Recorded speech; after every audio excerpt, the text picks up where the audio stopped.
Hi, welcome back guys. This is your friend, Parallel Deku, back with another fanfiction. This is the second part of What If Needy Deku Had a Quirk? Now before starting, please give this video a like. And subscribe to the channel if you want more videos like this. Now let's get into the fanfic. The internships seem to be progressing smoothly so far. Well, as smoothly as they could really. Midoriya was sure that he wasn't the only one figuring out new things, all while taking down small-time villains and criminals. In all honesty, he was enjoying his internship with Aizawa. While the teen had a strong feeling that Aizawa would be flexible enough to follow Midoriya's plan to watch over Ida, the teen actually did want to intern with the man. There were many reasons why, and one of them happened to be how Aizawa works. Due to being an underground hero, his teacher didn't have to worry about some big agency or media. The man worked in silence and dealt with the crimes that occur during the night. Midoriya didn't care about fame, and he knew that there were fewer patrols on the streets during the night than the day. All he wanted to do was save people. There was also Aizawa's personality. The man was stern and strict, but Midoriya could tell his teacher cares a lot. Aizawa was very truthful as well, which was a trait Midoriya appreciated. If Aizawa was going to say something, he wouldn't bother with pleasantries unless he really needed to. Both of them have the longing to focus on the job and save lives without interference. If Midoriya had the choice, he'd be an underground hero as well. However, his quirk wasn't exactly the best for stealth since it lets off light. They were small amounts of light, but would surely be noticeable when it's dark outside. Yet, despite that, Midoriya was quite compatible with Aizawa's battle style. His quirk was perfect for causing distractions and stunning enemies. Meanwhile, Aizawa would be able to swoop in and finish the fight.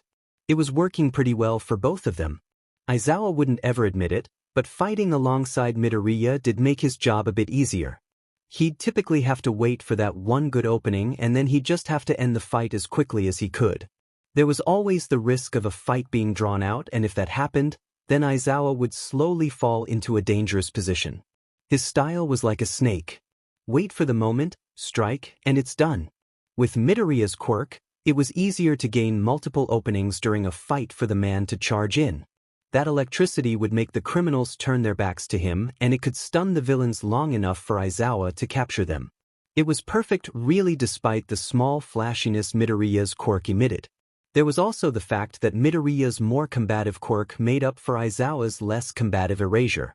Aizawa was an observant person too, so he could tell that Midoriya was genuinely enjoying the internship with a hero like him. Kids usually like the popular and fancy heroes, not a man who is tired and lives in a slightly messy apartment surrounded by cats. Yet, a part of him was glad towards the fact that Midoriya wasn't just interning with him to keep Ida out of trouble. The green-haired teen was sure to let Aizawa know that Midoriya was an interesting kid. The teen loved his video games and randomly sleeping around his apartment when there was no hero work to worry about. Aizawa has, admittedly, been startled when he would turn a corner and find the kid fast asleep while standing up. How the kid did that was beyond him. Midoriya was also very helpful when it came to chores. Aizawa would always tell the kid to not bother with it, but he would still find the short teen doing the chores anyway. There was also the fact that Midoriya wasn't an arrogant kid or a very disobedient one that got into lots of trouble. Aizawa never really took on internships because teenagers could be a chore to handle, yet Midoriya was quiet, efficient, and kind. Despite the amount of obedience and silence, Aizawa could tell that Midoriya did have a bit of a free spirit and an easygoing personality. In the first couple of days, Aizawa learned that the kid was very quick to adjust to new schedules as well. It was interesting to see how flawlessly Midoriya was in adjusting and adapting. It certainly would make many things easier for the teen in the future since hero work could put heroes on a fluctuating schedule. Not to mention that fights were full of changes and inconsistencies. However, there was something in the back of Aizawa's mind that was bothering him about Midoriya's personality. It was mainly the ease that Midoriya adjusted to change and the amount of obedience. Aizawa wasn't shackling the kid and Midoriya seemed to go with the flow. It was obvious that Midoriya was relaxed and freely doing what the teen wished during the hours where they had no hero work. Yet, why did it feel like there was a wrongness to it? Aizawa trusted the instincts he had built up as a hero. His hero instincts actually saved him many times even though they just made him dread for the worst scenarios. If his instincts were picking up something wrong about how Midoriya acted, then he should listen, right? The kid could just be well-behaved and lived life by taking things with ease. It wouldn't be the first time Aizawa has seen adults and kids alike act like that. There were absolutely zero alarming signs too. Despite the lack of evidence, every day passed with his instincts saying there was something wrong. For once in his life, he was starting to doubt his instincts on this. Midoriya showed no signs of anything bad and held a behavior and personality that would be pretty desirable among many parents. So what? The man was snapped out of his thoughts at the sound of something breaking. He sighed before investigating the noise. It was there that he found Midoriya sitting on the couch, a tiny plant with a broken pot lying on the table in front of the TV. The kid's expression seemed slightly irritated. "What did you do now?" Midoriya turned, his expression becoming neutral, as he looked at Aizawa. "I was trying to put the plant in the TV. It didn't go too well. My quirk kind of broke it." When the teen's eyes examined the plant, there were some charred leaves. It may have also tried to cook it. Aizawa knew that the kid was experimenting with that VR quirk. That was one of the things Aizawa was asked to help with. The man was definitely glad to see that Midoriya was working hard to improve and experiment with the limits of the teen's quirk. However, it did lead to small mishaps like this. The kid was trying to transport living organisms into electronic devices. After all, if Midoriya could transport himself, then it could be possible to transport others. If that was the case, then a lot more opportunities could open up. The ability to transport others, even if there are limitations, are incredibly useful and rare abilities to have. Well, it is definitely possible that your quirk can't transport anyone other than you and inanimate objects. However, if it is possible, then what do you think is going wrong? Aizawa opened a small storage closet and brought out a broom and dustpan to help clean the mess. Together, the pair carefully cleaned up the shattered clay pot and scattered soil. "I think that I'm accidentally just charging electricity into it to the point it, somehow, blows up from the inside. What I'm trying to do is replicate what I do with myself." "What exactly does it feel like for you to transport yourself into electronics?" Aizawa was actually a bit curious. All anyone saw was a small and brief flash of light and Midoriya would be gone from sight. It would happen again and Midoriya would just be there. The teen seemed to actually think about it. "I think it's a little hard to describe, but I would say it's like my body turns into sand." Aizawa raised a brow as he emptied the dustpan into the trash. "Sand? Yeah. It's like my body quickly turns into bits of code, or maybe electricity. It deconstructs my form and carries it into an electronic device. Once those grains are there, I reform within the device. It's all a very quick process and isn't painful at all despite how it sounds. It's actually a rather peaceful feeling." Midoriya turned to see his teacher just staring with slight confusion.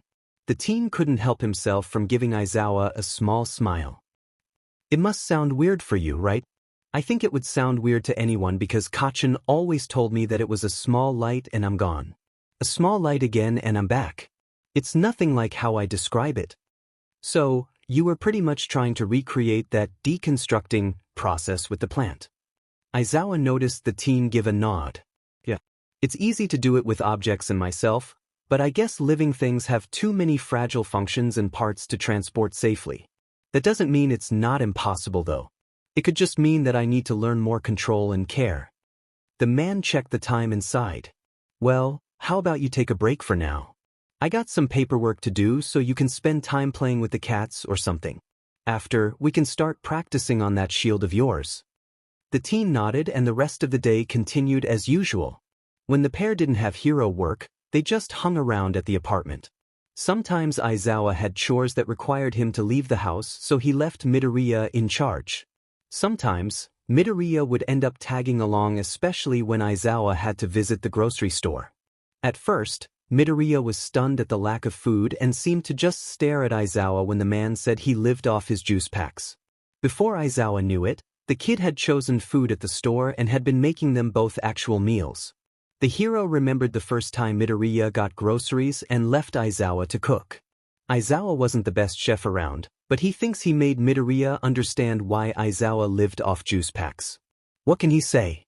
He's a tired pro who works all night, now has a teaching job, 3 cats, and is surrounded by annoying friends and, sometimes, annoying fellow heroes. You can't really blame him for not being in the mood or having the time to cook actual decent meals. At best, the man would order takeout food. Even then, Midoriya just stared at him feeling unimpressed. Aizawa learned to just give up fighting Midoriya about it. A part of the man wondered if Midoriya developed that intensity himself or if the kid inherited it from one of the kid's parents. If Aizawa had to describe it, he'd say that Midoriya was mother-henning him. This was the CYCL they made for themselves, and Aizawa had nothing but minor complaints.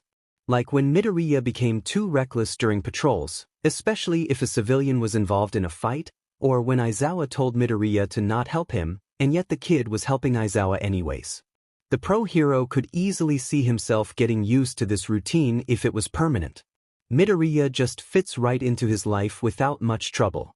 The dark alley filled with curses and slight green sparks could be seen from outside of it.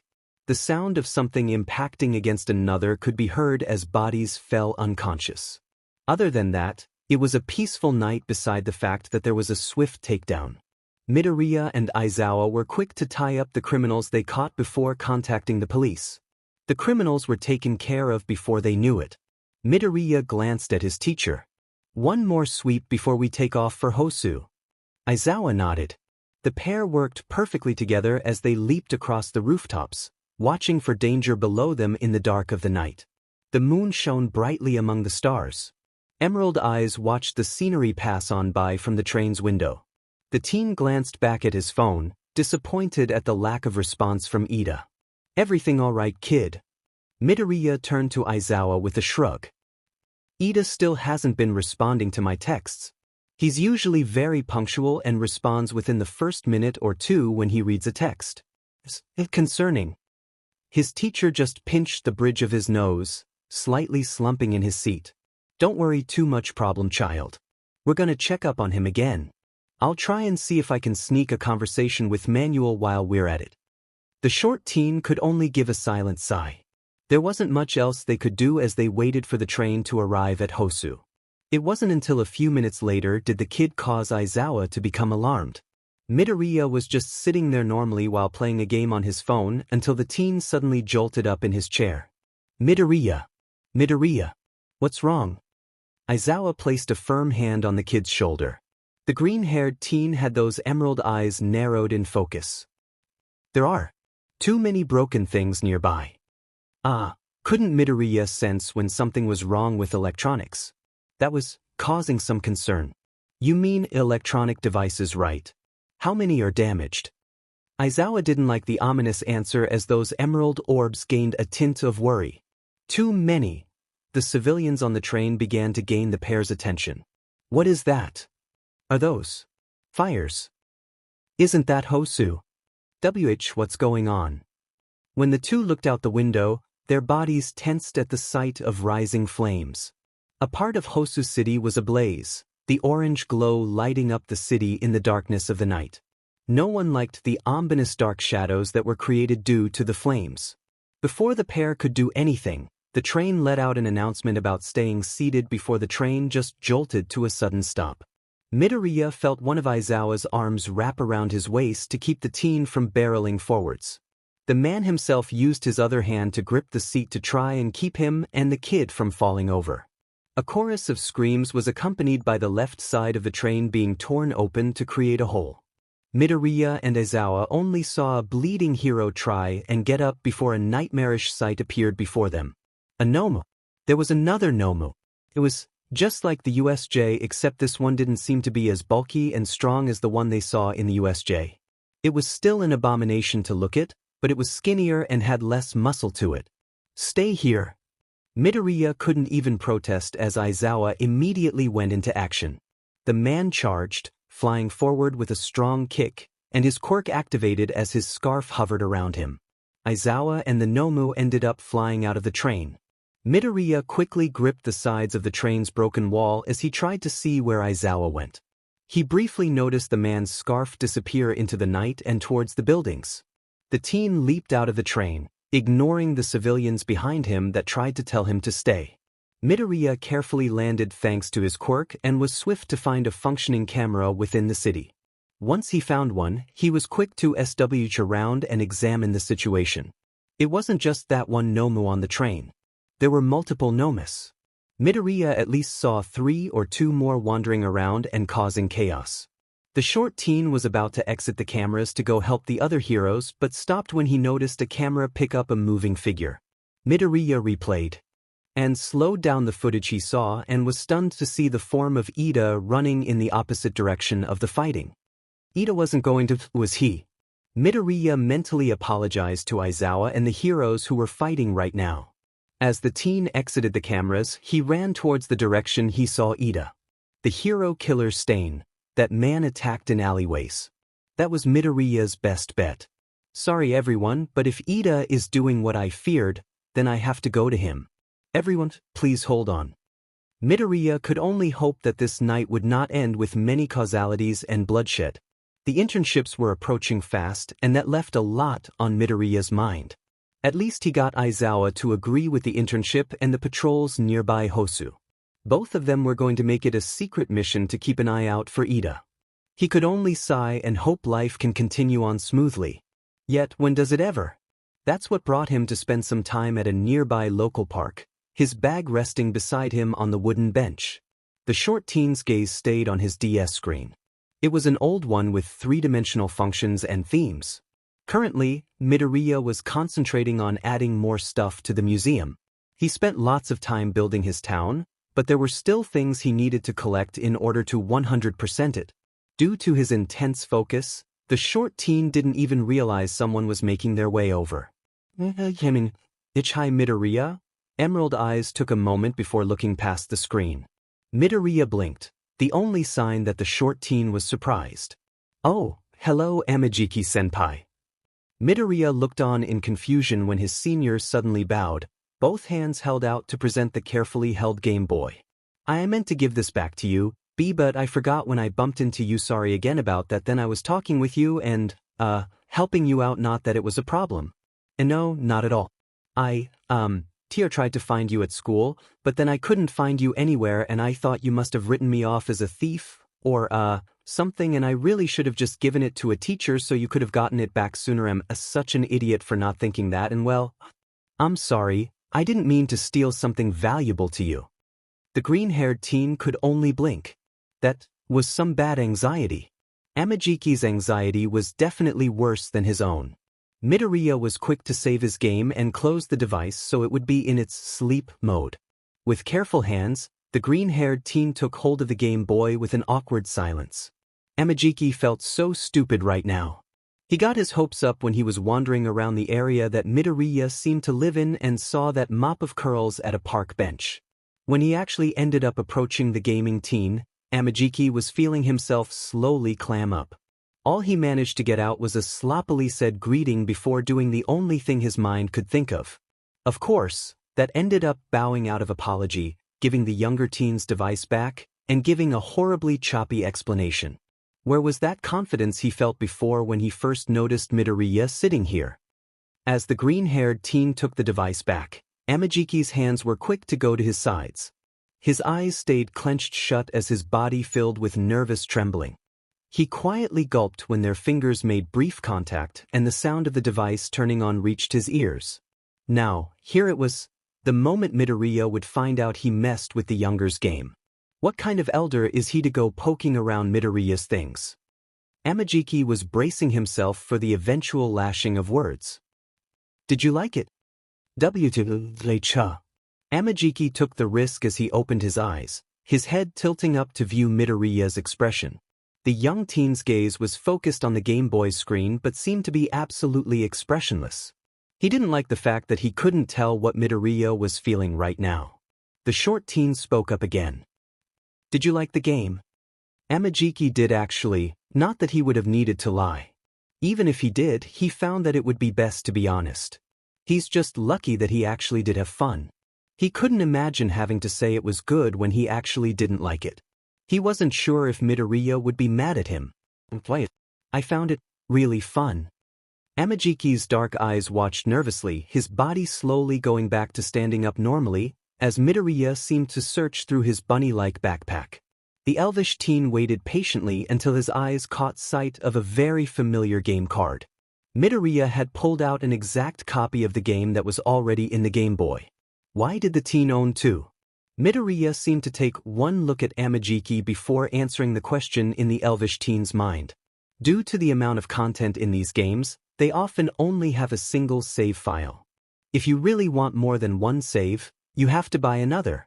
It's a little annoying, but it's understandable even though it might just be a way to gain more money from buyers. It's easy to tell that you played on my game file. Before Amajiki could apologize, he paused as Midoriya held a hand up as a way to silence him. The elvish teen blinked once, and he already found the Game Boy back in his hands along with a charger and that second copy of that creature game. Amajiki couldn't get a word in when Midoriya suddenly spoke up again. That's one of the very old versions of the game. There are a lot of sequels. A lot of people like getting introduced to the series by playing the older and more original versions first before getting into the more modern ones. To be honest, that's not too bad to start with since you don't seem like the type to play video games a lot. If you really enjoy playing that, then next time I could bring you a pick from the Game Boy Advanced ones. Those honestly have some of my favorite versions. The modern ones are nice, but I really like what the GB Advanced has to offer. You're just giving it to me. The short teen just shrugged. I would say it's more like borrowing, but I guess I am pretty much giving it to you. Games like those can go on for a while depending on if you're trying to speedrun it, but I want you to have the time to truly enjoy it and learn how it works. If you ever are curious about any other GB Color games, I could bring some to show you. Amajiki was expecting a lot of negative things to happen. This shattered his expectations, but he couldn't exactly say it was a bad outcome. Did this officially make them friends? Friends usually shared these types of things, right? A part of his heart swelled with the hope that Midoriya saw him as a friend. Yet, he kept that question quiet. He didn't want to sound weird and ask if they were friends if it was obvious. Amajiki decided to just accept it as it was with no complaints. Midoriya moved his backpack, his body sliding to the side to make room. The elvish teen watched as Midoriya patted the now empty spot on the bench. "Wanna play it here? I'll be focusing on my own game, but at least I'll be here to help give you pointers."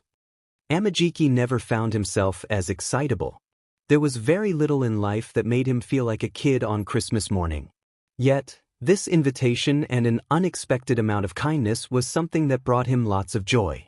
Is this the kind of feeling that makes up Nijire and Mirio? This excitement and joy towards hanging out with a friend? Do they feel like this when they finally convince him to hang out with them?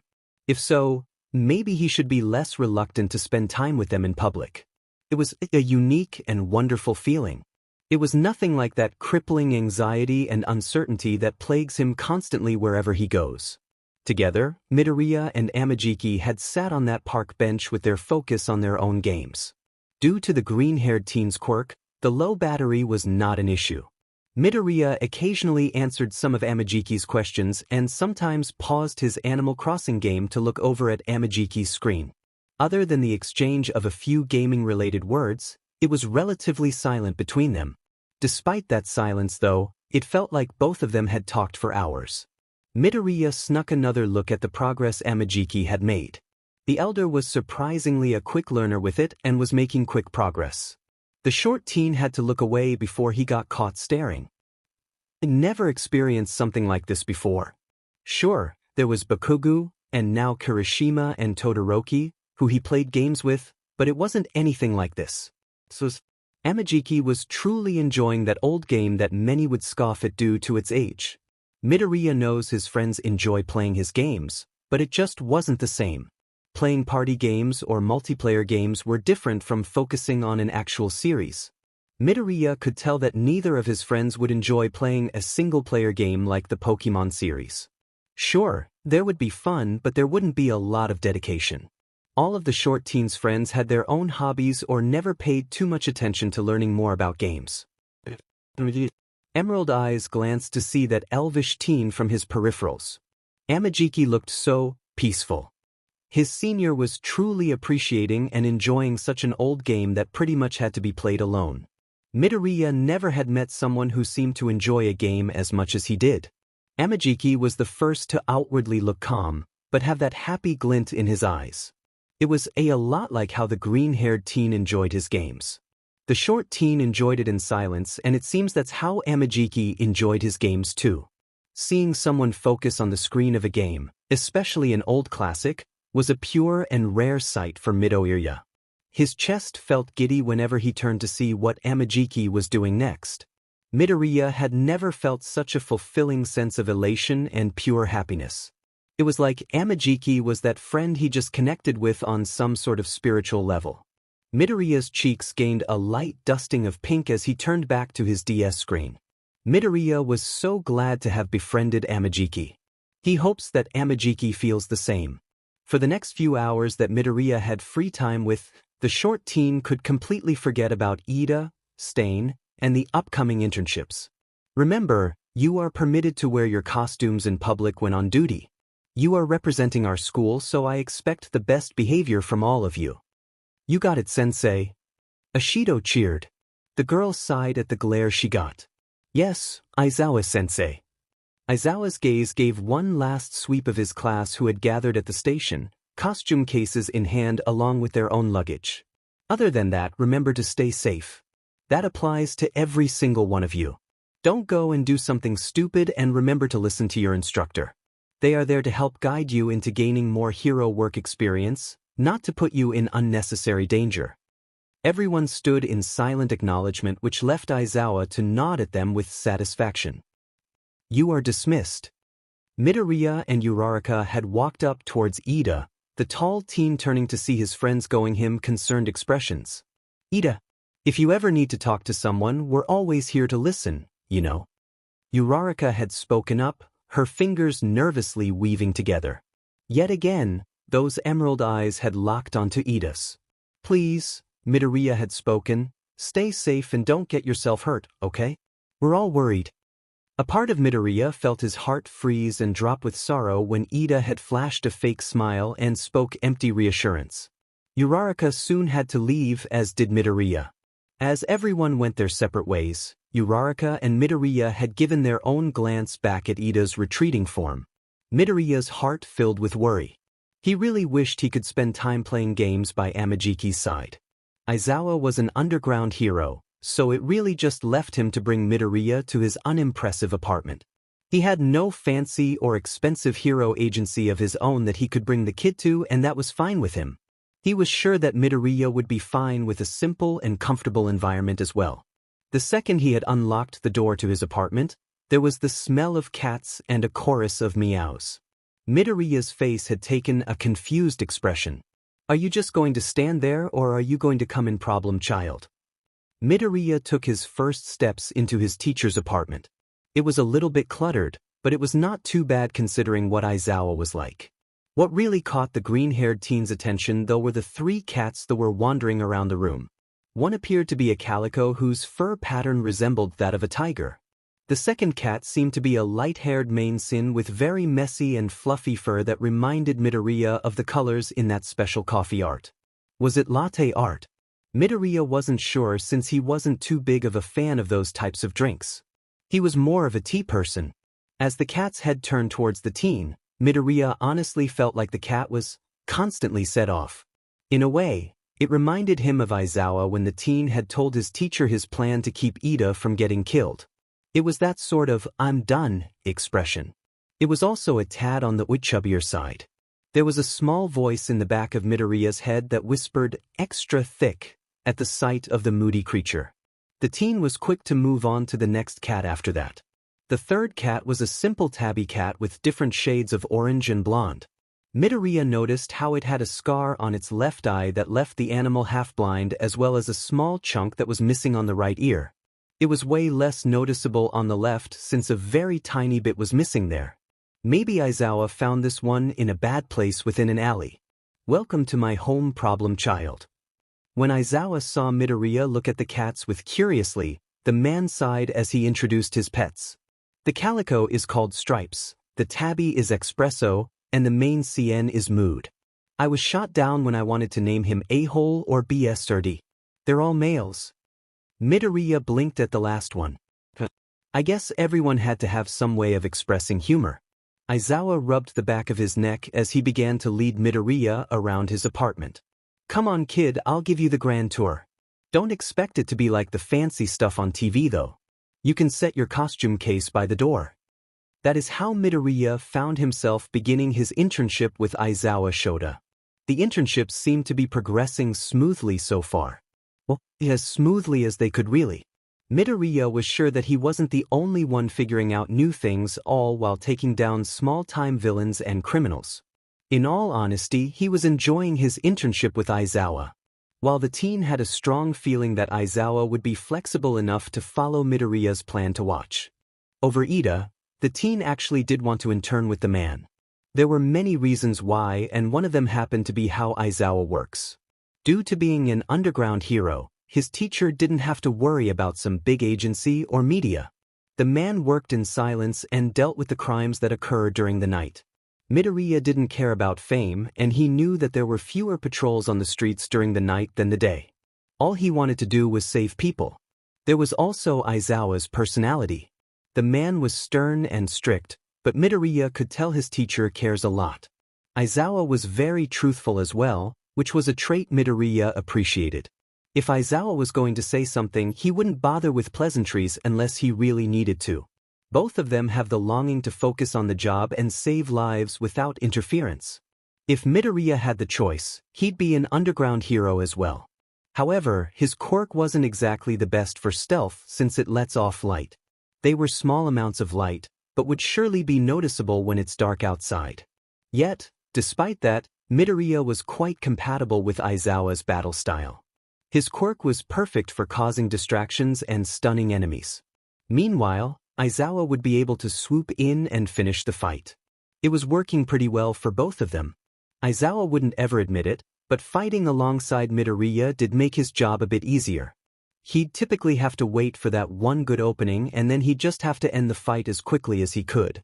There was always the risk of a fight being drawn out, and if that happened, then Aizawa would slowly fall into a dangerous position. His style was like a snake. Wait for the moment, strike, and it's done.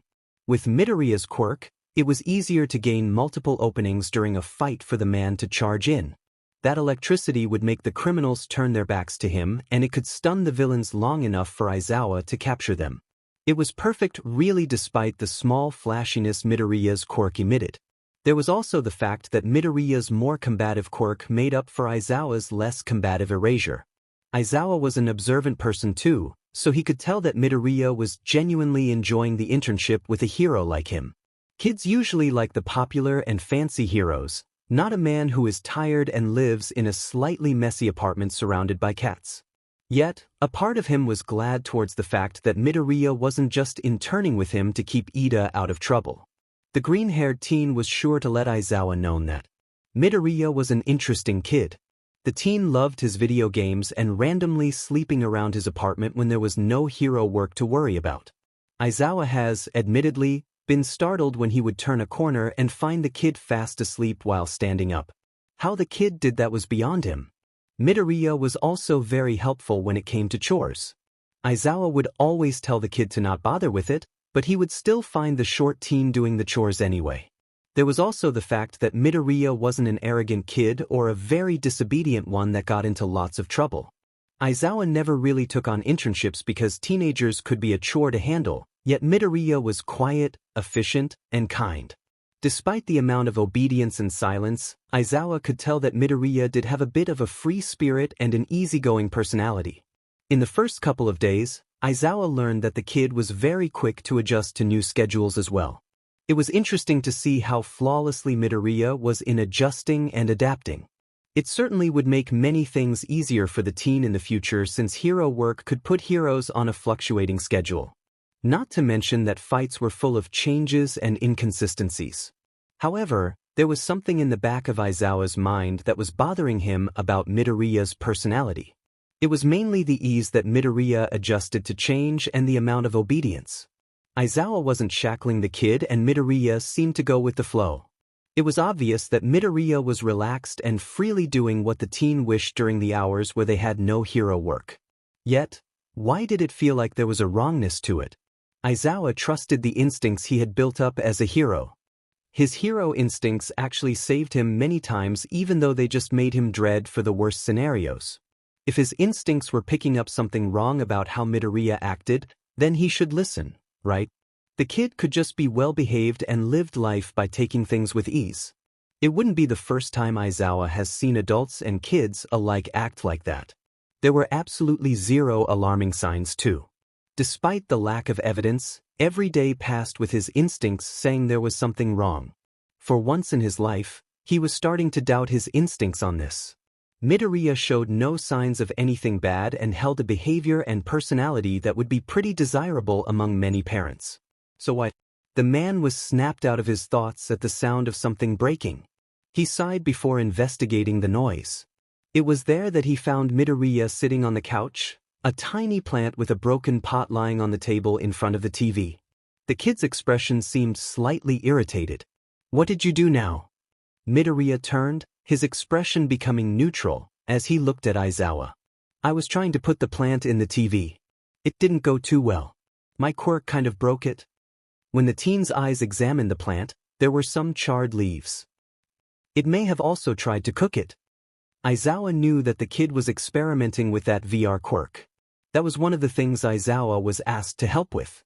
The man was definitely glad to see that Midoriya was working hard to improve and experiment with the limits of the teen's quirk. However, it did lead to small mishaps like this. The kid was trying to transport living organisms into electronic devices. After all, if Midoriya could transport himself, then it could be possible to transport others. If that was the case, then a lot more opportunities could open up. The ability to transport others, even if there are limitations, are incredibly useful and rare abilities to have. Well, it is definitely possible that your quirk can't transport anyone other than you and inanimate objects. However, if it is possible, then what do you think is going wrong? Aizawa opened a small storage closet and brought out a broom and dustpan to help clean the mess. Together, the pair carefully cleaned up the shattered clay pot and scattered soil. "I think that I'm accidentally just charging electricity into it to the point it, somehow, blows up from the inside. What I'm trying to do is replicate what I do with myself." "What exactly does it feel like for you to transport yourself into electronics?" Aizawa was actually a bit curious. All anyone saw was a small and brief flash of light, and Midoriya would be gone from sight. It would happen again and Midoriya would just be there. The teen seemed to actually think about it. "I think it's a little hard to describe, but I would say it's like my body turns into sand." Aizawa raised a brow as he emptied the dustpan into the trash. "Sand? Yeah. It's like my body quickly turns into bits of code, or maybe electricity. It deconstructs my form and carries it into an electronic device. Once those grains are there, I reform within the device. It's all a very quick process and isn't painful at all despite how it sounds. It's actually a rather peaceful feeling." Midoriya turned to see his teacher just staring with slight confusion. The teen couldn't help himself from giving Aizawa a small smile. "It must sound weird for you, right? I think it would sound weird to anyone because Kachin always told me that it was a small light and I'm gone. A small light again and I'm back. It's nothing like how I describe it." "So, you were pretty much trying to recreate that deconstructing process with the plant." Aizawa noticed the teen give a nod. "Yeah. It's easy to do it with objects and myself, but I guess living things have too many fragile functions and parts to transport safely. That doesn't mean it's not impossible though. It could just mean that I need to learn more control and care." The man checked the time and sighed. "Well, how about you take a break for now? I got some paperwork to do so you can spend time playing with the cats or something. After, we can start practicing on that shield of yours." The teen nodded and the rest of the day continued as usual. When the pair didn't have hero work, they just hung around at the apartment. Sometimes Aizawa had chores that required him to leave the house, so he left Midoriya in charge. Sometimes, Midoriya would end up tagging along, especially when Aizawa had to visit the grocery store. At first, Midoriya was stunned at the lack of food and seemed to just stare at Aizawa when the man said he lived off his juice packs. Before Aizawa knew it, the kid had chosen food at the store and had been making them both actual meals. The hero remembered the first time Midoriya got groceries and left Aizawa to cook. Aizawa wasn't the best chef around, but he thinks he made Midoriya understand why Aizawa lived off juice packs. What can he say? He's a tired pro who works all night, now has a teaching job, 3 cats, and is surrounded by annoying friends and, sometimes, annoying fellow heroes. You can't really blame him for not being in the mood or having the time to cook actual decent meals. At best, the man would order takeout food. Even then, Midoriya just stared at him feeling unimpressed. Aizawa learned to just give up fighting Midoriya about it. A part of the man wondered if Midoriya developed that intensity himself or if the kid inherited it from one of the kid's parents. If Aizawa had to describe it, he'd say that Midoriya was mother-henning him. This was the CYCL they made for themselves, and Aizawa had nothing but minor complaints. Like when Midoriya became too reckless during patrols, especially if a civilian was involved in a fight, or when Aizawa told Midoriya to not help him, and yet the kid was helping Aizawa anyways. The pro hero could easily see himself getting used to this routine if it was permanent. Midoriya just fits right into his life without much trouble. The dark alley filled with curses and slight green sparks could be seen from outside of it. The sound of something impacting against another could be heard as bodies fell unconscious. Other than that, it was a peaceful night beside the fact that there was a swift takedown. Midoriya and Aizawa were quick to tie up the criminals they caught before contacting the police. The criminals were taken care of before they knew it. Midoriya glanced at his teacher. "One more sweep before we take off for Hosu." Aizawa nodded. The pair worked perfectly together as they leaped across the rooftops, watching for danger below them in the dark of the night. The moon shone brightly among the stars. Emerald eyes watched the scenery pass on by from the train's window. The teen glanced back at his phone, disappointed at the lack of response from Ida. "Everything all right, kid?" Midoriya turned to Aizawa with a shrug. "Ida still hasn't been responding to my texts. He's usually very punctual and responds within the first minute or two when he reads a text. It's concerning." His teacher just pinched the bridge of his nose, slightly slumping in his seat. "Don't worry too much, problem child. We're gonna check up on him again. I'll try and see if I can sneak a conversation with Manuel while we're at it." The short teen could only give a silent sigh. There wasn't much else they could do as they waited for the train to arrive at Hosu. It wasn't until a few minutes later did the kid cause Aizawa to become alarmed. Midoriya was just sitting there normally while playing a game on his phone until the teen suddenly jolted up in his chair. "Midoriya! Midoriya! What's wrong?" Aizawa placed a firm hand on the kid's shoulder.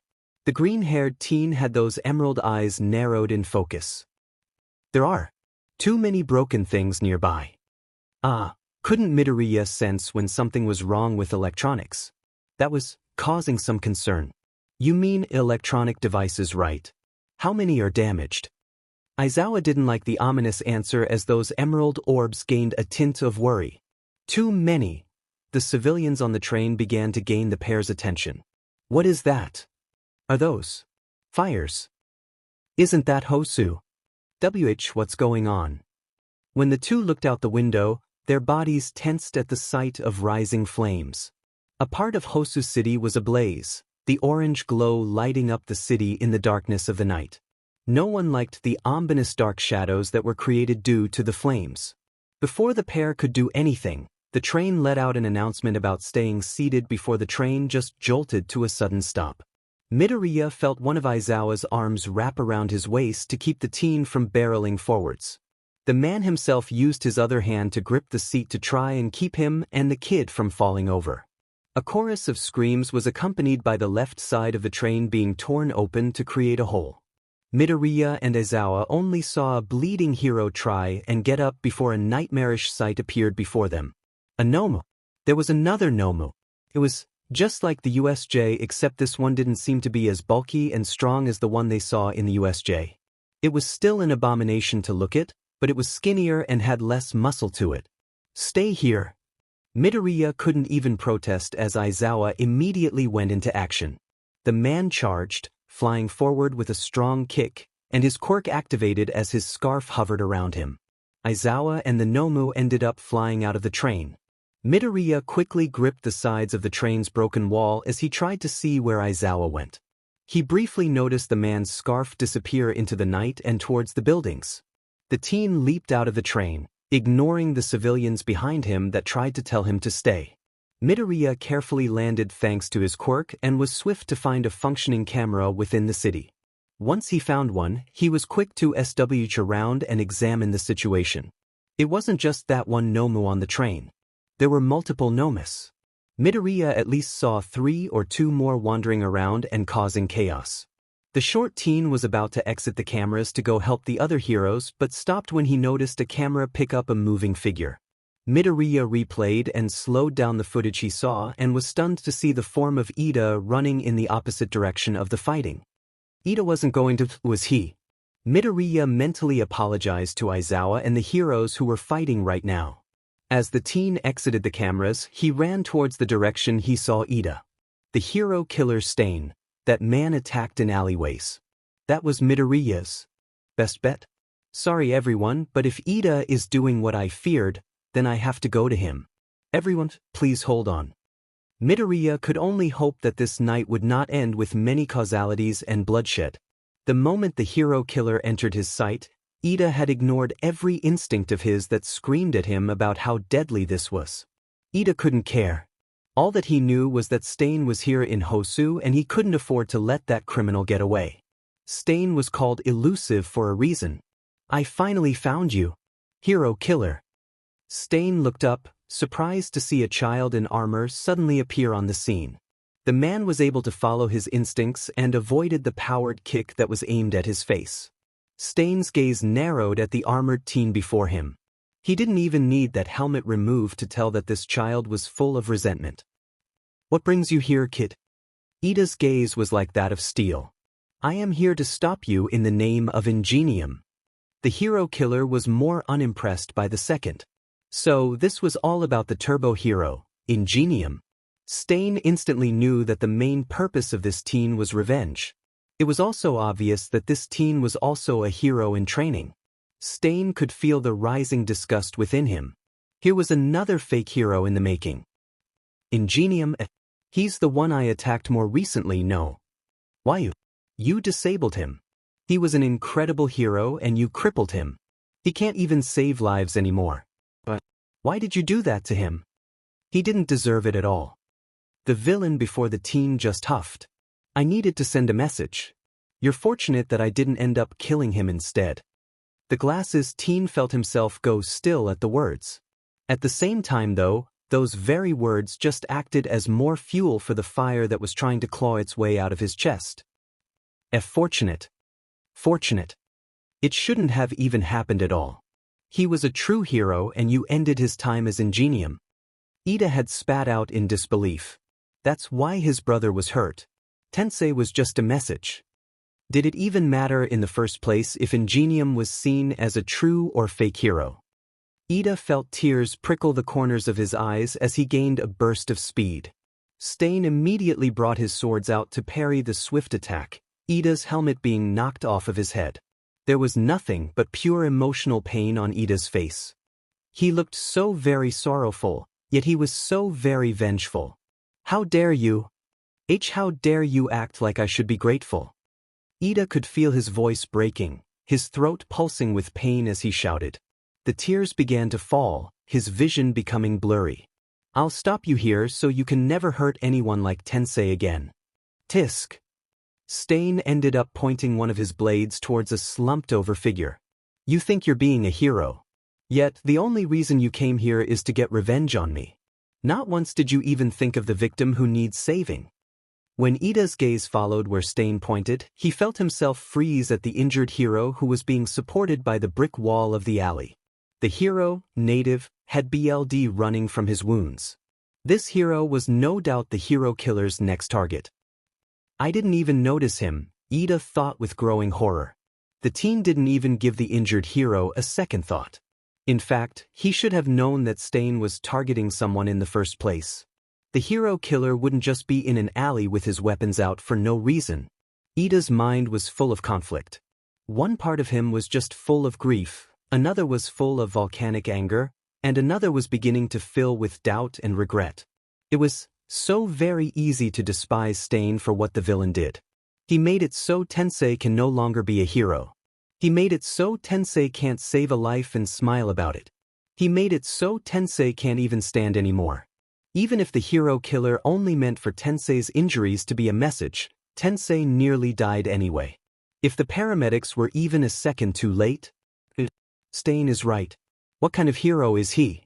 What kind of hero lets these harmful feelings drive them to selfishly seek revenge? There was nothing wrong with wanting to put a villain behind bars, but Ida wasn't thinking about others. He was only thinking about harming the hero killer just because the villain harmed Tensei. It had nothing to do with protecting others. It wasn't for some selfless reason or self-defense. Ida charged headfirst towards a villain who had killed and crippled multiple experienced and licensed pros. Yet, here he was, a mere first-year student, thinking he could put this man behind bars. In the end, the source of this whole situation was simply because Ida desired revenge against the hero killer. Ida wasn't even given permission to engage in a fight with a villain. Technically, Ida was performing vigilantism, and vigilantism was illegal. Ida, the one who was always so strict about following the rules, was breaking the law. He was breaking the law because he couldn't deal with these negative feelings. Ida wasn't in the wrong. He couldn't be. Stain deserved this. All of it. The man was a villain and you shouldn't be so easily swayed by the words of a villain. Ida can't be wrong about this. He just couldn't be. Ida didn't want to acknowledge that the hero killer was right. So right. The teen could only helplessly watch with wide eyes as the hero killer stabbed him. With a single lick of Ida's BLD, the glasses teen found himself paralyzed on the ground. The hero killer, as expected, was beyond experienced in combat. The way Stain had moved so swiftly, his blades moving with such precision. How did Ida think he could ever stand a chance? Now, because of his foolishness, he was going to die. His friends, his family, his brother. All Ida did in the end was hurt them. He didn't want it to end like this. Not at all. Ida couldn't even pay attention to any of the hero killer's words anymore. The world became soundless to him. He could only let himself be lost within the torrent of emotions that plagued him. In a few distant memories, a freckled face with viridian curls entered his mind. Midoriya, Ida thought with a growing despair. I can't really say that I know exactly what you're going through. I still can't say it because I can't truly know what you're feeling and thinking. After all, everyone can react differently to the same or similar scenarios. Those emerald eyes seemed to catch Ida's. The tall teen froze at the sight. However, I am one of those who have been through something very similar. I can only imagine that you must be incredibly angry, sad, and frustrated, right? I know it's not easy. Those feelings will refuse to go away, but no matter what, Ida, don't ever act on them. Those who do will be met with disaster in some way. No matter how it ends, it will be at a point of no return. Think about your family. They are there for you, they love you. Don't hide away and avoid everyone who cares about you and is willing to help. No matter what, Ida, think of those that love you. Don't continue to add more strife with whatever is going on in your mind. The green-haired teen's fist clenched. If not for friends like me or at school, follow my advice for the sake of your family. Please, Midoriya had spoken, stay safe and don't get yourself hurt, okay? We're all worried. You knew what I was planning since the beginning. Ida's mind began to create an imaginary vision. An imaginary vision of the world that will continue on without him. He could see his parents, his brother, absolutely heartbroken. He could hear the news claiming he was a victim, never knowing that he was the one to pursue Stain. He could see his class glancing at his seat with sorrow in their eyes, a vase of flowers on his desk. He could see Midoriya, living wherever his friend lives, mourning him all while wondering why Ida never listened to his warnings. I'm sorry. I'm so sorry, everyone. Please. Ida squeezed his eyes shut as the blade came down.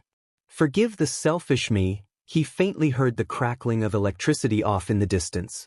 Within seconds, Ida felt an unimaginable pain stab through an opening of his armor. The blade stabbed through at an angle and pierced the flesh on his back. He could feel himself gasping, pained wheezing escaping past his lips as it burned and stung. Every nerve was on fire, and even the briefest intakes of breath felt like he was being stabbed again and again. Ida could barely make his senses acknowledge the fact that someone else entered the scene. He struggled to make out the sounds around him, but it was just too much. Ida couldn't even have the time to think about the dark liquid that leaked from underneath his body. It was warm and even. That wasn't good. What's red and warm again? Oh, he's bleeding. That's what it's called. No. Bleeding meant bad things. Ida then saw sparks of light moving around. It was a green light. Green lights meant good things. At least, that's what he thinks. Green means good things unless you're feeling sick. The color green means lots of things, but he thinks this time it means only good things. Ida's eyes became heavy, his mind becoming hazier. He couldn't even really tell what he was thinking anymore. The thoughts came and then were gone before he could remember what he was just thinking about. Tired. Was tired. Tired.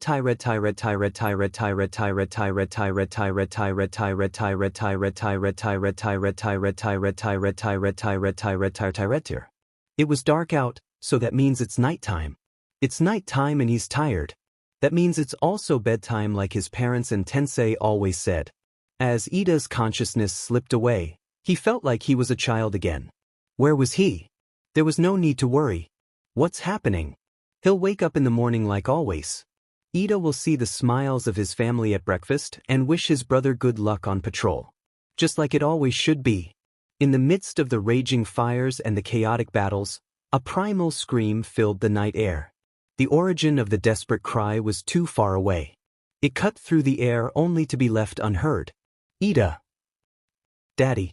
Where did Mommy go? A young child in her small raven-colored dress walked beside her father, who was dressed in a dark tuxedo. The girl noticed how everyone at the gathering wore dark clothing and owned appealing flowers. She didn't really understand a lot of what was happening. The only real details she remembers are the lighting of the candles and the picture of her smiling mother that was placed within a frame decorated by a ribbon. Before she knew it, the pair had to leave the place that emitted that mournful atmosphere to return to their small apartment. The man couldn't help but stop and glance down at the child with such sorrow. Eventually, every child will learn about the mortality of life. Everyone will grow up and learn about life and death. Yet, he looked at his daughter and couldn't help but want to cry for the millionth time. The lesson was an inevitable one, but he wished this wasn't how he had to tell her. Hell, she hasn't even reached 5 years of age. Despite that, he remembered when his own mother passed when he was young. He asked his father, only to find out years later that it was a lie he was told.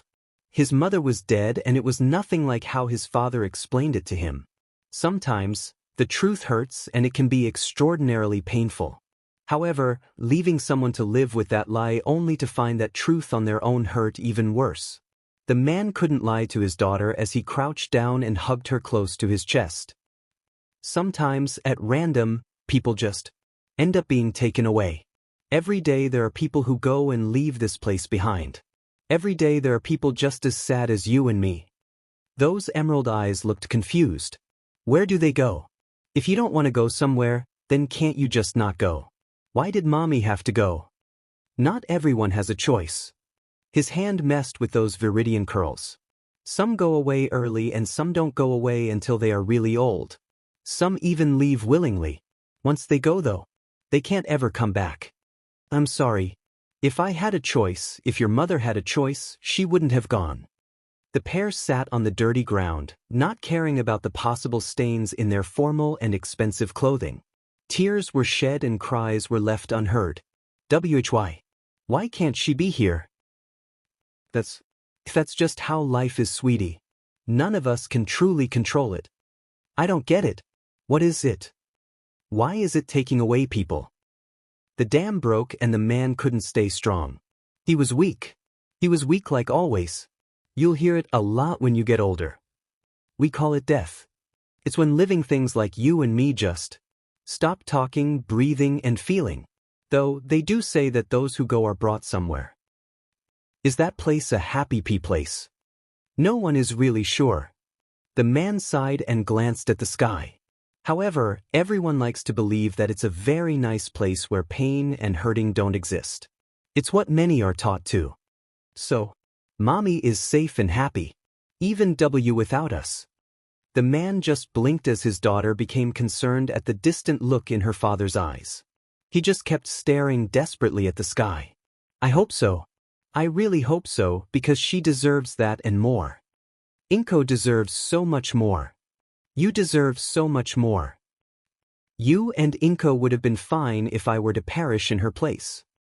His rapid steps were beating against the ground below him, his legs being charged up in order to move faster. Midoriya could care less if he forced this quiet area into having a power outage. The teen was searching every alleyway he could as he zipped by.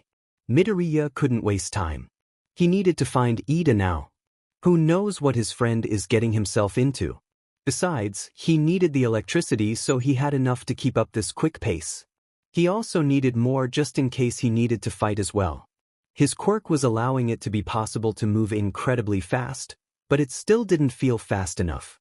The teen's breaths were heavy and he swore he could hear his heart beating throughout his entire body. Ida.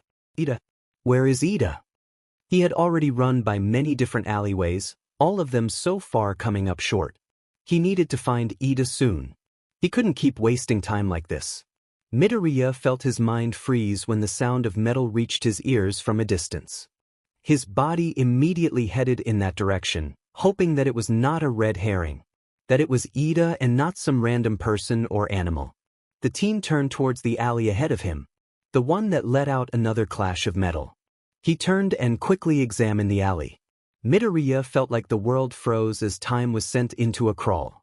Ida was on the ground, a long-bladed sword sticking out of his body at an angle as if someone pulled a lever on the floor. It looked like nothing but incredibly painful, and Midoriya wasn't quite sure how far that blade has made it to the other side of Ida's body. Nearby was a hero whose back was leaning against the wall. There were 2 severely injured people in this alley, and not a single hero in this city knows about it. Midoriya has seen a lot of painful and sickening things throughout his life. Yet this was one of the worst sights he had ever had to see. Ida. His gaze locked on to the form of the hero killer who stood in front of the collapsed form of Ida. Midoriya wasted no time, zigzagging off the alley walls to finally land a well-aimed kick to the villain's face. The teen was satisfied with the distance he created between himself and Stain. Midoriya took the risk to turn towards Ida. There was already a growing puddle of crimson. It was too much too much. There was the sound of someone moving and Midoriya was instantly on guard. He pulled his phone out discreetly, keeping it behind his back as he sent his location to all known contacts. He managed to type out SOS before sending it. Midoriya was glad that he had the layout and buttons of his phone memorized perfectly. Are you perhaps here for revenge too? The man had asked. Stain looked prepared to cut Midoriya down if the teen did not give the correct answer. This was no time to be scared. This was no time to let his guard down. Midoriya stood feet away before the hero killer but showed no signs of hesitation. Stain could tell this child was different. In fact, the aura of the kid was too mature to be considered a child. The look in those emerald orbs was full of pain, and yet the short teen was not letting it take control. Stain had a strong feeling that those pained eyes weren't from just these injured and dying fakes within the alley. I'm not here for revenge. I was actually trying to stop it from happening. Midoriya glanced behind him at Ida. Those distant and unfocused eyes scared the green-haired teen so much. I knew it. I knew he must have thought of doing this stupid thing.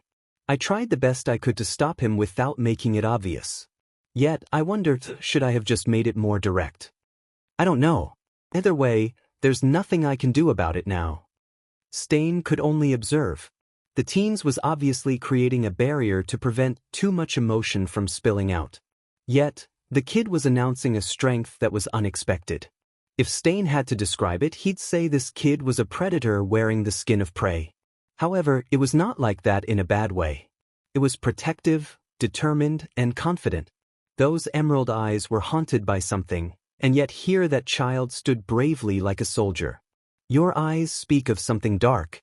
Yet, I do not see any villainous traits within you so far. Most at your age or younger usually turn to villainy or lose their way in some form when they go through such experiences. Enough about me. Why did you stab Ida with the intent to kill? The man sighed. He was nothing but a fake being raised by society. The second I saw him, I knew he was not worth keeping alive. I would rather snip the bud before society has the chance to make it flourish. The people don't need any more fakes in this world. If I gave him the chance to kill me, I could tell he'd take it without a single thought. Midoriya's fist clenched. We're still children. Ida is still a child. We both are. You have no right to judge those who are still in an important stage of their life. Children are more likely to constantly change versus adults. So why couldn't you let him live to think about his foolishness? You don't know Ida as I do. I know for sure that he would improve for the better after this. Of course, if he even lives. How can you be so confident that the boy would change? Even if you are close to someone, you can never be them. You can never truly know their motivations, feelings, or thoughts. It was for the best that I put the kid down before more people suffer because of his foolishness. The hero killer's hair raised and he used his swords to block another kick from a charged-up Midoriya. He felt himself freeze slightly at the intense aura the kid let out. Your ideals, what you seek, is a form of perfection within heroes. Heroes are human and humanity is far from perfect. We can never be perfect. We will all make mistakes. We will all be given the chance to face the consequences of our actions. Whether we choose to learn from them or not is up to us. Don't write off people so easily when humanity is constantly in flux. Some people will never get the chance to learn because they die. If your goal is to purge the fakes, then you might as well say you wish to exterminate humanity. Midoriya ducked to avoid a blade. I even met All Might himself, and even he has made terrible mistakes. Mistakes he admitted to and knows he can never undo. Yet here he is still trying his best. The hero killer went to back up only to feel a barrier block his way. It was letting off harmless amounts of static. Midoriya came from above with green arcs of electricity at the teen's fingertips. When the teen was in range, Stain swung his swords only to be caught off guard. Midoriya had grasped those two sharp blades, BLD emerging from the wounds. Before Stain could do anything, he saw the teen give a small grin before the hero killer's body was electrified. He immediately released his weapons and rammed his back against the barrier behind him. The villain managed to hit it enough for it to shatter and dissipate. The man's body was still stiff from the electricity, his body tense and locking up. Midoriya had to swiftly avoid the many knives that were thrown his way. You, Stain had spoken with heavy breaths. You speak with such conviction. You truly speak your mind and heart like it's an absolute truth. Your absolute truth. Midoriya was not comforted in the slightest by the grin that made its way on Stain's face. You are on your way to becoming a true hero. The hero killer brought new blades out as he charged towards Midoriya. The teen quickly brought out his ranged gun to shoot at the villain. Midoriya was able to witness just how swift Stain was. It was incredible in its own way how the man moved so skillfully. It kind of put his reputation and the news reports to shame. Midoriya found himself lucky enough to shoot Stain's left arm and ribs. He tried to aim at the legs, but it was too late and led to many missed shots. The short teen quickly brought out his baton to block the incoming slash. The worst of the damage was a small chip, but Stain's blade thankfully didn't slice right through. Midoriya let out a small wave of electricity so he didn't accidentally hurt the injured bodies behind him. It worked, but soon Midoriya found his body frozen. The green-haired teen collapsed to the ground, unable to even twitch his body. He still had control of his sight and voice though. Yet, that wasn't going to do anything. Stain wasn't going to be so easily swayed. You don't have to worry, kid. You are worth keeping alive. Midoriya found himself tearing up and pleading as the hero killer made his way over to the still-breathing native. The teen's body had fallen on his back, his head and eyes able to see Native and Ida who were behind him at the time. Now, his body was stuck like this and he couldn't do a single thing. The boy went silent, tears falling down when Stain swiftly stabbed Native in the chest, a slice across the throat just to make sure the kill was successful. Midoriya felt like he was going to be sick. The teen watched the BLD take its sweet time to trickle out of the chest wound, the fabric darkening. He couldn't remove his eyes from how that dripping crimson seemed to make a collar of BLD around Native's neck. The hero, he was pleading. His words were raspy and Midoriya couldn't exactly hear what the man was saying exactly, but that hero pleaded. Native had pleaded for his life before he was mercilessly killed. Midoriya was the only one who could have saved the man. Yet, here the teen was, paralyzed and unable to keep his eyes away from the hero's final moments. Native's eyes were stuck in an open state. Emerald Eyes just watched with panic as Stain moved on to the form of Ida. The hero killer didn't even have the respect to close Native's eyes. Now Ida was... If Ida wasn't already a corpse, then he was sure going to become one now. And oh, please. Ida. Ida. Ida. Midoriya thought about how pathetic he must be right now. He was just a helpless, paralyzed body who was desperately begging for Ida to live. He didn't care about the fact that Ida was probably already dead or at least unconscious. His friend wouldn't be able to magically run away to safety. Yet Midoriya was so very desperate. A miracle, please? Don't let death take Ida away as it did with Inko. The alley glowed with an orange hue, the air becoming warm as a stream of fire forced Stain to move back further into the alley. At the entrance was the form of Todoroki Shoto. Midoriya. Todoroki's gaze swept over the bloody scene before him. He felt himself gulp at the dead hero and the corpse-like form of Ida. I got your message, but it seems I'm too late. Midoriya was trying his best to hold back his sobs. Shoto, please at least save him. Please save him. Todoroki tensed at the sudden use of his given name. As far as he knew, the only person Midoriya has ever called on a first-name basis was Bakugou, and even then, Midoriya called the blonde Kachin. It just solidified how serious this situation already was if the bleeding bodies and infamous villain weren't a strong enough indicator. The teen ran forward, using his ice and fire to keep the hero killer at bay. Midoriya, can you move? I think it's his quirk. It causes paralysis.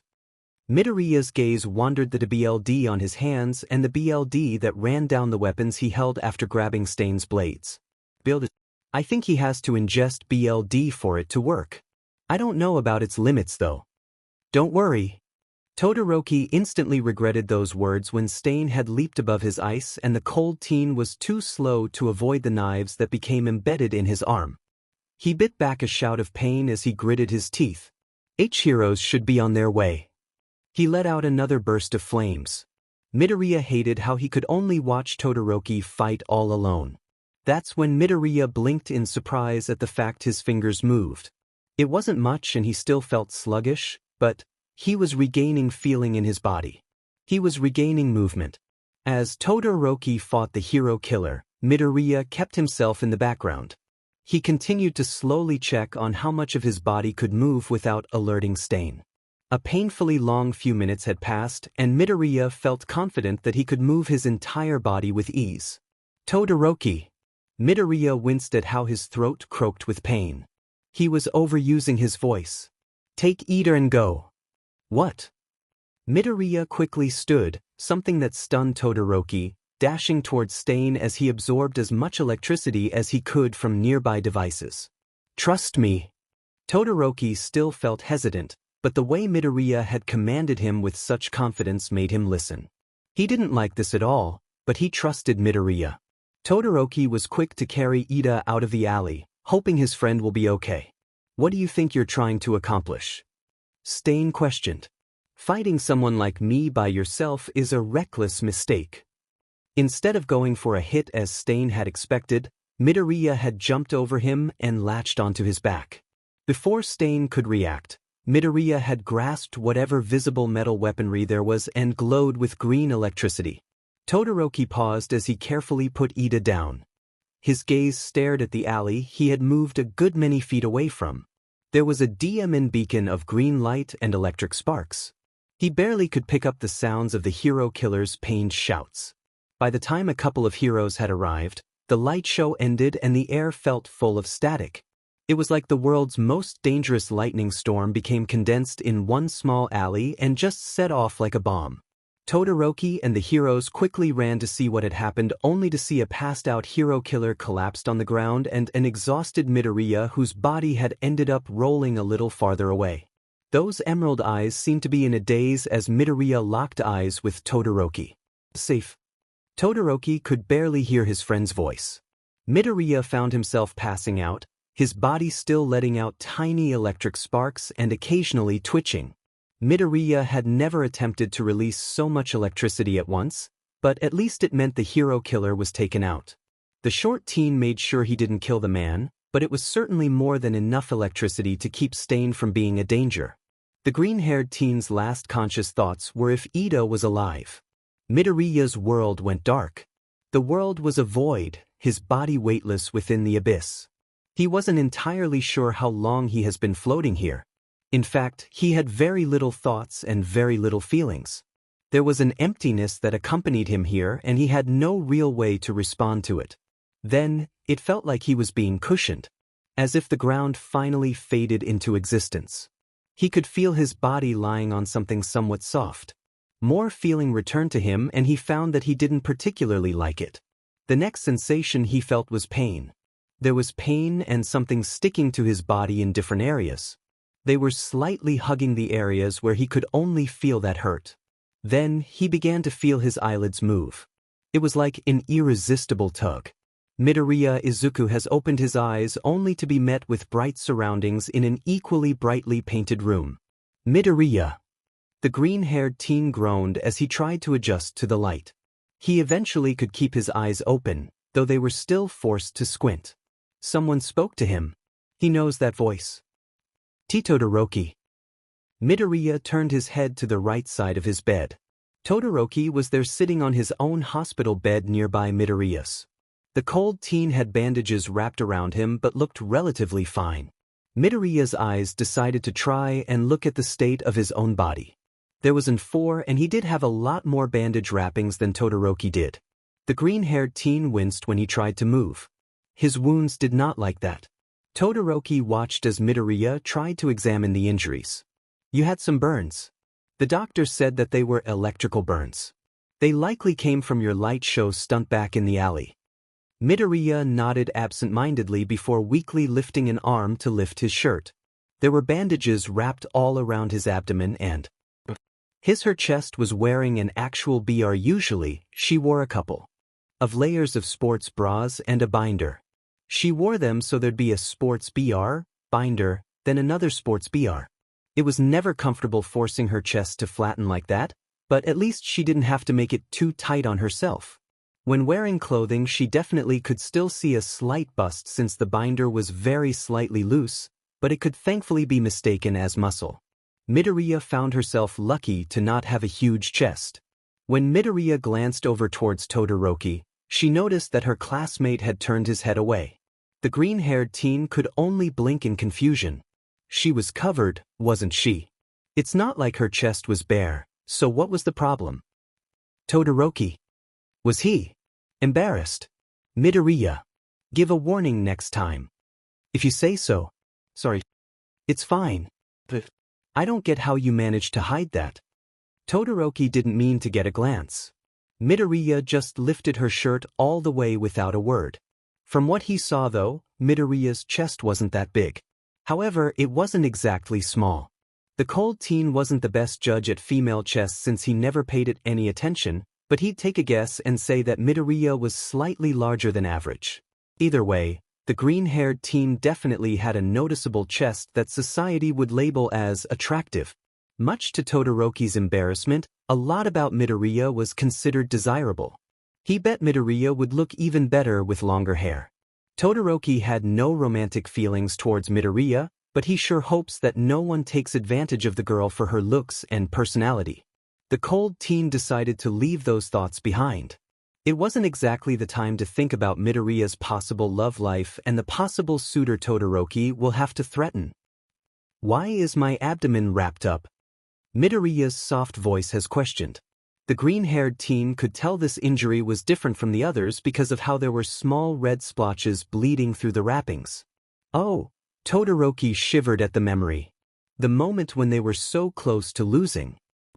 Endeavor was chasing a Nomu and it happened to come our way. We almost lost you.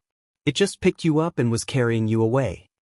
So if the thing had claws, that would explain it. How'd I get down? Believe it or not, Stain had somehow woken up. He managed to save you, though it was pretty sloppy work. No one could really blame him since you electrified him to hell and back. He passed out afterward, though. I see. Midoriya could only stare at the ceiling with a sigh as she tried her best to remember what happened. Her eyes went wide as she jolted upright, Todoroki getting up to help her lie back down. Ida. What about Ida? Did he dash? As far as I know, he's alive. I think he's still in surgery, though. Todoroki had answered, a sorrowful glint in his eyes. The green-haired teen gritted her teeth. I could have stopped all that from ever happening. I would have Ida wouldn't have dash. She stopped at the Todoroki's concerned expression. For most of the year, many of Class 1A had seen very little emotion on Todoroki's face. So, Midoriya couldn't help but pause at the look her classmate had given her. She allowed the boy to help her lie back down. Todoroki also managed to adjust her bed so she was at least elevated into a more upright position. You did what you could, Midoriya. What's done is done, and all we can do now is hope Ida makes it through this. Midoriya could only stare at her lap in silence. It was about a minute longer until their room door opened. Those that entered the room were a tall figure with the head of a dog and Aizawa.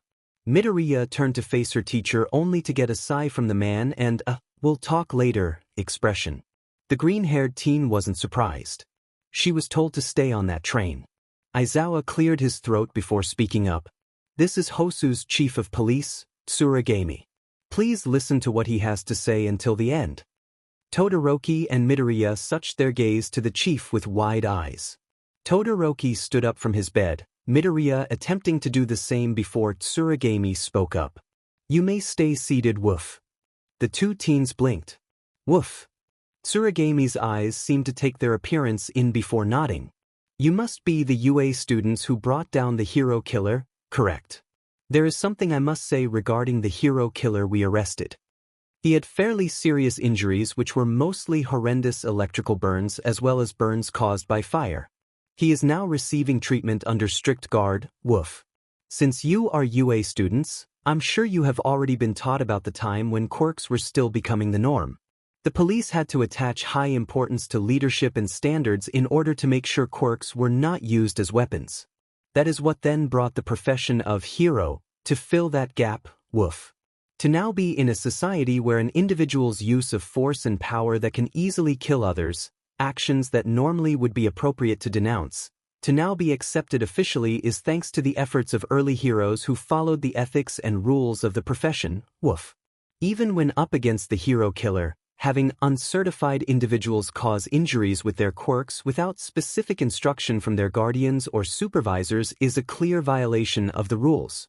Both of you and your fellow student, as well as Manual and Eraserhead, must receive strict punishment as a consequence.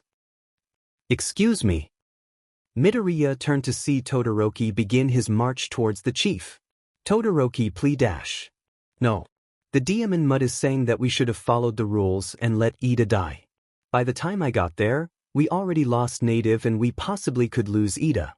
Isn't our jobs as heroes to save as many lives as we can? Who the hell would just watch those two bleed to death and die at the hands of a serial killer? Tsuragami could only sigh. That is why you have yet to become fully fledged heroes. To be taught by UA and Endeavor, I expected more understanding from you, Todoroki Shoto. Before the cold teen could retort back, he was stopped Aizawa's red glare. Quiet. I thought I told you to listen to what he had to say until the very end. Midoriya watched as Todoroki reluctantly backed off to let the chief speak again. That was the official opinion of the police. However, to face such consequences for your actions would only be needed if the truth of this whole incident were made public, woof. If this were made public, you would very likely be applauded by the people for your brave actions, but you would not be able to escape the consequences that come with it. On the other hand, though this is a bit underhanded, if it is not made public, the burn scars would help support Endeavor as the hero who defeated the hero killer, and it would end there. Detailed imagery of the hero killer's wounds will obviously not make it to the public, so the information of the electrical burns can be mixed in with the burns caused by flames. Fortunately, there were very few witnesses, which means this violation could end here. Woof. Do note, however, that this would also mean that no one would know about your good judgment or achievements. It is an unfortunate fact, but it is what it is. Woof. The pair of teens could only listen with stunned silence. Which do you prefer? Personally, I don't wish to jeopardize a youth's chances of becoming a hero over a single big mistake. Woof. Midoriya looked pleadingly at Todoroki, the cold teen sighing. It would be a shame, especially since his trash of a father would be getting the credit, but at least it meant they could still continue their paths as heroes. The teens glanced at each other before bowing, Midoriya doing his best considering her body's position. Thank you and please, take care of it. Todoroki had answered. The chief gave them an apologetic expression. Many things in life are unfair, and due to this you will not be able to receive the praise you would probably have gotten, but at least, as someone who also protects the peace, I can say thank you. It is because of your efforts that the hero killer can no longer take more lives and that the streets are now a bit safer.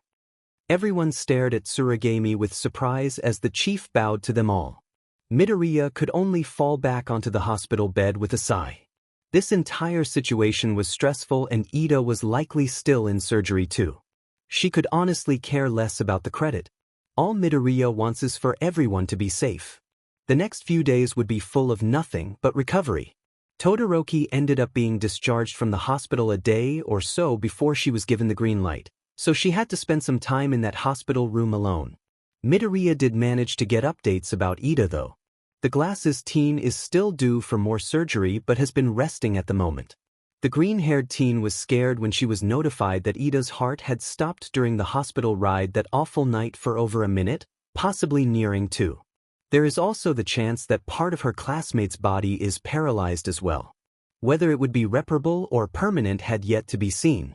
Though, the doctors reassured her that any parts of her friend's body that may be affected by this paralyzation would not prevent Ida from being a hero. There would be some obvious difficulties, but it relieved Midoriya that it wouldn't be as drastic as Tensei's injuries. Eventually, Midoriya was told she could leave the hospital. Aizawa had brought the teen back to his apartment so she could continue to rest. Both of them knew they would be having words to share with each other when the time came. It's been about a day since Aizawa brought Midoriya back from the hospital, the teen's bag of stuff being left by the table in front of the TV. The kid was resting on his couch, which could fold out into a bed. Aizawa decided to get one of those bed couches just in case he didn't feel like making it to his actual bed. It also helped whenever he had to deal with a certain persistent and loud blonde cockatoo who just didn't know when to leave. The man grabbed his freshly made coffee before making his way over to where Midoriya rested.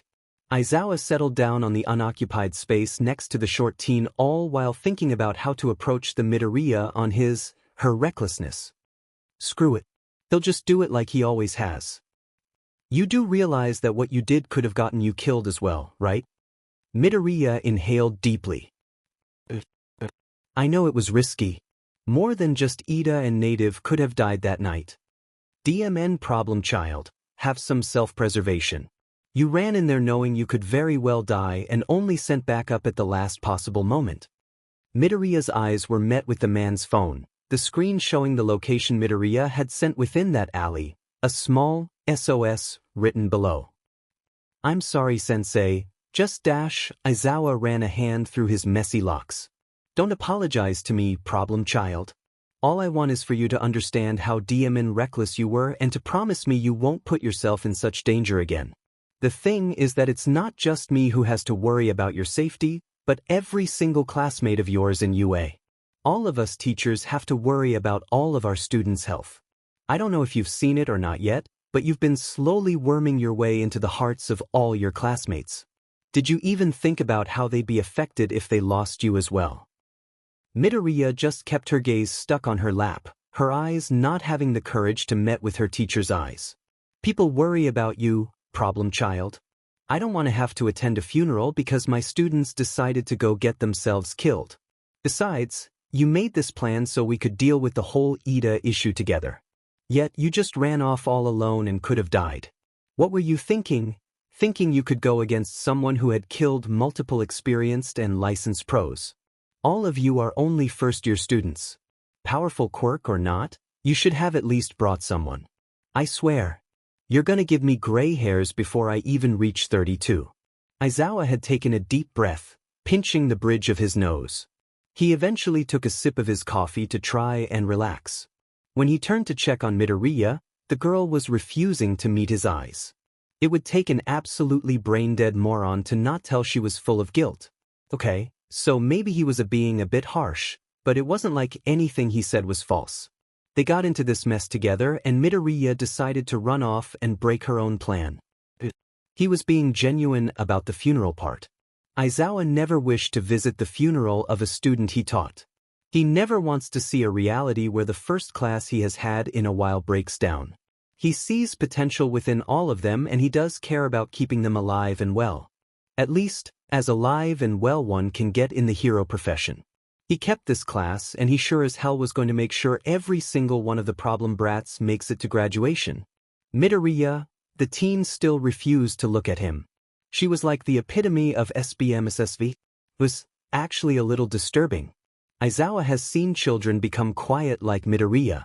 He has seen them respond in that guilty way where they refuse to lift their heads up.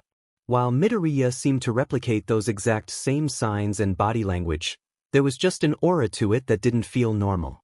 Aizawa could feel those instincts of his flare up a little at the sight. Midoriya seemed just too SBMSSV to be normal. If he had to describe it, Aizawa would say that Midoriya was expecting something more to happen. Something more than just his scolding. Midoriya. The man blinked when he finally heard her say something, but it was too quiet. I couldn't hear you. Mind repeating that? I'm sorry, Midoriya. I know. I just want you to not put yourself in danger like that, alright? The same goes for every single one of my students.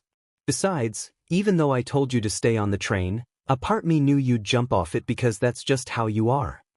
The tired hero stared at his ceiling, his posture slightly slouching down. I should have been there. I'm your teacher and supervisor, and I couldn't make it back to you in time. There was the Nomu, then there turned out to be more than one. All anybody knew about them was that they were highly dangerous and full of unknowns.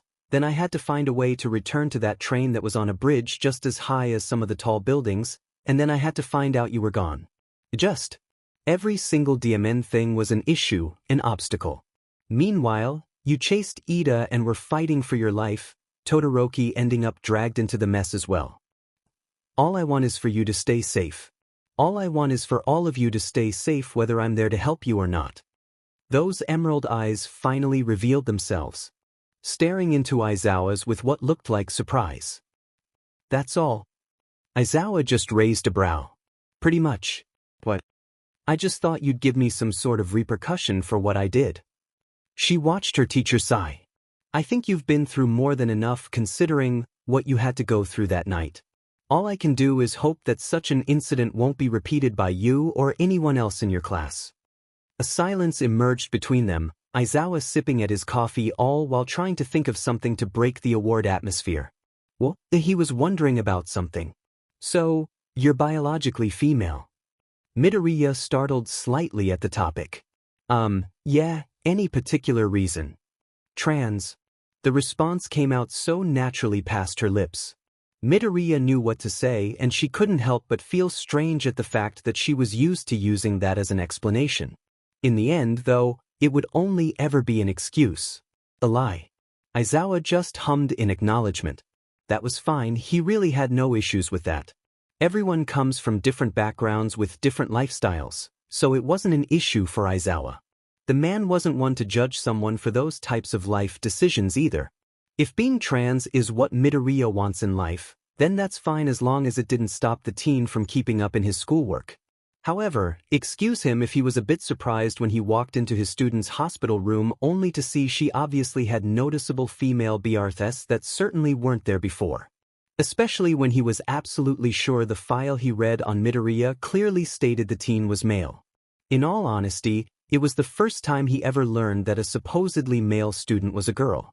Aizawa has seen many things in life, a lot he would like to bleach out of his memory due to hero work cases, but this was certainly a first for him. He had a feeling that Nizu and Recovery Girl knew about the teen's gender though. At least this means he can help protect Midoriya's secret as the teen's teacher. Is it weird to you? Aizawa looked back at Midoriya, who seemed to be a bit nervous, an emotion that the man was not used to seeing on the green-haired teen's face. I'm not going to go and discriminate you for it if that's what you're worried about. I may be a strict teacher, but I'm not some a-hole on the streets. If that's what you want, then I have no right to tell you to be anything else. Just keep up your work as a student of UA and it's perfectly fine. I could care less. Either way, you're still my student, no? Midoriya silently sighed with relief. What? At least Aizawa was supportive like Kirishima and Todoroki. That was at least one less thing to worry about. In all honesty, she didn't know why she even worried about it in the first place. Her teacher wasn't anything like she feared when it came to his response to her gender. Aizawa was just Aizawa. A strict, but caring teacher who happened to like cats, can't cook and is tired all the time. The green-haired teen then thought back on Aizawa's previous words. If that's what you want. She couldn't blame her teacher for saying that. When someone says they're trans, then that typically means that the person did it by choice. With the information that Aizawa has, Midoriya couldn't be upset at the man for not knowing that she wasn't trans. He couldn't know that she wants to be a girl.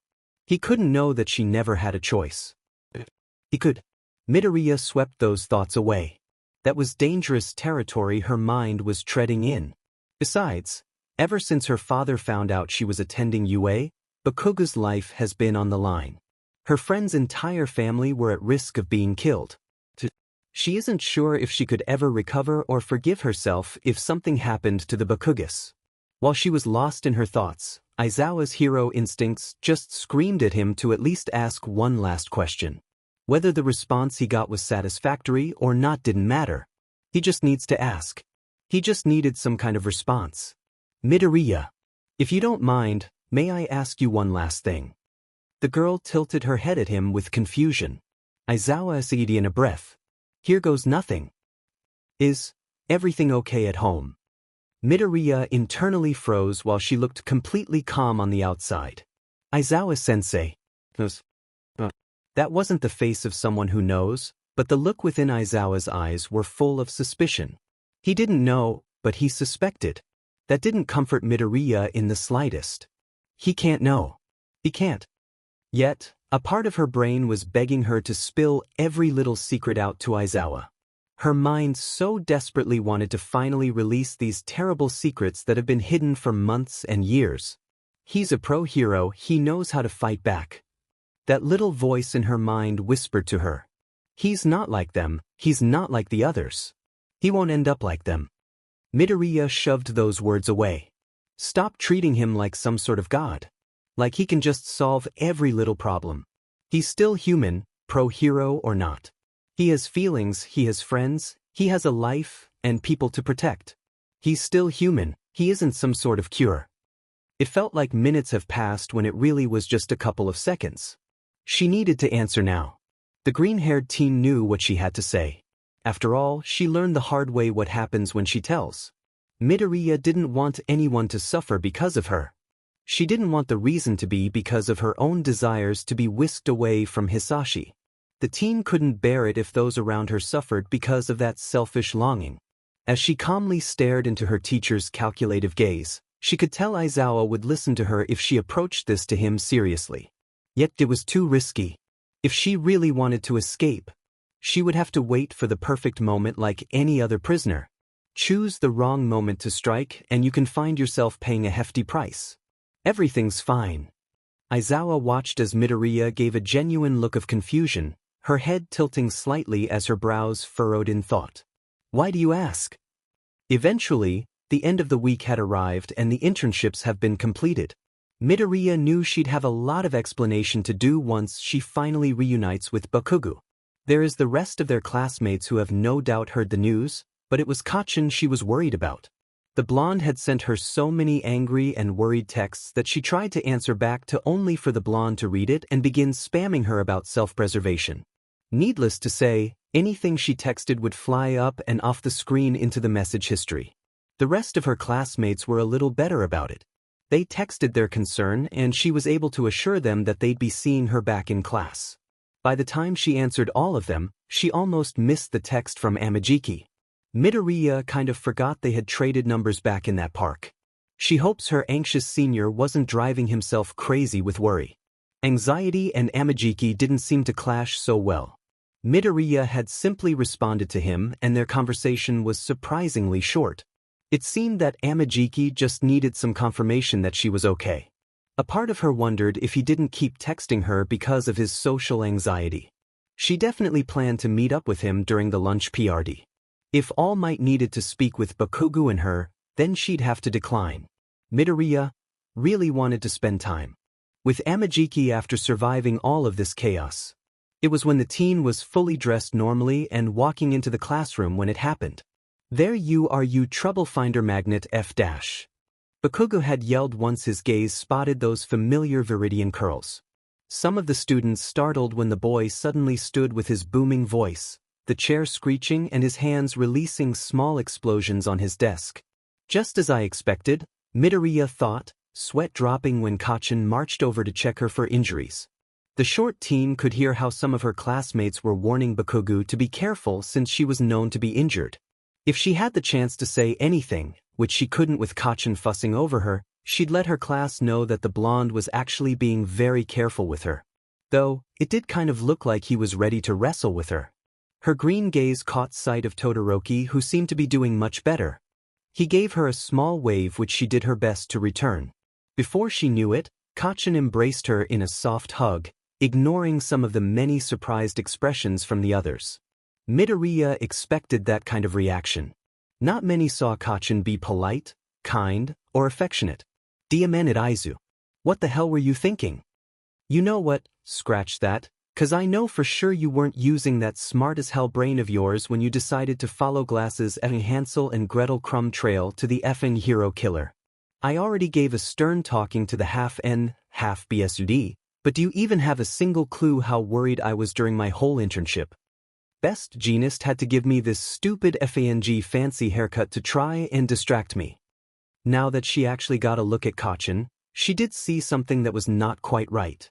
Bakugou's spiky hair was combed and tamed. It was definitely something Ito would have approved of. She tried not to laugh at him. Yet, something must have shone in her eyes. Oh, now you too. Go ahead and laugh to your heart's content. I already had to deal with FING Gigglechew and tape dispenser over there. The blonde had a thumb pointing behind him towards Kaminari and Siro. The mentioned classmates seemed to snicker, only to try and shut up when Bakugou glared at them. However, that hairstyle wasn't making it easy and the pair found themselves snickering again. For F's sake. Midoriya blinked as Bakugou messed with his hair until it went back to being spiky only for it to spring back into being neat. Midoriya had no words, but it certainly explained why Kacchan didn't just fix his hair and end this issue. Midoriya. The short teen turned to see Azui looking at her. Yes, Tsu. The frog-like girl's expression had twisted into concern. I'm glad to see that you and Todoroki are doing well, but how about Ida? He all right, Karo? Midoriya wasn't sure how to respond.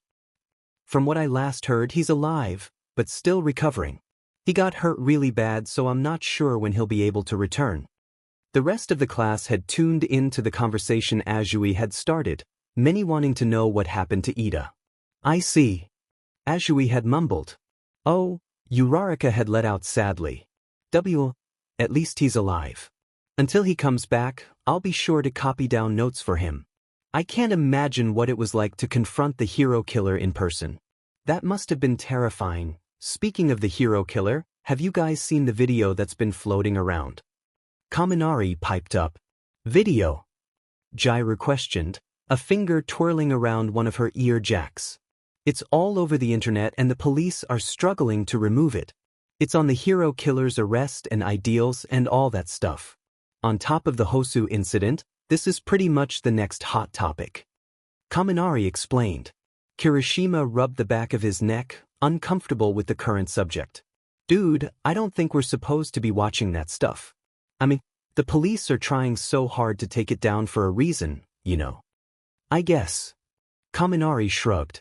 But, don't you think the dude is a pretty cool villain? He has a reputation after all. The class went silent at that. Jiro gave the electric blonde a shock with her ear jack as she hissed at him. Kaminari, you shouldn't go saying things like that when a hero died and we almost lost 3 of our classmates. Kaminari blinked and looked at Midoriya and Todoroki with a guilty expression. Sorry, I really didn't mean it in a bad way. It's just dash. You're not exactly wrong. Everyone turned when Midoriya spoke up. While I'm sure none of us can approve of what Stain did, he definitely was interesting. When I confronted him, I got to hear his voice and see how he fought in person.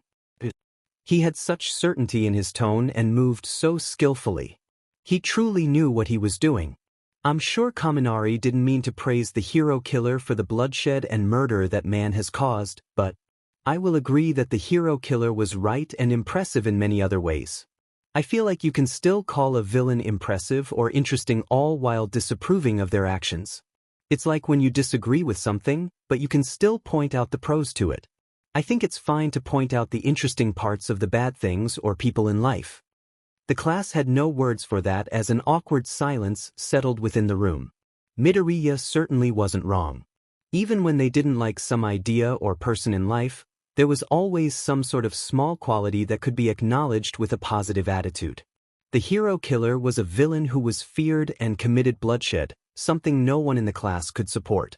Yet there were parts of Stain that were impressive. After all, how else would Stain become so popular, especially as of late? The contemplative silence was finally broken when Aizawa opened the classroom door.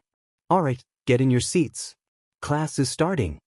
It was time for lunch, and Amajiki's body was twitching as his gaze desperately sought for those viridian curls. He knows that the younger texted back and said everything was fine, but Amajiki just needed to see it for himself. Togata and Heido were hiding their concern as they tried to cheer their anxious friend up. The only time the pair had ever seen Amajiki like this was when either of them got hurt pretty badly during a mission. It was both worrying and comforting to see Amajiki having trust and care for someone else outside of their small trio. They watched as Amajiki's eyes seemed to lock onto something they hadn't noticed yet. Before they could do anything, Amajiki had bolted somewhere into the lunchroom. Togata and Heido glanced at each other before deciding to leave Amajiki alone. Their friend likely found that Midoriya kid, and they both knew that Amajiki would like some privacy to speak with the younger student. And Midoriya. The green-haired teen startled when she felt someone run into her, arms wrapping around her in a hug. She winced very slightly when some of her injuries got aggravated by the motion. Her wounds were all pretty much healed, but the areas where she gave herself minor electrical burns still wear tender spots. Amajiki. Midoriya felt like she was going to have whiplash when Amajiki suddenly pulled away, both of his hands still firmly holding onto her shoulders as her body was turned to face him. When she looked onto his eyes, she felt bad at the amount of worry and concern. She was glad that Kacchan had to speak with all might today. The blonde would certainly say something along the lines of, "What the hell do you think you're doing, Fu?" and pull Amajiki away. I was so worried when I saw the news about Hosu, and I remembered that's where you were patrolling near for your internship, Anaya. I got so worried when you didn't answer your texts, and then the news said something about UA students and the hero killer, and I thought you could have gotten K killed. You still didn't answer my texts, then you finally did A and dash. The older teen could feel his lips jittering from all the emotion. He paused and his rambling when one of Midoriya's hands had gently taken hold of his right wrist. Amajiki, how about we get our lunch and talk somewhere less crowded? The dark-haired teen could only nod in agreement. The pair decided to settle down on the roof, which was thankfully empty of any people. There was fresh air and a gentle breeze, the bright blue sky being partially cloudy. It was perfect, really. Both were sitting on one of the roof's benches, silently eating lunch together, all while playing their own video games. The pair spent their time as they had back at the park, enjoying the silence between them and the causal subject of how far they've made it in their games. I'm sorry to have worried you. Amajiki looked a bit sheepish. It's fine. I should be apologizing for, surprising you like that. Someone probably saw us and I probably just embarrassed you. All he got was a shrug from the green-haired teen. If someone saw, then they saw. I don't really care if they think something rude or weird. All that matters is that I know why you did it.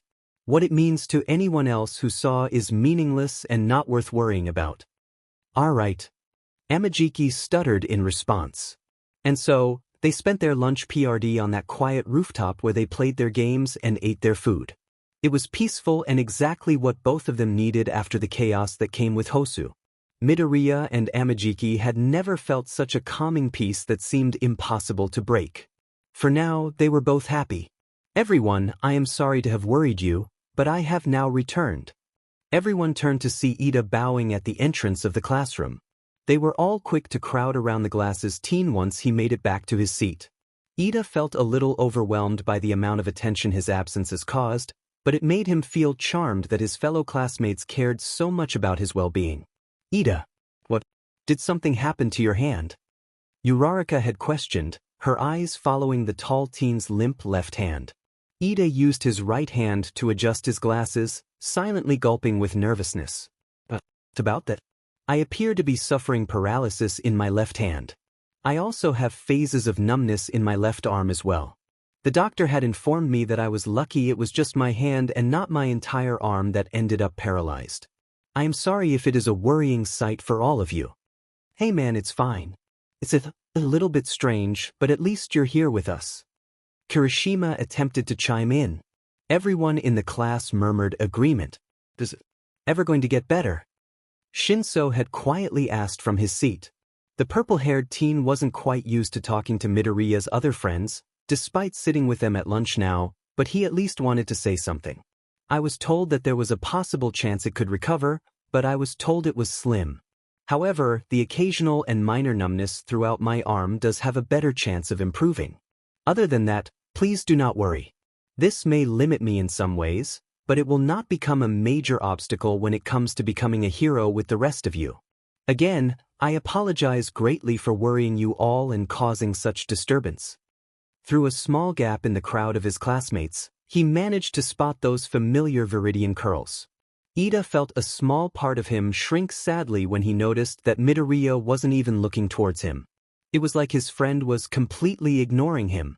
In all honesty, Ida can think of many reasons why that is. As the tall teen glanced around at the expressions of his classmates and listened to their words towards him, it really made him wonder why he ever thought that risking his life was a good idea. He couldn't imagine trading any of this for the hero killer. He couldn't imagine trading away any of the love and care given by his family and friends. Ida truly was foolish, wasn't he? Midoriya. The green-haired teen paused in her steps, turning to see Ida approaching her. The girl sighed before turning away, her eyes returning to her game screen before beginning to walk to their next class. Midoriya, wait dash. Please stop. Ida froze, his outreached arm returning to his side. Midoriya seemed to hesitate before deciding to turn her head back to face the taller teen. Ida felt a pang in his chest when his gaze caught the pained glint in his friend's eyes. He couldn't find the words to say. Midoriya was looking at him like that because of what he did that night. It had to be. Ida, I'm glad you're here. I truly am. I'm glad you're here with us and alive. However, I just need some time to myself. Once I finally finish sorting my thoughts, then I'll talk to you. The whole incident has just been too much for me. I hope you can understand that. I understand. I'm so sorry about your brother. I'm sorry that you felt like you had to resort to hunting down the hero killer. I'm sorry I couldn't stop you even though I knew what you were planning. Ida just stood there in silence. He felt like he didn't have the right to speak nor interrupt his friend's words. Even if Ingenium can't stand, even if Ingenium can't be a hero anymore. At least you have a brother who is alive. That's what truly upset me with what you did. People like me don't have such fortune. Midoriya began to walk away. You and Ingenium can still speak to each other and tell one another how much you care. People like me can only stand in front of a stone that will never speak, nor will there be the warmth of a living person when that stone is touched. Ida stood in that hallway alone with his thoughts. He didn't even realize the moment when Midoriya was out of his sight. The teen could only think about how much his actions have attacked his friends so personally. No wonder Midoriya was so desperate to stop him. No wonder Midoriya had such an understanding of what he was feeling. No wonder Midoriya needs to part ways with him to think.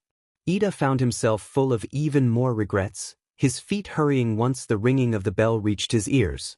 He could only hope that once Midoriya returned to him, he could make their friendship stronger than ever. Ida never wants to hurt Midoriya like that ever again. He will make sure he will do his best to never cause Midoriya to be pained like that again. He makes a promise to himself to never make any of his loved ones so pained. As the tall teen made his way to his next class, his mind haunted him with the memories of his friends and family. The tearful expressions on his mother and father's face, the worry and fear in Tensei's voice, the continuous concern from his classmates, and the pain in Midoriya's eyes. Ida will do his best to never cause such feelings again. He will do his best because he cares about them all. He will do his best because none of them deserved it. He was so very foolish, like Midoriya had said. Maybe he still is foolish, but he can try to prevent it from repeating.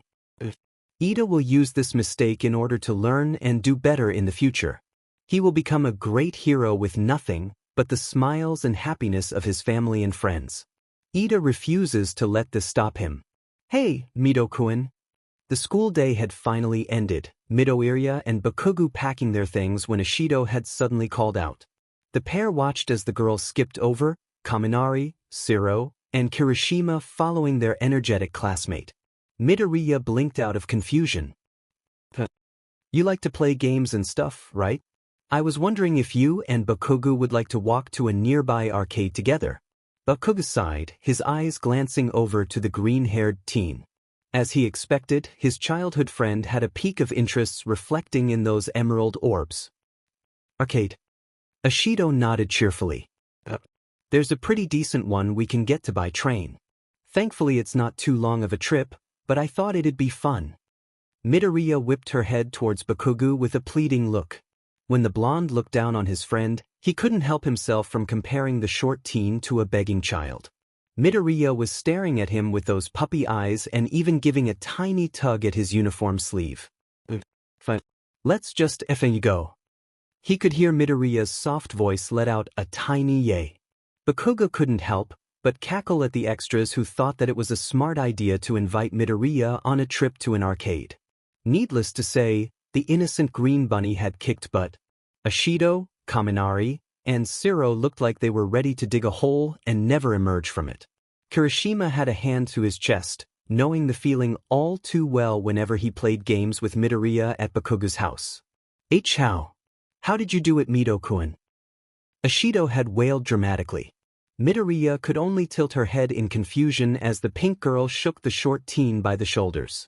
I knew you had to be good because you always seem to be playing video games, but I didn't know you were a gaming god. Kaminari ran his fingers through his sweaty hair. There's no way someone could dance so fast so perfectly. It's not human. Midoriya. Just how? They all remembered challenging their resident green bean to a dancing game where you had to step on the correct tile by following the music's rhythm. Everyone got either bad or average scores except for Midoriya. While they were all ready to collapse, their bodies all sweaty, the green-haired teen was still effortlessly dancing away with only some minor signs of exhaustion. The only person who could last the longest against Midoriya was Bakugou. Apparently, the blonde's challenging nature had kicked in when the childhood pair were kids and Bakugou practiced to hell and back just to try and beat Midoriya. The blonde apparently tried to improve himself in practically every arcade game he could. The green-haired teen still won in the end, but it was an impressive sight. In fact, Midoriya was so impressive that she set new high scores for every single game within the arcade. The group could remember watching the numbers rise higher and higher until they literally could not go any higher. After they were done, all of them had to drag Midoriya away because of the huge crowd that was watching the highly skilled classmate of theirs. Midoriya isn't even a licensed hero yet and she was already creating possible fans. Shiro remembered how many of those strangers had their phones out as well. It was pretty safe to say that Midoriya was likely going to be a huge hit on the internet. That specific arcade may end up gaining more customers as well in the future. I don't get it. I just did what I always have, play the game. They weren't that hard.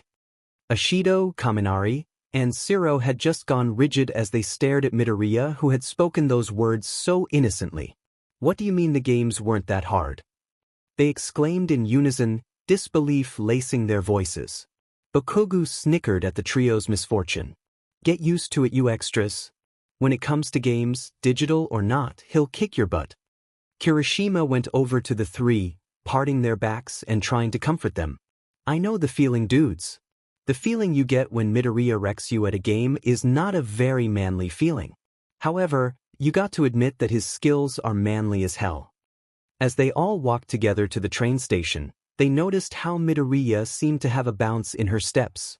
Eventually, the green-haired teen turned to look at them. We should do this again sometime. Even though they could all feel that lingering taste of defeat, they couldn't help themselves from agreeing. It was a very painful but enjoyable time. Who are you texting, nerd? The pair had finally parted ways with the others, the both of them now heading home. Thankfully, they would at least have some time together before being forced to part ways. Midoriya glanced up at Bakugou. Oh, it's a new friend I've made at school. Which one? He's not in our class. Actually, he's one of the hero course's third years. So, who is it? Bakugou watched in interest when Midoriya seemed to become shy. His name is Amajiki. He seems to have pretty bad anxiety, especially when socializing. It turns out that he also likes games. Maybe not as much as me, but I let him borrow my old GB color. He seems to be having lots of fun with it, and I've been hanging out with him too. I think he's really glad to have me give him pointers and tips on how to play. The blonde just smirked as he ruffled Midoriya's curls. He ignored the quiet squeak she made in response. So that's where you've been disappearing to during lunch? Yeah. There was a small silence between them as Bakugou thought to himself. Midoriya perked up when she suddenly heard her blonde friend speak up again. What exactly are your thoughts on him? She took a moment to think over her words. He's a very nice person at heart who struggles at social interaction. He may not seem like the bravest, but I have a feeling he knows what to do when it's necessary. After all, he has made it this far towards graduation. I also think he is very considerate despite him being the type to overthink things. I really want to help him with that. I guess I also feel really happy when spending time with him, especially since he really enjoys the games I own. No offense, but the games he is enjoying are different from those competitive multiplayer games I play with you and our classmates. It feels exciting as I look forward to what decisions he decides to make in a specific game series. It's interesting when I see him choose his own strategies. Even though we don't speak much at all. It seems like we have been talking for hours.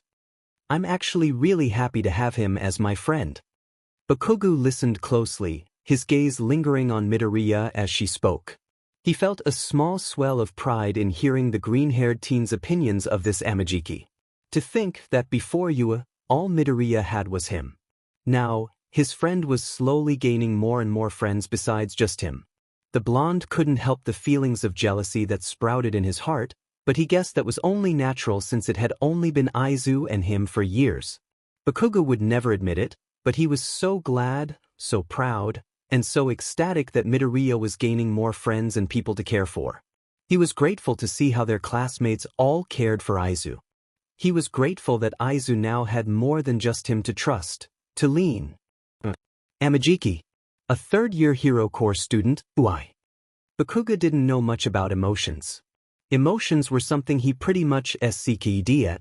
However, as he watched Aizu ramble on about Amajiki, he couldn't help himself from wondering if that was what the beginning of a romantic love looked like. If his friend was finding someone to love at such an NTMT level, he would fully support the relationship. Of course, after he made sure to threaten this Amajiki guy. Either way, a healthy romantic relationship was something Bakugou would be grateful to see for his friend. Aizu really does need love, and romantic love was different from the love provided by friends and family. It was a unique form of love that with its own direction. It was certainly something Aizu would need in her life. Midoriya paused in her muttering when Bakugou had come to a sudden stop. Before she could get a word in, the blonde had pulled her in for a warm embrace. Izu, I hope you know that I'm proud of you. The blonde could feel Midoriya smiling from where her face was hiding on his chest. I know. Time flew by like a passing breeze, and before anyone knew it, it was time for the final exam of their first term. They were entering the last week of June, doing their best to study and train. The exam was made of 2 parts, a written portion and a practical portion. There were a certain few in the class who were not excited about the written portion for obvious reasons. Yaoyorozu was kind enough though to act as a tutor, something that Midoriya decided to do as well. Kirishima, Uraraka, Ida, and Shinso would either met up with Bakugou and Midoriya at the explosive blonde's house or at a quiet cafe. Todoroki sometimes joined as well. Either way, all of them got to witness Bakugou and Midoriya's good cop, bad cop dynamic when it came to teaching. The blonde would roll up his own work and smack them over the heads with it, all while complaining about them not understanding. Meanwhile, Midoriya calmly and easily aided them with any questions or issues. It was a much nicer treatment compared to Bakugou. A small part of their minds wondered how Midoriya and Bakugou got along at all. After many hours sitting, their wrists aching from writing many words, Class 1A gathered outside in their hero costumes for the practical. Instead of the robots they were supposedly going to fight, it ended up being their teachers. W is supposed to win against the teachers. All of the students tensed at the sadistic gleam in Nisa's eyes as the principal smiles from his place in Aizawa's capture gear. The tired hero looked so done with life, a single paw on his cheek which was tilting the man's head to the side. Due to the recent rise in villainous activity, UA has been working to increase security as well as the challenge level of the exercises we give you. All of you will be broken up into pairs and assigned a teacher to face. The battlefield for each fight will not be the same and will take place in various terrain. Do not worry too much, however. The teachers will all be wearing specialized weights created by the support department to act as their handicap. While you fight them, they will be carrying around half of their total body weight. That still didn't make the students feel any better. Do note that there is more than just one way to win. Nisa held up a bulky pair of HNDCFFS. At the end of each arena will be an escape gate. You may pass through there to simulate getting back up. As a hero, you will not always be able to win every battle you face. You will find that it is sometimes best to run and get help. However, you can also win if you manage to place these cuffs on your assigned teacher.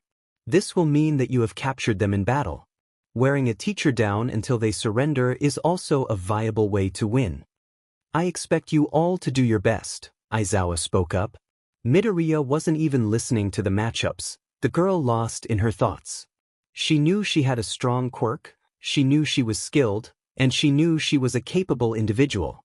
She never usually let herself be consumed by doubt when it came to her ability to fight, but as she stared at the line of teachers, she couldn't help herself from feeling overwhelmed.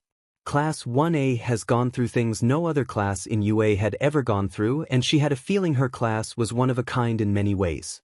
Yet, despite that, she couldn't help herself from wondering if they could truly do this. Were all of them truly ready for such a challenge?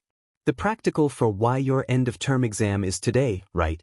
Midoriya looked up from her screen in wonder.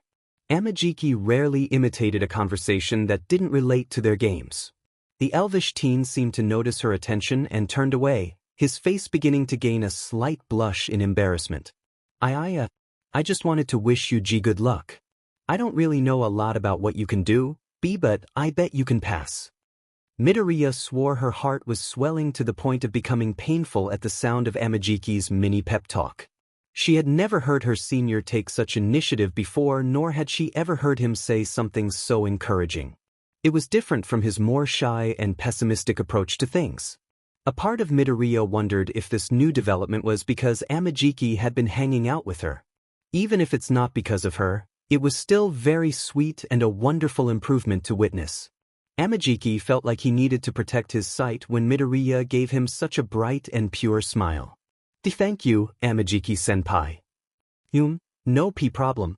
Anyways, any tips for the next gym leader battle? Midoriya stood awkwardly at the entrance gate to her assigned battlefield. Beside her was an equally awkward Ida. From what the green-haired teen had observed, all the student pairs had some sort of reason behind them. Whether it was due to abilities or relationships, Midoriya had been able to find reasonable pros and cons to each pair of students and the teacher they were assigned to fight. She had a feeling that she was paired with Ida because of how she's suddenly been distant towards the taller teen. She didn't really mind having to work with Ida, but she kind of wanted to be paired up with Kacchan despite the fact that the blonde and Shinso have to fight against All Might. Kirishima and Sato had both lost to Cementos, and Azui and Tokoyami had both won against Ectoplasm. Now it was Midoriya and Ida against Power Loader on a clear dirt field. It looked a lot like a construction site, which was kind of fitting for Power Loader, especially considering the man's quirk and his role as the support course's teacher. So, have any plans? Ida suddenly asked. Midoriya played around with the large HNDCFFs they were provided with before securing them on her belt. Stay together and don't rush forward unless we need to. Power Loader is sure to have some sort of major support gear considering his skills. I also have a feeling that he has made plenty of traps. I haven't seen a single hint of him so far, and there has to be a reason that the arena we are given is flat, but made of dirt. Ida just nodded, not really sure what to say. Midoriya, Start. A pre-recorded voice rang out through the speakers. The short teen's emerald eyes narrowed as they examined the terrain before them. That's our cue. When the pair stepped onto the field, it was absolutely empty and encased in silence. Across from them at a distance was the escape gate that seemed to be baiting them to come forth. Before they knew it, the entire area became a desert storm, dust clouds appearing from out of nowhere at a continuous pace, the ground beneath them shaking and rumbling. The pair of students did their best to protect their face as the dust flew into the air. Ida didn't remove his gaze from the field as he spoke. See any signs of him? Not yet. However, if the shaking has anything to say about it, I think he's underground. Midoriya replied quietly. Power Loader had to emerge eventually if he really wants to stop them himself. The man was clever, she'll give him that. With all these thick dust clouds in the air, she can't just look at the exit gate and transport herself there. Power Loader was aware of her ability to teleport inside electronic systems and devices. This dust storm was all an obstacle to keep her from earning an easy win. Ida, stay here. If something happens, use your quirk. I'm gonna test something. Before Ida could respond, Midoriya ran a couple of feet forward, her quirk speeding up her movements. The moment she went a little too far into the field, a large pitfall appeared beneath her. Just as I thought, he dug traps underneath us. The green-haired teen was quick to bounce off the curved wall in front of her. As she launched backward, her hands latched onto the rim of the pitfall as she pulled herself up. Midoriya, are you all right? Her friend had shouted with worry. I'm fine. Her eyes stayed glued to the ground, her quirk acting like a detector until she felt something moving around. Careful, this whole field must be rigged with pitfalls. I can feel the support gear Power Loader Sensei is using as well. Does that mean you'll be able to guide us around him? Possibly. I'm not entirely sure if the teachers were aware that I can sense electric devices like some sort of detector. Either way, him hiding away in the ground is actually muffling my ability to sense him clearly. I should be able to tell you where he is coming from, but I won't be able to pinpoint his exact location. I see, Ida responded thoughtfully. Midoriya, do you think it would work if I carry you to outrun the pitfalls? I think it's the best bet we got. There's nothing I can do from here with such poor visibility, and you're faster than me. Just be careful. Ida nodded in understanding before crouching, Midoriya climbing onto the teen's back. Hold on tight, I don't want to drop you. Like a rocket, Midoriya felt the wind whipping past her as Ida shot off with a burst of speed.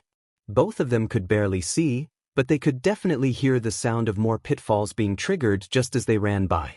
Both of them were making sure they remembered where the exit gate was. The green-haired teen did her best to keep track of Power Loader, eyes widening when she felt the man's support gear coming nearer. Careful. I'm sensing him coming somewhere from the east. Just as Ida prepared himself to avoid the teacher, Power Loader had finally emerged from under the ground, the hero seated on a large mechanism. When Midoriya saw it, She could see how the hero had managed to move so quickly underground. It was like a literal digging machine. When a claw from it aimed for them, Ida managed to dodge despite his balance being slightly thrown off. Midoriya. Only one of us needs to make it to the gate. Use my recipro burst to get ahead. The green-haired teen already had a feeling about what she'd have to do as she leapt off Ida, her body in a horizontal position as it ended up ahead of his. At around the same time, Ida swiftly jumped into the air at Midoriya's level, one of his legs activating recipro burst and heading towards the short teen who was in front of him. Midoriya felt her feet come into contact with the armor plating on Ida's leg that was swinging at her, and she used it as a super-powered springboard. She crouched midair, the metal armor beneath her feet in that seconds-long moment in time, the recipro burst plus her own quirk powering her legs, causing her to shoot off like a bullet towards the exit gate. In a way, their stunt reminded her of baseball. Midoriya Izuku and Ida Tenya have passed the exam. The gate announced, a sign with Nizu lighting up in congratulations. The girl winced when she fell into a roll, her momentum struggling to slow down as she felt her body scrape against the hard ground. She took a few moments to breathe before getting up and jogging back towards the arena to check on Ida. Midoriya blinked, the field's air returning to clarity to reveal the sight of Ida buried in the ground. Only his head was free from the dirt, power loader doing his best to dig the tall teen out. She was quick to run over and help in digging Ida out of the ground. Before they knew it, the pair of students were making their way to the observation room where Recovery Girl was. The trip, so far, was silent. Sorry, Ida turned to her with a stunned expression. Why are you apologizing? I'm sorry for being so distant towards you lately. Even if we hung out with the others during our study groups, we still had this wall. Midoriya, I think you had every right to distance yourself. My actions during the internships had hurt everyone, especially you. My actions hurt you in a personal way. Besides, it's not like you were being rude to me. You were just trying to take some time for yourself to sort through your own thoughts and feelings. It's really me who should be apologizing. The two fell into another silence, a little more comfortable than the last. Her name was Inko. The taller teen's gaze whipped over towards Midoriya, his friend looking everywhere, but at him. That's a nice name. Thank you, Inko, so that must be the person Midoriya had lost. Ida thought to himself. If you don't mind me asking, what was Inko like? For a second Ida thought he went too far. Sorry. I shouldn't press if you dash. She was a rarity from what I remember. I was really young when I knew her. It's quite unfortunate really, Midoriya sighed, her gaze locking onto his shoes. Inko was an incredibly kind person who would do her best to care for others. She knew when to be bossy and take the initiative, but she still managed to be so sweet even during those stern moments. She was bright like the sun, always making sure others saw the brighter side to things. A true optimist from what I know. Inko sounds like a wonderful person. I would have liked to meet her. Technically you can. Ida watched Midoriya give him a sad, but shy smile. It may not be a normal meeting, but you can visit her with me sometime. The glasses teen could only blink at his friend with an incredulous expression. Midoriya, are you as sure you want me to visit her with you? Isn't that a bit too personal? There's no way I could intrude on such a visit. I never even heard of Inko until now. It's okay. I can see why you'd object, but if I found it intrusive, then why would I even invite you? Ida had no response to that. So, what do you think? Ida lifted a hand to comfortingly rest on Midoriya's shoulder. He gave his friend a gentle smile. I'd be honored. When Midoriya and Ida had made it to the observation room, Recovery Girl giving them a tiny scolding for their injuries, the atmosphere around the pair had lightened considerably. As they watched the other matches, they couldn't help but feel as if they had gotten closer. What happened that night at Hosu will never be forgotten, but at least they have both survived and grew stronger because of it. In the end, Yaoyorozu and Todoroki won against Aizawa, Uraraka and Aoyama won against 13, Ishido and Kaminari lost to Nizu, Koda and Jiro won against Present Mike, Ojiro and Siro lost against Midnight, and Bakugou and Shinso won against All Might. As everyone sat in the classroom, those who failed to pass the exam were dramatically wishing everyone else well on the summer camp. At least Kaminari and Ishido were being dramatic about it, only for them to become relieved when Aizawa announced that everyone will be attending the summer camp regardless if they passed or not. Besides, those who failed the exam will need this opportunity even more, though you will need to attend extra remedial classes. The class just watched the unfortunate souls fall back into a depressed state, Aizawa ordering them to sit down and be quiet because the class was starting. The mall? Midoriya questioned. Yeah. I thought I'd be nice if the whole class goes so we can get the stuff we need for the summer camp, Kirishima announced. Midoriya looked over at Bakugou, the blonde giving a shrug. What are you looking at me for, nerd? If you want to go, then go. Will you be joining us then, Kachin? Kaminari chimed in. The electric teen backed off at the threatening growl he got in return. Don't go calling me that, you pick a brain sheet. Also, I don't even need to visit the mall. I got everything I need on the stupid but list already. Todoroki has walked by Midoriya's desk, his bag already packed to go. Oh, Todoroki-kun, will you be joining us for the trip to the mall? Ida had called out. Sorry, but I won't be able to. I'm busy after school. The cold teen replied in monotone. So it may not be the whole class, but a good majority of us will be going together. Ishido spoke up optimistically. Midoriya was pretty sure she had everything she needed. The only reason why she decided to go was because it would be time to hang out with her classmates and… Can you blame her for wanting to see the video game stores? In the end, everyone pretty much broke up into groups, all while agreeing to meet up at the plaza at a certain time. Midoriya didn't really mind too much. At least she got Shinso and Tokoyami. Midoriya and Shinso were quick to find out that Tokoyami sometimes slipped into an interesting way of speaking. So, are there any particular stores you guys want to visit? The green-haired teen asked. Shinso just gave a shrug. I just needed to get some small things I don't have, but other than that I don't mind following you around. I'd like to go visit one of the origin sources of the Banquet of Darkness in which many sell their souls too. The pair just stared at Tokoyami in absolute silence. The bird-like teen blinked and seemed to realize what he said. Apologies, If you want to check out a goth clothing store, I don't mind. Midoriya interrupted. The purple-haired teen just whipped his head over to her. You understood that? All the boys got were a shrug from their short classmate. I've played video games that have characters who speak incredibly strangely and difficultly. Tokoyami was hardly challenging at all. That's what then led to the trio parting ways. Tokoyami excuses himself to visit some shops while Shinso said he'd be right back due to needing a drink. Midoriya just sat down somewhere out of the way as she played her game, waiting for Shinso to return. Hey, you're one of the kids from the sports festival, no? Midoriya internally froze. Didn't like the tone of that voice. The short teen tried her best to act naturally even when the hooded stranger took a seat next to her. Before she could even blink, the stranger's arm was resting across her shoulders in a friendly manner. However, she could easily tell that it was far from friendly. Midoriya gulped when a dry hand curled around her neck, a single finger lifted. When she turned her head to the left, she was met by the horrifying face of Shigaraki. Shigaraki Tamura, the supposed leader of the League of Villains. The blue-haired teen was smiling down at her that it was incredibly unnerving. The dryness of his skin didn't help at all. Midoriya decided she hated the sight of Shigaraki's cruel smile. A smile that was supposed to be an act of friendliness.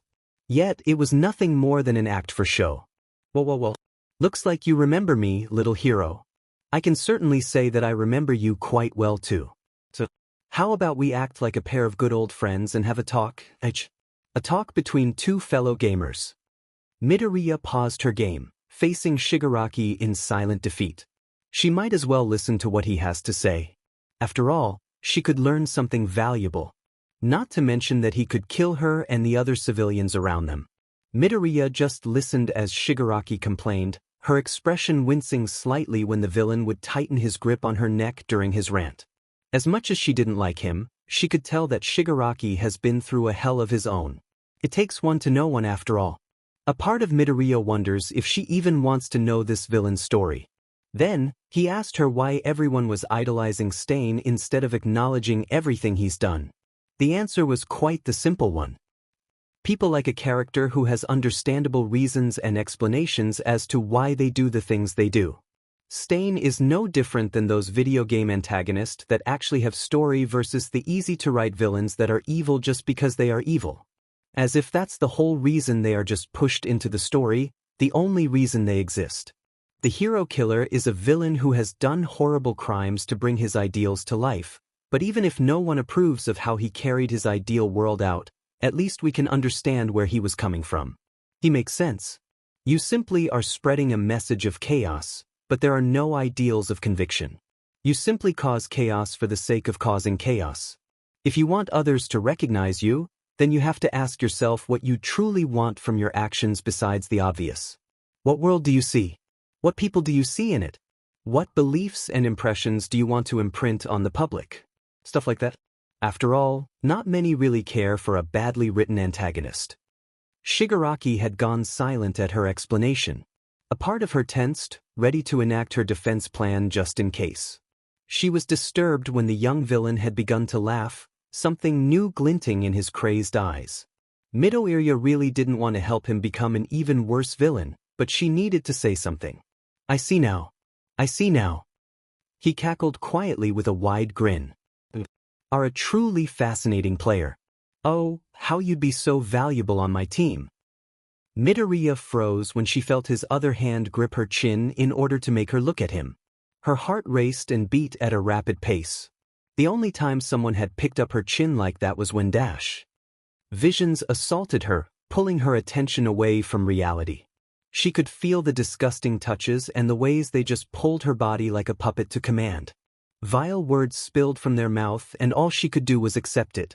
The only warning anyone would get was the sudden feeling of static in the air. People screamed and shouted in a panic when Midoriya lit up with green sparks of electricity, the pained shouts of Shigaraki going unheard. Only a few civilians got a slight zap from the sudden pulse of electricity. It was fortunate that not many were too close to Midoriya when her quirk has suddenly set off like a bomb. She barely recognized the sound of Shinso calling out and running over once it was safe. The police were quick to empty the mall after the incident. Many were stunned when they found an unconscious and slightly paralyzed Shigaraki on the ground. Nearby and squeezed into a dark corner was a silent Midoriya. There was also a purple-haired teen sitting nearby Midoriya, making sure she had personal space. He seemed to be trying to calm her down. The rest of the green-haired teen's classmates only saw a glimpse of her before she had to be driven to the police station for her statement. So you were threatened by Shigaraki, you were forced into a conversation with him about his conviction in villainy, he began to make a move, and you let out an electric shock out of defense. All Tsukachi got from the green-haired boy before him was a quiet nod of confirmation. The detective found himself internally sighing. Listen, I think that what you did was really brave. You did your best to keep him busy despite how uncomfortable it must have been, but you still managed to keep your head on throughout it all. You even managed to shock him enough that we could arrest him. While it was a reckless move and others could have gotten hurt, I understand you were forced into that decision. He found himself gently squeezing the teen's hand with regret. I'm also sorry that your effort was wasted. Shigaraki was in the process of being transported when that warp quirk had taken him away. I apologize on the behalf of the police for not doing better to keep Shigaraki in custody. Midoriya blinked in surprise. Don't have to apologize. Warping quirks are very powerful and rare. You couldn't have done much against it really. Still, I know the mall incident must have been highly stressful for you. I still wish to apologize anyways. I see. If you insist, then please accept my forgiveness. The detective gave the short boy a nod and determined expression. Thank you, and I swear we will do our best to recapture Shigaraki in the future. Bakugou had arrived at the police station, fussing over her again like a parent. He began with the insulting stage where he'd sound mean but was actually just really worried. Then he would end up going into the kinder and genuine phase where he'd comfort her and even perform rare shows of affection. Bakugou managed to convince the detective that he'd bring her home. No one except the childhood pair knew that Midoriya didn't want to go home and that Bakugou didn't want to be the one to bring her back there. Regardless, Midoriya ended up back in her apartment. She hid a flinch at her father's yells and tried to not scrunch up her nose at the smell of alcohol. I can't believe you. First, it was the USJ and you could have been turned to mush by that DMN monstrosity but ended up almost getting turned to ashes. Then, you almost get sliced to pieces from the FING hero killer and now you could have been killed by that crusty, dry F-er who calls himself the leader of the League of Villains. Are you trying to get yourself killed, you dumb sheet? The sound of shattering glass could be heard as the bottle was tossed carelessly across the room. At least she didn't have to worry about it coming her way. Midoriya stood still as she felt her father's hands tightly grip her shoulders. Her stomach felt like it was doing small flips when he began shaking her frantically. Why are you trying to kill me, huh? You want me dead that badly? You want to make me suffer, you DMN sadistic beach? All these years of raising you and you decide to pay me back by trying to slowly end my life with your unbelievable bullshit. Who the f do you think you are? Midoriya ignored the harsh slaps that caused the flesh of her cheeks to swell into a darkening pink. The girl let out a small yelp when she fell backward from an unexpected punch. Her right eye and her forehead pulsed with pain. Midoriya really hoped that wouldn't bruise. Do you think you're some sort of immortal god or some sheet? We all are going to die. I'm going to die, you're going to die. At least when I die I rather it not be because of the stupid shit you teenagers get up to. In the end, everyone on this forsaken planet is going to die. Midoriya whimpered silently when Hisashi had slammed a half-broken bottle onto her arm, pinning it to the floor. At least the cuts it made were still pretty small. Hisashi was looking down at her with those eyes full of disgust, hate, and fear. There was so much fear. Fear about what? Midoriya wasn't quite sure. She had a feeling it was about her safety though. No matter how much Hisashi hurt her, she always noticed that he would fight to at least keep her alive.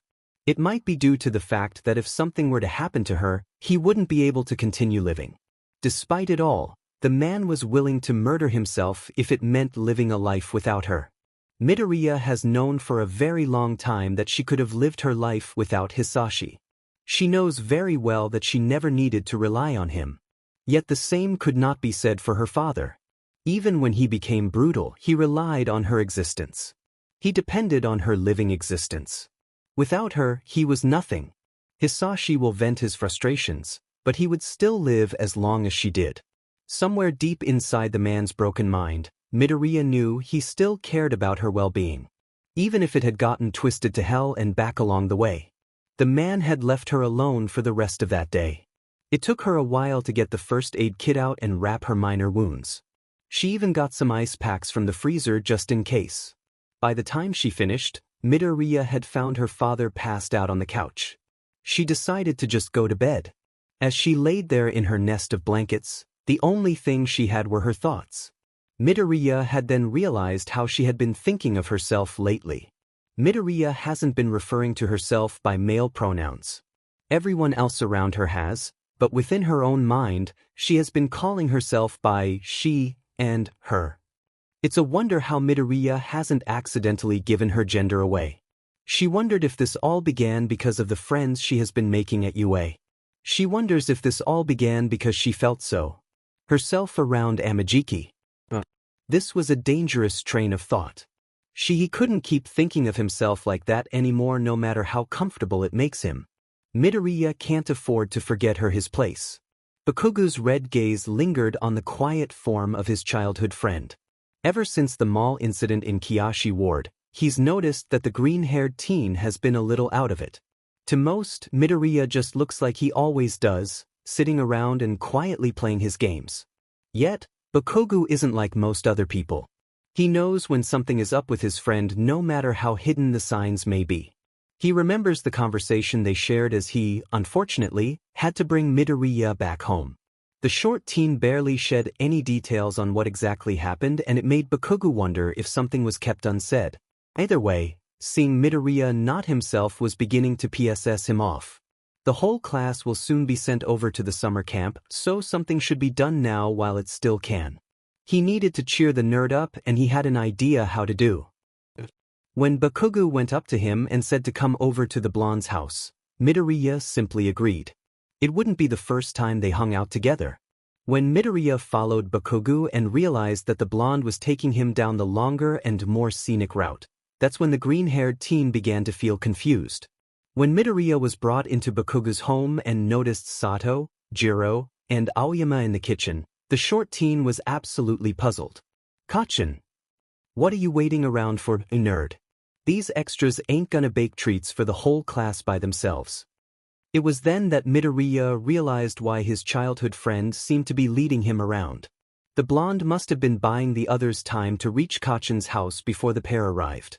It was all a surprise that the explosive blonde set up. Midoriya couldn't help but smile at his friends.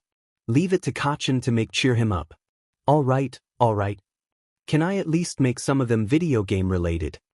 The next few hours were full of loud music and chaos. Sato and Midoriya focused on making biscuits, cupcakes, and cookies for the rest of the class. The table was practically spilling over with food coloring, sprinkles, cookie cutters, and other decorative supplies. Meanwhile, Jiro played music from her playlist as she helped wherever she could. Since they all still had schoolwork to do, Bakugou decided to kill two birds with one stone. He got out multiple small notepads for Sato, Aoyama, Jiro, and Midoriya to take home later. His voice would shout out their homework questions and he'd save their answers for them. Basically, Bakugou would shout to Sato a homework question, Sato would give his answer, and Bakugou would write it down on the notepad dedicated to Sato's responses. The explosive blonde would then move on to Jiro, ask her the same question, and then write down her reply on the notepad dedicated to her responses.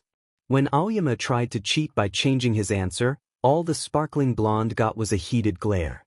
I can FNG tell if one of you a-holes try to cheat off each other, so don't FNG dare.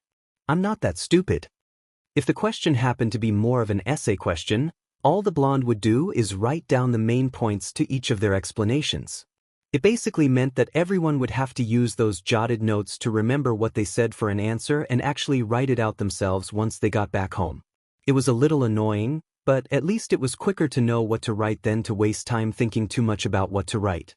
Either way, at least filling their homework out later would be quicker this way. It would need to be in their own writing anyways. They doubted that Aizawa would not notice if they suddenly tried handing in something all in Bakugou's penmanship. It was a pretty good system they had going. Since Bakugou was in charge, it meant it was cheat-proof. While they would still need to write their answers on their own paper once this baking hangout was over, it still was nice. The house was quick to fill with the smell of delicious desserts and even French treats thanks to Aoyama. Before they knew it, everything was wrapped and ready to be carried to school the next morning. All of them couldn't help but high-five each other at the successful baking mission. Bakugou begrudgingly joined the group high-five as well, only because he was internally glad to see Midoriya's eyes gain that joyful spark again. Bakugou smirked within his mind. Delicious treats for everyone and a happier Midoriya. Missions successful indeed. Bakugou sputtered when he felt something powdery hit the side of his face. He barely even acknowledged the snickers from his other classmates. The blonde turned, only to see an innocent Midoriya. The short teen was looking away from Bakugou all while failing to hide those flower-covered palms. So, you have chosen death. Bakugou growled, his mouth stretching into a feral grin. The rest of their classmates watched the exchange with quickly growing dread. Especially when they watched Bakugou stick his hand into the bag of flour, a fistful of powder emerging soon after. When Bakugou Mitsuki returned home, she did not expect to see a group of teenagers having a flour war in her kitchen. There were even empty containers of sprinkles that either had spilled over or had been thrown around as the flour had. It was a mess and Mitsuki was not exactly happy about it. Yet, she wasn't exactly mad either as she watched them laughing and smiling from afar. Even her own son was enjoying himself, a rare sight to see since her problematic child never enjoyed himself around other teens. The only exception of when Bakugou was in the company of Midoriya and only Midoriya. It was nice to see that childhood pair bonding with others their age. Uraraka hummed with delight, her cheeks slightly puffy due to taking a bite from a pink frosted cupcake. You guys made this. It's delicious. What are these things called again? Crepes? Kaminari questioned as he took another bite of the strange pancake-like food. Ahem. Not crepes. They are called crepes. Aoyama had corrected. Yaoyorozu took a bite out of a yellow frosted star cookie that had little beady, black eyes for a face. What did you call this again, Midoriya? It's a power star. The green-haired teen answered, taking a bite out of a blue frosted bunny cookie. Yes. That's probably a video game thing. I apologize for not understanding the reference. Midoriya just shrugged. It's fine. Yaoyorozu's eyes seemed to sparkle as she took another bite. While my family and I have tasted some of the most expensive cuisines out there is just something spectacular from eating food made by good friends. Thank you very much for making all of this. The rest of the class burst into a chorus of cheers and agreement, all of them expressing their gratitude. Believe it or not, it was Bakugou's idea. Jiro had spoken up. Many turned their heads towards the blonde who was trying to ignore their stares. He let out a glare and a muffled "wh" as he bit into an orange cupcake. He got Sato, Aoyama, Midoriya, and me to get together yesterday and bake all of this. I think he said it wanted to make something for the class since we'll be off to the summer camp soon. Jiro only let out part of the truth. She cut out the bit where Bakugou had gathered them to help cheer Midoriya up. Oi, earlobes, follow me for a second. It was the lunch party and Jiro was busy minding her own business when the explosive blonde had shown up at where she sat. She had nothing better to do and would rather not cause a commotion, so she just sighed and got up. Imagine her surprise when Bakugou led her to Aoyama and Sato, who looked equally nervous and confused. Jiro. Sato spoke up. Huh. The girl turned towards Bakugou. When she looked at him, the blonde honestly looked nervous. Unsure. It was like Bakugou was trying to figure out what words to speak. It was a sight none of them thought was possible. Is Bakugou actually thinking over his words? He sighed. Listen, I want you all to help me cheer Aizu up. He's been a little down recently whether you see it or not. I'd like to fix that by having us all hang out.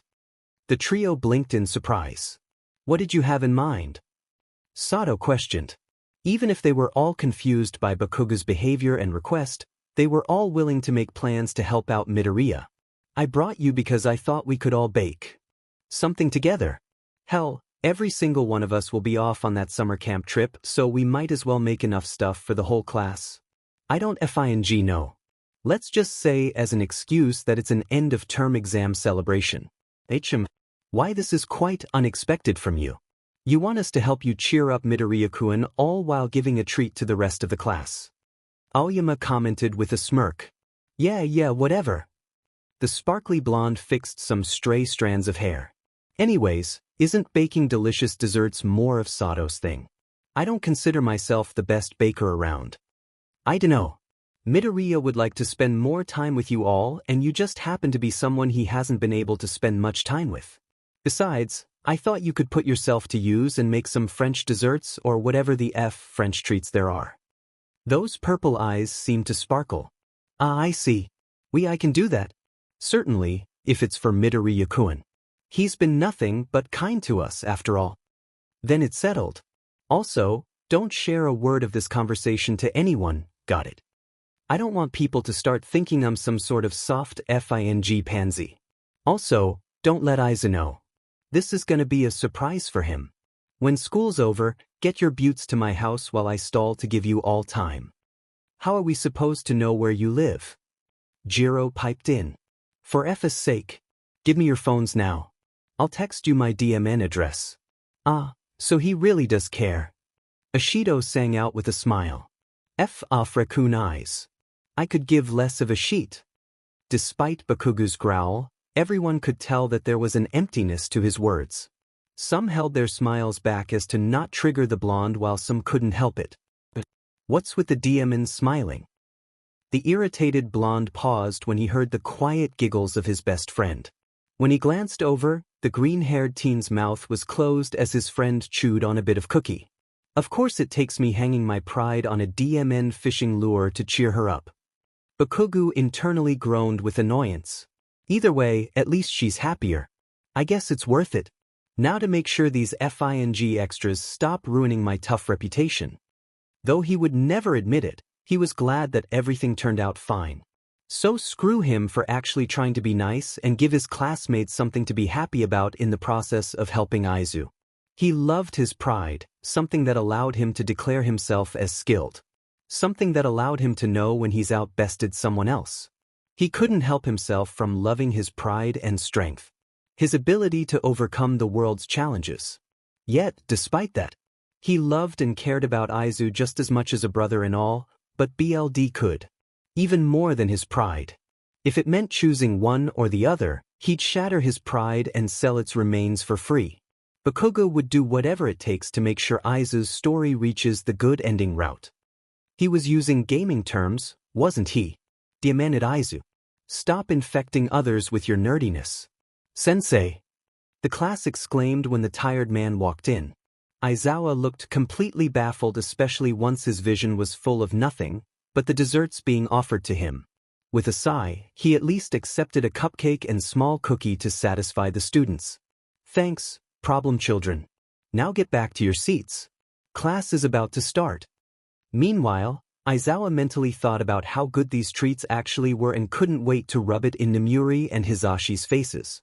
He isn't usually the type to act like that, but can you really blame him for wanting to see his friends whine about how they wish they were in his homeroom class today? The moment the door slid open, Aizawa knew who it was. The orange glow of the evening sunset filtered through the room's windows as Aizawa sat at his desk. The school hours were over, but he wanted to stay behind to check something. Shoyuta. There you are. Yamada exclaimed. The loud blonde seemed to skip over towards his friend only to pause. Is something the matter? Yamada just watched the tired hero run his fingers through his dark locks of tangled hair. Zashi, please tell me that I'm just being paranoid. Please just tell me I'm crazy before I start driving myself up the DMN walls. Shoyuta. I have no clue what you're talking about. Explain. The voice hero spoke with growing concern. It's just one of my students. What? Do you have some sort of troublemaker or something? No. It's not. It's not exactly that. Aizawa sighed. I just have certain suspicions about something and I'm not sure if my intuition is right about it. Yamada walked up, pulling an unoccupied chair over before sitting next to his distressed friend. What kind of suspicions? Is it something really BA-? I think Midoriya Izuku is a victim of child abuse. The silence that followed was heavy as Yamada did his best to think through this. Aizawa's sharp-as-hell intuition was leaving his tired friend to suspect that Midoriya is suffering from child abuse. He's been Aizawa's friend for years. Over time, Yamada has learned many things about his friend and how the tired man works. One thing the loud blonde could never doubt was Aizawa's instincts and intuition that had been built up from years of hero work. If Aizawa's gut instinct was causing such distress, then Yamada couldn't help himself from wondering if his friend was right. Aizawa has always been one to manage his emotions and he very rarely let them take control. To see the tired man so dragged down by this possibility was concerning. Yamada placed a comforting hand on Aizawa's shoulder. Listen, how about we tell Nizu to set up a meeting to keep a closer eye out on Midoriya? As far as I know, you don't have any evidence to prove that the listener is being hurt at home. We've got to be careful with how we handle this, whether or not it's true. Plus, I'd rather not have the listener worry about abuse rumors. Teenagers know how to spread words fast. If it is true, then we can't just wait around. Aizawa hissed with frustration. If it turns out to be wrong, there's a whole lot of ways people will be willing to twist it from the truth. We can't afford to make assumptions and act as if they are facts. If it turns out to be true, we have to be careful. We can't just charge in and expect to find out every detail. Besides, the listener could be put in more danger if the word somehow got out that there's a secret investigation going on about his home life. There's the danger of the possible abuser's reaction and the media. Not to mention that abuse victims can also be very complicated under such stress. Sometimes victims are molded to believe that such abuse is normal. Shoyuta. What I'm trying to say is that we have absolutely no idea about any of this. Aizawa lifted his head, only to be met with the caring eyes of his longtime friend. Regardless, we'll all make sure the little listener is being carefully watched over. Especially since you aren't the type to kid around with this sort of stuff. That intuition of yours may not be 100% accurate, but it has saved lives in the past. I'm going to help you with this show, Yuta, because I'll be dead if we let the little listener be written off only to potentially suffer. For Midoriya, everything went by in a blur. It was probably because he ended up falling asleep for a large majority of the bus ride. It was Kacchan that shook him awake, the vehicle, slowing to a stop as the glass doors parted. To be honest, the green-haired teen couldn't help himself from wondering if Bakugou was bothered by something. One lunch day, he had spent the short teen spent time with Tamaki while Bakugou had to meet up with All Might. When Midoriya finally met up with his friend again, the blonde seemed troubled. It was like Kacchan was possibly being burdened by something. As if there was a weight that Midoriya could not see nor know the pounds of. He tried to see if he could make Kacchan speak up about it, but all Midoriya got was a dismissal. It's fine, nerd. Worry about your DMN self. Before he knew it, everyone found themselves on a dirt cliff with an incredible view of the forest and beyond. Midoriya was quick to notice the new presences, turning to see a group of heroes dressed like cats. Those were the wild PP cats, right? A hero team that focused on rescue, particularly from natural disasters. To see close teams of heroes like this were a rarity, as many set off on their own and only ever had temporary alliances if they happened to share a battlefield or mission. The group of heroes was quick to introduce themselves. There was Mandalay, who was dressed in red with her quirk, Telepath. A telepathic quirk that was a one-way form of communication. She could speak to others, but no one could speak back. There was Pixie Bob, who was dressed in blue with her quirk, Earth Flow. A quirk that allowed manipulation of the earth and its natural terrain. Midoriya wondered what the limits of it were. After all, when does her quirk classify something as earth? Stone was part of the earth, but as far as he knows, she can easily manipulate dirt and soil. Next was Ragdoll, who was dressed in yellow with her quirk, Search. Midoriya wondered how uncomfortable it could be to have such a quirk. The ability to just have the information of anyone you see thrown in your face couldn't be pleasant all the time. Last was Tiger, who was dressed in brown with his quirk, Playa Body. The man was a strange sight, not that Midoriya was one to judge. I mean, he was a girl dressed as a guy. So what right did he have to judge Tiger for being a guy and wearing a skirt? The hero seemed to be comfortable. Emerald Eyes caught sight of a red hat with tiny horns. The owner turned out to be a young dark-haired child with quite an agitated expression. It almost seemed as if that was the kid's default face. Midoriya blinked before looking away. Midoriya has seen the look in the child's eyes. He's seen those emotions before. He's seen that pain before. After all, he's seen it in himself at one point in his life. He so hoped that this child wasn't so burdened, but alas, it seems the kid went through something similar. The loss of a loved one. At least this child was surrounded by those who would try their best to give love and care. In the blink of an eye, all of Class 1A got a bad feeling, many trying to bolt it for the bus when Aizawa was explaining something. Midoriya wasn't really paying attention, but he saw that glint in his teacher's eyes. Those who decided to accept their fate or didn't dare to run from it just watched Midoriya as if the green-haired teen was crazy. Midoriya can't really blame his classmates since he just casually and quietly strolled over to the cliff's railing, sat down on it, and let himself fall back towards the ground below, all while giving the observing classmates of his a tiny salute. When Midoriya rolled and safely landed on the bottom of the small cliff, he stood off to the side. Not a moment later, there was the rumbling of the earth being disturbed and the shouts of his fellow classmates. Midoriya could only watch as Pixie Bob made a landslide to toss his class down into the forest with him. Try and make it through the beast's forest in at least, let's say, 3 hours. See you all at the lodge. Good luck, kiddies. Pixie Bob's cheerful voice rang out. The sun was beginning to set by the time Class 1A finally reached the lodge, the clearing full of an orange and yellow hue. Pixie Bob seemed to dance around Midoriya, Todoroki, Ida, and Baku. The boys did their best to try and keep the heroine from smothering them for their skills. Midoriya couldn't help but feel embarrassed at the fact that the woman was acting like this because they were guys. Pixie Bob said something about youth and something about them being her pickings. Either way, it definitely looked like some sort of suitor hunt. Midoriya finally couldn't resist the urge to at least greet that angry child who always watched from a distance. In the end, he was so glad for his reflexes when he grasped the child's wrist from coming into contact with his pages. He would never know what it was like to be hit in the ball since he wasn't truly male, but he sure did not want to pretend. The green-haired teen decided to let the kid go off on his own. It was clear that the child cared very little for Class 1A's existence as a whole. Everyone was glad when they found out that dinner was already made for them. Practically everyone ignored the fact that from now on they'd have to make their own dinner. The lodge was filled with starved stomachs being filled as much as they could. Midoriya couldn't help but think about how ineffective her quirk was. While charging her body up allowed some strength and speed enhancement, it wasn't too good against creatures made of solid rocks and soil.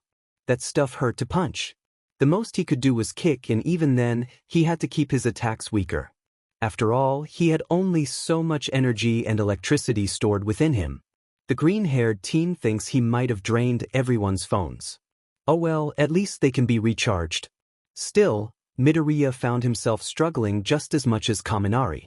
For both of them, stronger electric attacks worked, but it took too much electricity. Those things were made of the ground after all.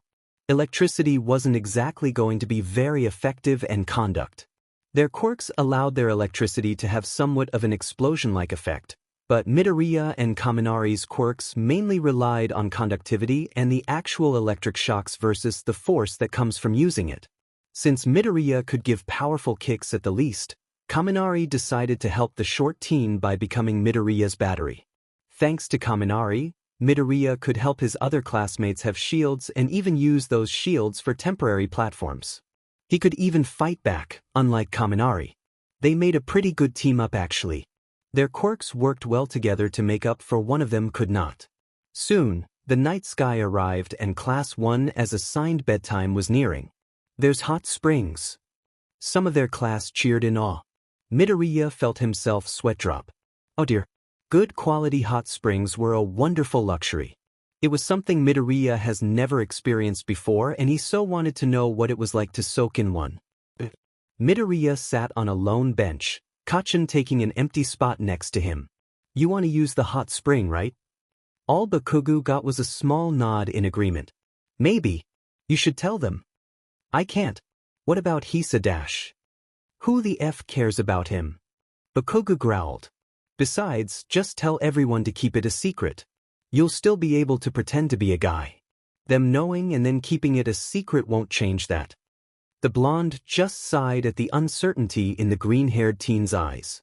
Before Midoriya knew what was happening, his wrist was grabbed and he soon found himself standing outside the changing room for the girls' side. Midoriya quickly turned to look at Bakugou. Kacchan. I can't just dash. Bakugou aggressively poked at her to get his point across. Listen, I'm not letting that BSTRD take this from you. If you want to enjoy the hot springs, then you better enjoy them. He's not gonna know, and I'm pretty sure you've won the respect of every single one of our classmates. They won't tell if you let them know that. Midoriya found herself being pushed towards the door before hearing Kacchan's steps get farther away. Do what you want for once, nerd. When she slowly creaked the door open, she found the changing room completely empty, much to her relief. Though, maybe it would have been better if the rest of her female classmates were here. It felt strange to undress in a girl's changing room. There was no need for Kacchan to hide her from sight, and it wasn't like she was somewhere she shouldn't be. A part of her really wanted to just skip the hot springs, but she really wanted to see what it was like. Wrapping a towel around her chest, she nervously stepped outside. Midoriya was met with the shrieks of her female classmates and the splashing of water at her face. Maybe having the time to explain things in the changing room would have been better.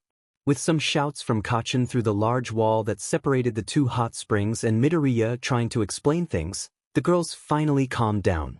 As Midoriya sat in the warm water, practically hiding in it, the girls all were throwing questions at her. Midoriya really couldn't blame them. As far as they knew, she was a boy. Meanwhile, Kacchan was being badgered by the guys about Midoriya being a girl the whole time. You're saying that Midoriya has been a chick the whole time? Kaminari screeched in disbelief. But that means we've been changing clothes with a girl in the boys' locker room. Alright, shut the F up. The explosive blonde yelled. Izu's a girl, and she has her reasons for keeping it quiet. Now you all better keep it quiet too, or I'll kill you. Who else knows? Ojiro hesitatingly spoke up. Other than me, shitty hair and the half-beaten no. The rest of the boys couldn't help but glance at the redhead and cold teen. It was absolutely silent as everyone tried to organize their thoughts. Ida fake coughed to gain everyone's attention. While this is shocking, I am sure we all respect his or her decision to keep this a secret. Everyone just nodded in agreement. Shiro gave a thumbs up towards Bakugou. Don't worry. We'll keep this a secret if that's what Midoriya wants. The boys just watched with held breaths as Bakugou just seemed to silently stare at them with that default angry expression. Thanks. It was so quiet that they almost didn't hear it. Ah, so there indeed is light within the darkness, Tokoyami commented. I thought I told you all to shut the F up. Kaminari just shot finger guns. Bakugou, we can tell you care. Don't try to hide it. I'm not trying to hide shit. The atmosphere lightened considerably after that. Everyone was getting ready for bed and Midoriya couldn't help but feel so much happier. The girls promised to not say anything and Kacchan later approached her to let her know that the boys would keep her secret as well. All of it just made her feel so much joy and relief. To be able to hang out with the girls, despite being self-conscious, was so different. The experience of using a hot spring was a nice bonus as well. Using a futon and sleeping with a group of classmates was something she never experienced before either. In all honesty, it was a little uncomfortable since she was used to sleeping in a nest of blankets by herself. The closest she has ever gotten to this experience was when her mother was still around. Midoriya would vaguely remember those sleepovers she'd have at Kacchan's house. Ever since Inko left, Midoriya has never experienced anything like this. It was nice to be herself for once, and it was nice to know that everyone was accepting it. A part of Midoriya wonders what it would be like to have this every single day. It was a nice dream. Her phone lit up with a text as she was preparing her futon. When her eyes caught sight of Amajiki's name, she was quick to abandon the futon and answer his text. Amajiki-senpai, why? Midoriya startled as she spun around to see a smirking Bakugou. Kacchan. Bakugou just strolled over and wrapped an arm around her, messing her hair up in the process. Looks like someone has a crush. Midoriya could only give a slight blush in response. It's not a crush. He's just a close friend. She whispered. The short teen didn't feel like starting a commotion. All she got was a quiet chuckle. Whatever you say, nerd. I'm not an expert on love or emotional stuff, but I saw how you darted over to FANG respond to him. It was lights out before anyone knew it, and Midoriya found that she couldn't fall asleep. She could hear her friends around her, some of them snoring while others were quiet. She could even glance over and notice a few shift around in their sleep. Yet all she could think about was Bakugou's words about Amajiki. Crush, another way of saying there are the beginnings of romantic emotions towards another. Did she really feel that way, or was she just a very close friend? Did she really like Amajiki in a romantic way? She wasn't quite sure. Romance was something she's heard about and has seen in her games, but never truly thought about personally. In all honesty, she never imagined she'd ever get to have a romantic relationship with someone. It was all confusing. Besides, as far as Amajiki knew, she was a guy. While the chaos caused by the rise of quirks has also allowed more freedom with homosexual relationships, there were still places and families that did not support it within Japan. Midoriya doubted that Amajiki ever thought about her romantically. There was also the fact of how awkward it would be if Amajiki was into guys only to find out she was a girl. If you're worried, then tell him. A part of her said. She could tell Amajiki the truth. Midoriya was completely sure that her senior would keep it a secret. Yet, doing it over the phone or text was definitely not the best way to lay it out there. Midoriya closed her eyes. After the summer camp, I'll tell him then. Class 1A found themselves being woken up at the crack of dawn. Literally. The sun was just beginning to peek past the horizon, the sky still mostly slightly dark blue. Many didn't even get the chance to properly get ready. Midoriya could only glance at how Uraraka's hair stuck out with obvious bedhead. Aizawa had then called Bakugou up to do another ball throw test much like their first day of school. It really made everyone gain a feeling of déjà vu. Yet, despite how long they've been training, everyone's gaze was wide with shock at the digital numbers presented towards them. Bakugou barely made any groundbreaking record. It was practically the same as the score the blonde got on day one. This is likely a major surprise for you all. However, all this time you have been building up your body and mind. You have yet to actually build up your quirk. That is why there has been no improvement. That's when Aizawa has taken on one of his terrifying grins as he began to finally reveal what Class 1A was going to try and achieve on this summer camp. You'll train so hard you will feel like you're dying. Though, don't actually die. Every student knew they were going to go through hell. This was hell. Truly, they have underestimated their teacher as everyone split up into groups. All the students were pushing themselves to their absolute limits to the point of feeling nauseous. In Uraraka and Aoyama's case, it was more than just nausea. No one even noticed how Vlad King had brought his one Class 1B students to observe the training. Even those students were sweating in horror at the intensity of it all. Those poor souls. Kota stared at the view provided by his secret hiding spot on the mountain. Even when it was night, the air still carried warmth to it. Of all things to expect, heroes in training were not what he thought he'd see. It disgusted him. He wouldn't be surprised if that class all ended up dying in the future only to be praised for it. Everything was stupid. The world and its people are stupid. The child snapped out of his thoughts at the sound of crunching gravel. He turned with a growl. Go away. What do you think you're doing here? Midoriya just blinked at the child before her. That child had such angry eyes. She ignored that death glare as she sat down next to the kid. I brought you some food in case you were hungry. I don't want it, especially not from someone like you. All she did was sigh and carefully put the plate beside her. The silence between them was tense, and Midoriya could tell that the kid was getting irritated by her very presence. If she remembered right, this kid was named Kota. The same Kota that must be the child of the water hose duo. She wasn't stupid and had a pretty good idea of why the kid was so full of anger and resentment. Midoriya's love for heroes has never been greater than her love for games, but she has learned a lot about various types of heroes. She remembers that Water Hose had a child, and she remembers seeing the report of their deaths. It was tragic that the pair were forced into a life or death situation, especially when they had a child waiting for them to return and they were not experienced for combat. After all, they were rescue heroes. Yet, she knew she couldn't just casually bring up the kid's dead parents, nor could she try and fix the core of the problem in this one moment. If she did try that, she's pretty sure she'd be pushed away and forced back to the lodge.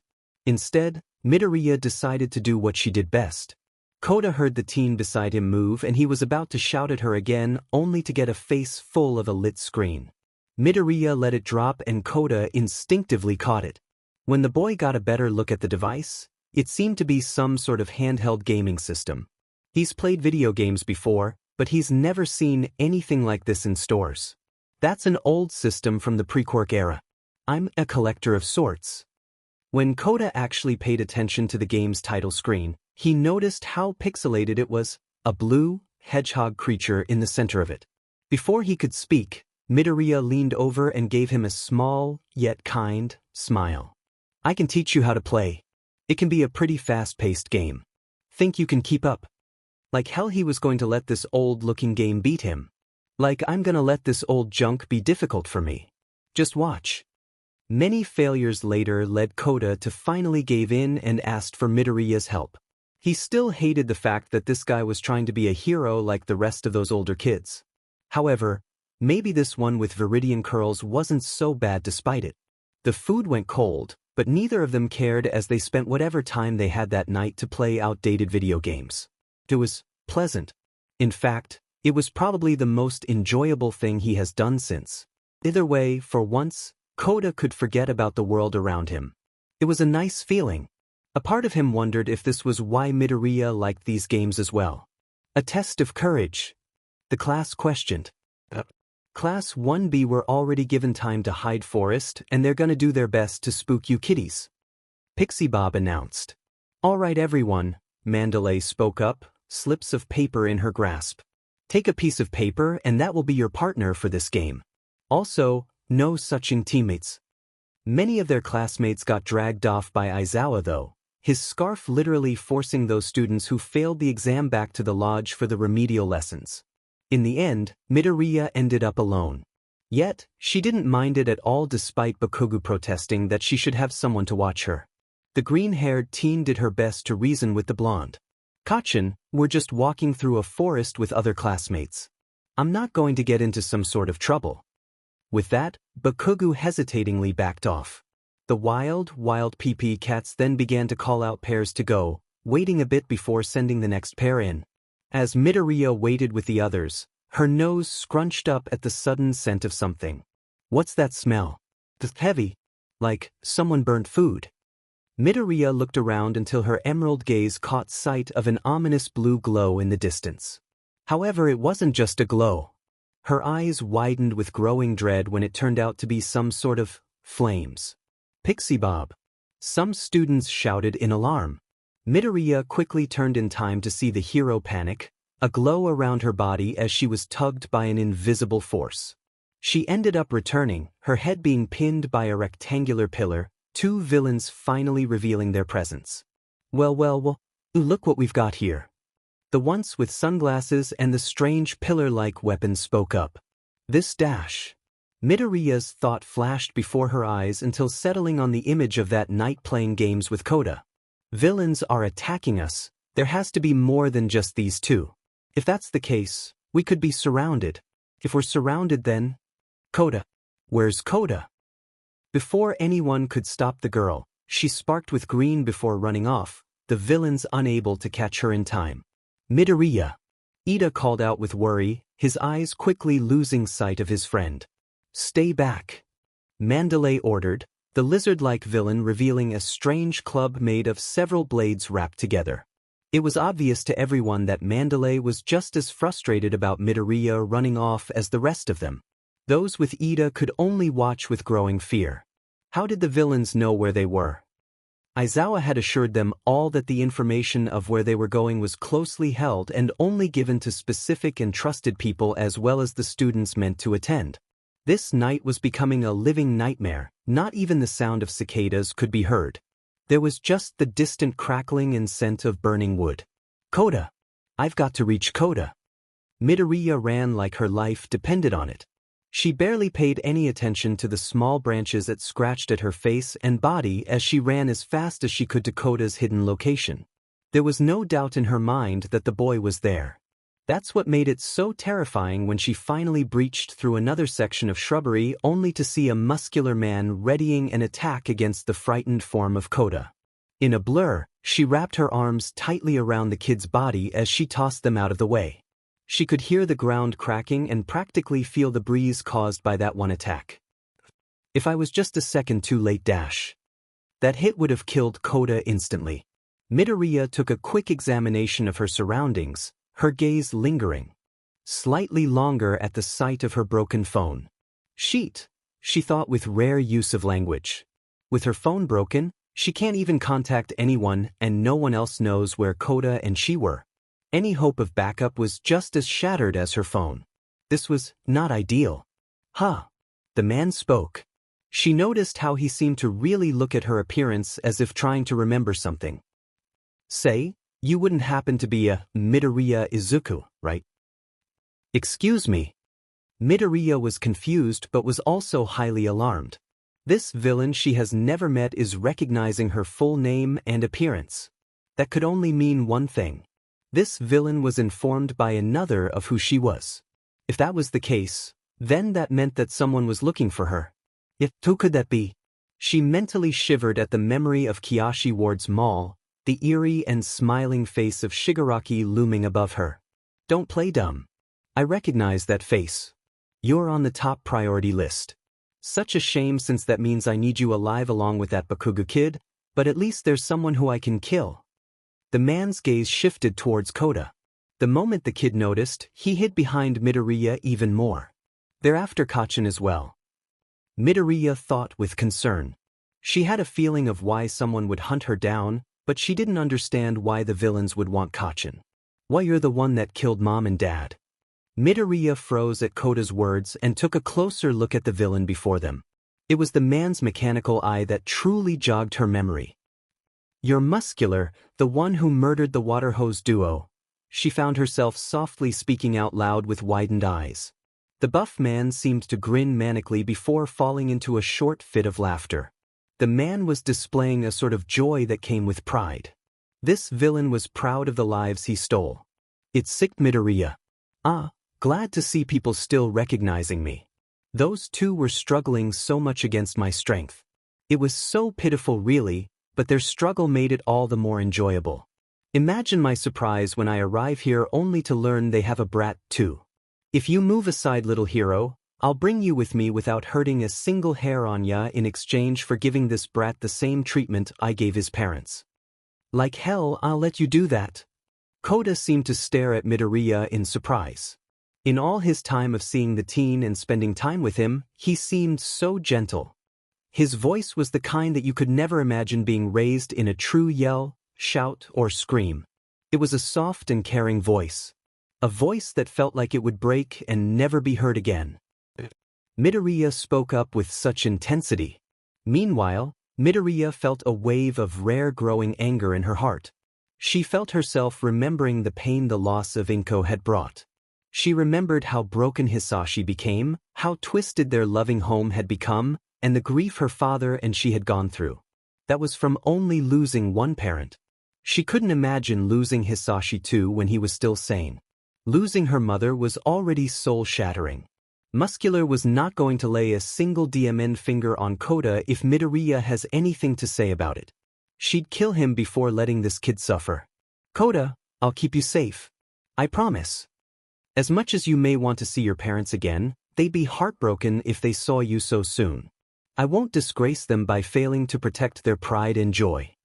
She felt a feeling behind her eyes and was quick to focus on her anger to prevent the tears. You are gonna protect him. You're nothing but a scrawny kid. What do you think you're gonna do besides die alongside him? Muscular noticed how Midoriya refused to back down. He grinned, no longer caring if this teen was on the top priority list. I see. If that's how you want to play, then let's play. Midoriya and Koda watched with disgust and horror as several strands of muscle fibers burst from beneath the large man's skin, wrapping around until he looked even stronger than before. Show me your BLD. This was not good. Midoriya breathed with heavy breaths, barely dodging another one of Muscular's punches. She tried so hard to fight back, her powered-up kicks and punches proving to be completely useless. The best she had was electrifying the villain, but even then, it was a battle. Those muscle fibers not only heightened the man's strength but also acted as a barrier in a way. The protective layer. When she expected the man to be stunned, all she got was the man saying he got a little numbness, but nothing more. Her head began to drip with BLD after the punch that she received from that attempt. She needed to give enough of an electric shock that not even those muscle fibers could protect the villain. Yet, there was also the risk that once such a powerful shock reached the man's body, it could kill him. Midoriya really didn't want to add murder to her list of accomplishments. Yet, it was hopeless doing that as well. She drained whatever remaining power was within her broken phone, and even then there wasn't enough electricity stored within her. A part of Midoriya wished she carried some of her games with her even if they might have ended up broken. At least she could try and see if it gave her enough electricity to pull such a stunt off. For every attack she dodged, more electricity was wasted. Her Quirk's battery storage was running low. If this kept up, she'll be helpless and Koda will die. Maybe she will die as well as Muscular seemed quite rouge. At this point, the man is having so much fun fighting with her that she doubted he'd take her alive. I had fun, but I'm getting bored. Midoriya struggled to create an electric shield in time as Muscular's arms aimed down at her. Her back dug into the small stones beneath her as the man tried his best to shatter her shield. The small shocks the shield gave did nothing to stop him. In all honesty, her shield should have shattered and Midoriya didn't really think she has mastered it yet. Despite that fact, She used everything she had in order to protect herself. At some point, her arms ached and her breathing became bread. Did she crack a rib? She wasn't quite sure since the adrenaline rushing through her was partially numbing her pain. Midoriya felt her arms bending against the force of Musicaler's relentless attack. If this kept up, her arms were gonna give out. It was either that or her shield. At the moment, it was nothing but a battle of endurance. That's when she realized that the pressure of Muscular's fists had lessened considerably. Midoriya glanced around, her eyes partially closed when she had noticed Koda. The boy's hands were dripping with water, tears accompanying that face full of fear. Koda! The kid was obviously scared out of his mind. Koda was trying to put on a brave face and gain Muscular's attention. Midoriya didn't waste the opportunity the boy had given her. Muscular turned his head back, promising to deal with the child later until a sudden searing pain from her mechanical eye appeared. Aya! He howled in pain as Midoriya had jumped up, latching onto the man's neck with her legs. Her wrapped legs constricted around the man's neck, a hand reaching out and ripping that mechanical eye out of Muscular's eye socket. Before he could do anything, Midoriya's second hand had reached over to his good eye. All Muscular saw was the thumb that approached his vision before everything went dark. Midoriya had punctured both of the villain's eyes, her emerald gaze turning into a toxic, acid green. She removed her hands quickly before holding onto the man's head as he struggled to get her off of him. The green-haired teen released every bit of electricity she had left at the man's unprotected head. There were no muscle fibers there to protect him from it, and with his sight gone and the pain that followed, she doubted that the man could think clearly. His arms flailed, his body going slack as excess drool poured from his mouth. Before Midoriya knew it, she found herself falling and rolling off Muscular's body as the man fell backward. Muscular laid there unconscious, both eyes missing as the sockets ran with BLD. His body occasionally twitched, part of his body blackening from being fried and burnt. Koda didn't notice it yet, but Midoriya did. She stared at the villain's chest, noticing how it was eerily still. There wasn't even the slightest hint of the man breathing. She crawled closer, her hand moving near the man's nose and mouth. There was not even the slightest hint of air. Muscular was not breathing. Did she kill him? Midoriya decided to leave it be. Now wasn't the time as cruel as it was. Before Koda could ask about the villain, he found himself being scooped up in Midoriya's arms as she carried him away. Koda could feel how much of a struggle the teen was having carrying him despite how light he must be compared to Midoriya's strength. He could hear the wheezing and erratic beating of the green-haired teen's heart from where he held him. Yet, despite it all, Midoriya saved him. He risked his life to save me. Koda did think of the possibility that they left Muscular as a corpse, but Koda found that he was so glad to be alive.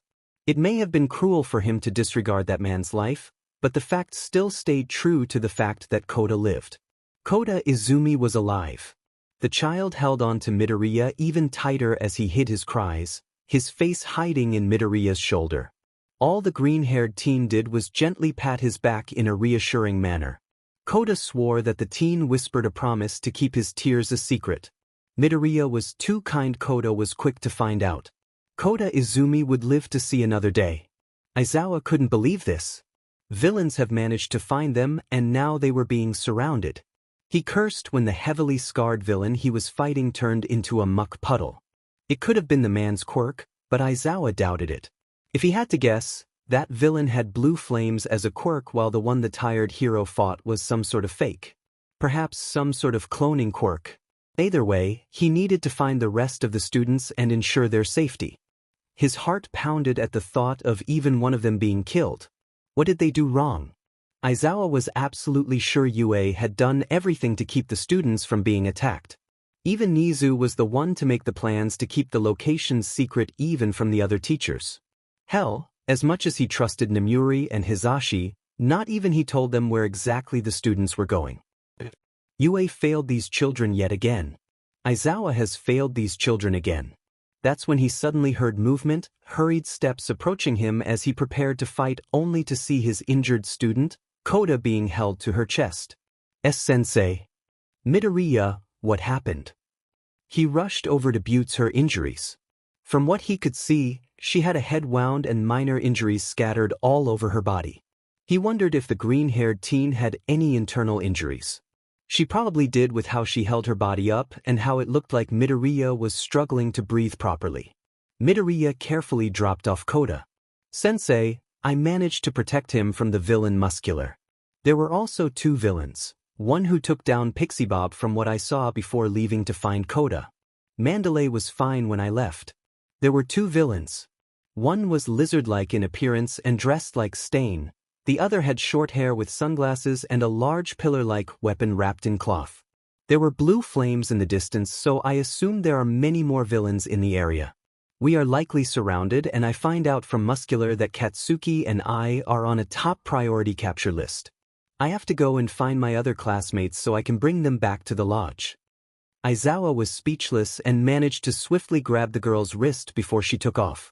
Midoriya turned to look at him with confusion. The tired hero brought out his phone.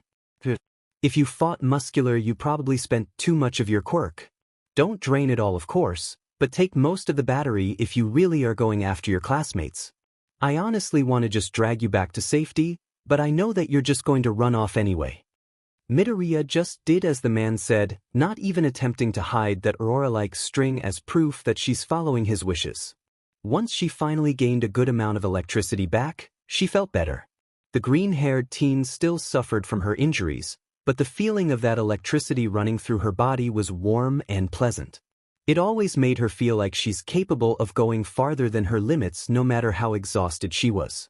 "Thank you, Aizawa-sensei." The hero nodded. "Just stay safe. Both you and Bakugou.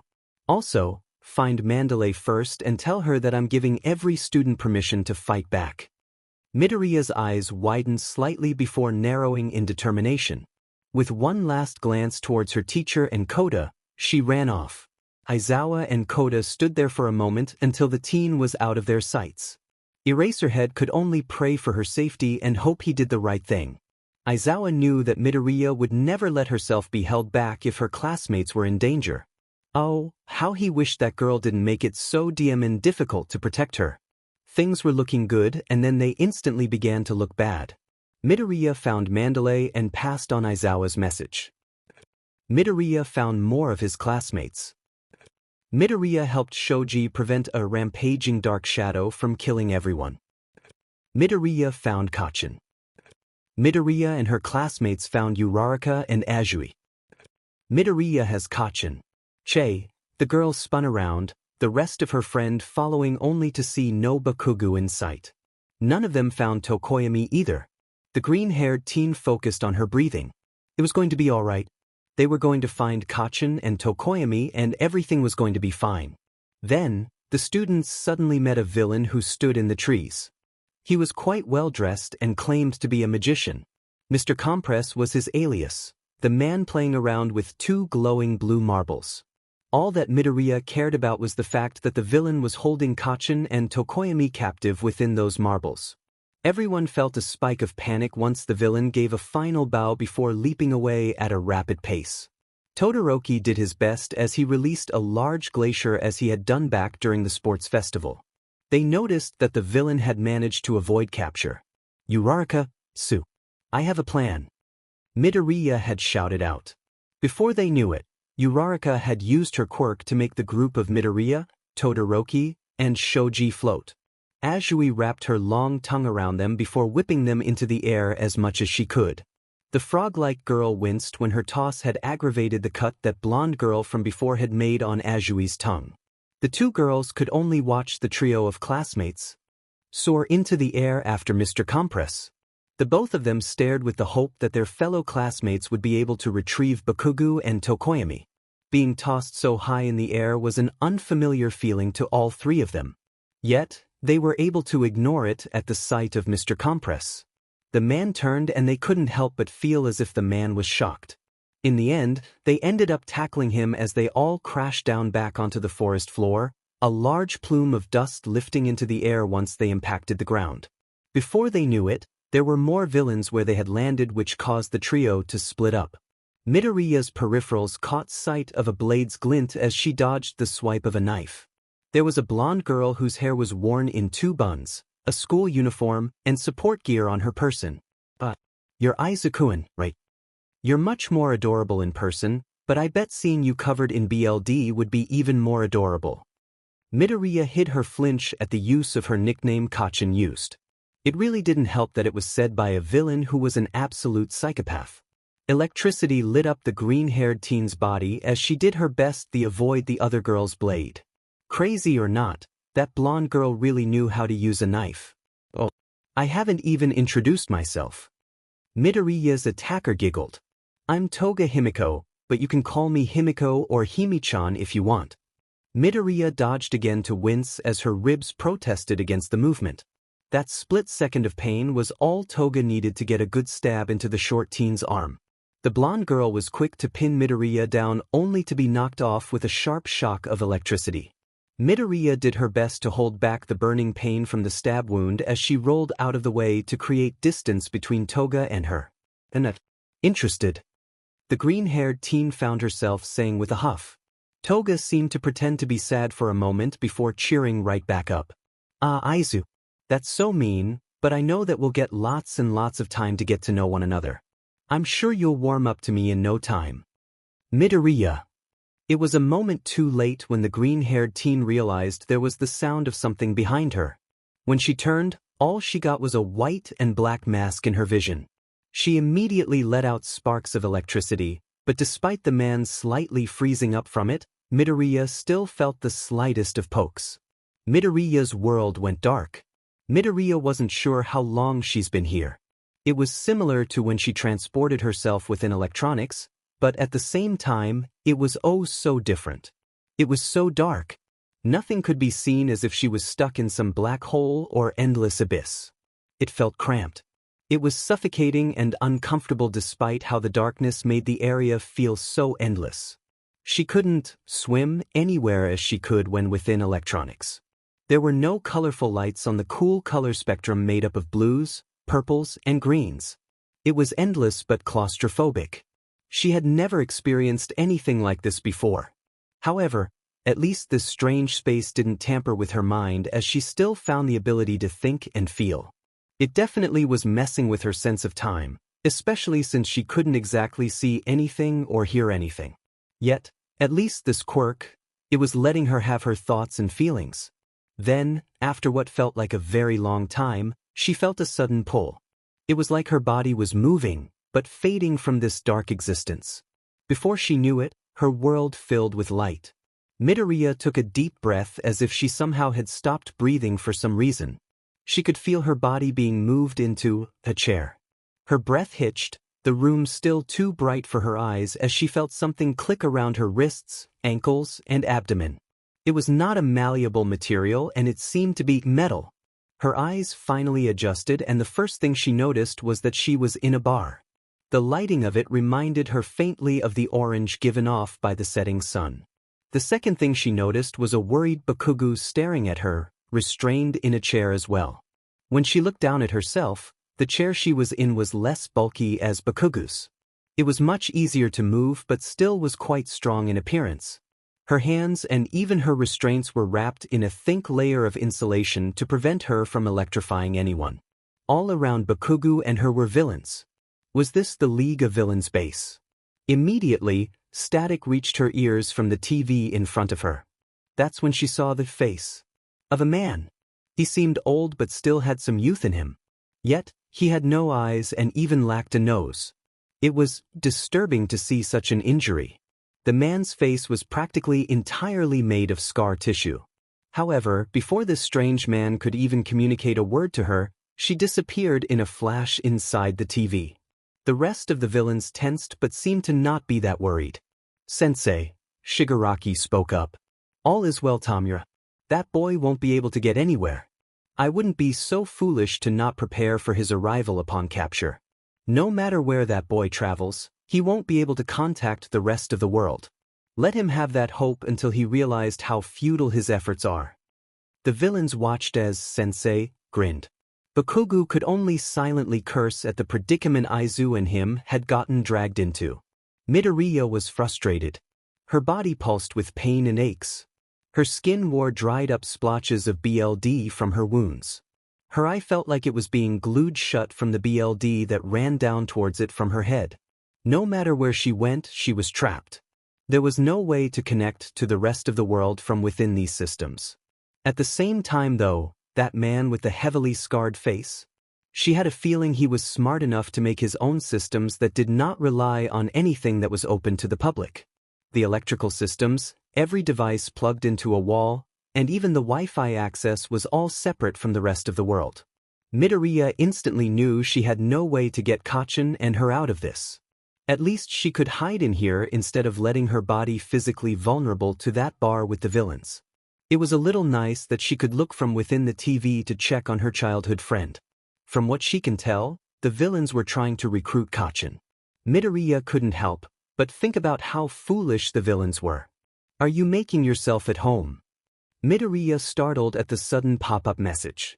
Did the villains, specifically, make a way to communicate with her if she ever hid inside their own electronics? She then felt her body being pulled in a certain direction, having absolutely no control no matter how hard she fought back. It felt as if there were threads of coding that wrapped around her wrists and pulled her until Midoriya found herself within a computer. When she looked out of the screen as if it were a window, that's when she saw that scarred man as well as another person. The second person looked a lot like some sort of old doctor with strange goggles. It worked. That's good. I will take things from here. The doctor-like man bowed before leaving the room. Care to show yourself, Midoriya Izuku? I know you're there. Midoriya sighed, the blank computer screen creating a digital image of her upper body. The scarred man could clearly see the annoyance on the teen's face. Ah, what an interesting quirk you have. Though, I must apologize for not properly introducing myself. Midoriya hid her distaste towards the man's grin. Am known as All for One. All for One, she thought. It reminded her a lot of All Might's Quirk One for All. Could there be some sort of connection between the two? Many consider me the king or monarch of the criminal underworld. Unfortunately, I have been reduced to this about 5 years ago in a battle. All for One's expression seemed to be overtaken with a seething rage before swiftly returning to his polite attitude. I am sure you have questions. Midoriya noticed how the villain was trying to be diplomatic. That was fine. Something told her that she better just behave unless she wanted to face this man's wrath. Even from within a digital screen, she was not blind to the obvious atmosphere this man held. Midoriya knew this man had the strength and power to command and dominate. She could tell he was intelligent and cunning as well. She knew that All for One was a deadly force. You managed to force me here.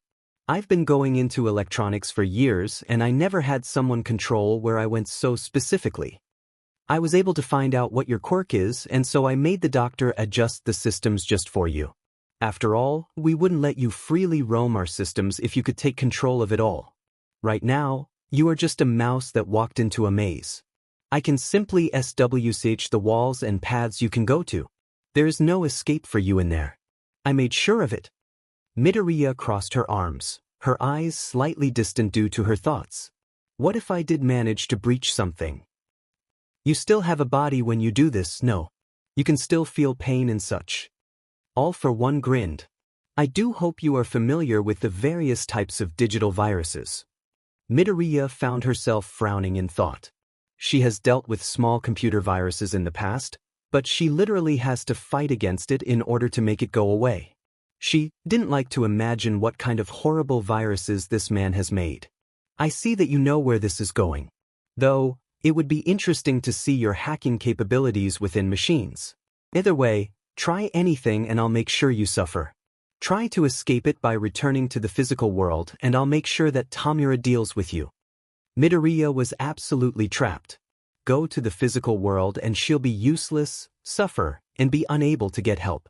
Stay within the digital world and she's being cut off, unable to get help, and is under the threat of suffering from harmful programs.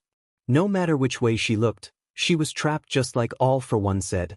To think that this man was willing to take the time to combat her abilities. Truly, this man is more than just deadly. Midoriya has never felt so hopeless. She had a strong quirk and intelligence as well, and yet, she could do nothing. Midoriya found out that she was trapped within this computer. There were digital barriers that restricted her from moving anywhere else. No matter how much she fought against it, nothing worked.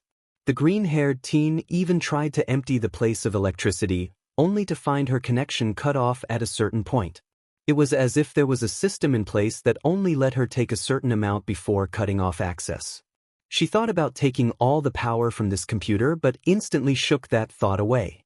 All that would do is leave her in a literally powerless device. Besides, Midoriya has tried that before in the past when experimenting with her quirk. All it did was leave her in darkness until the power came back.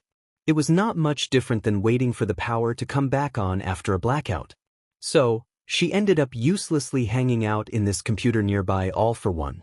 The villain overlord seemed to sometimes try and initiate a conversation with her, only to politely drop it once she refused to respond. When she checked the computer's clock, it's only been a few hours since Kachin and she had been stuck here in the League's custody. It was frustrating.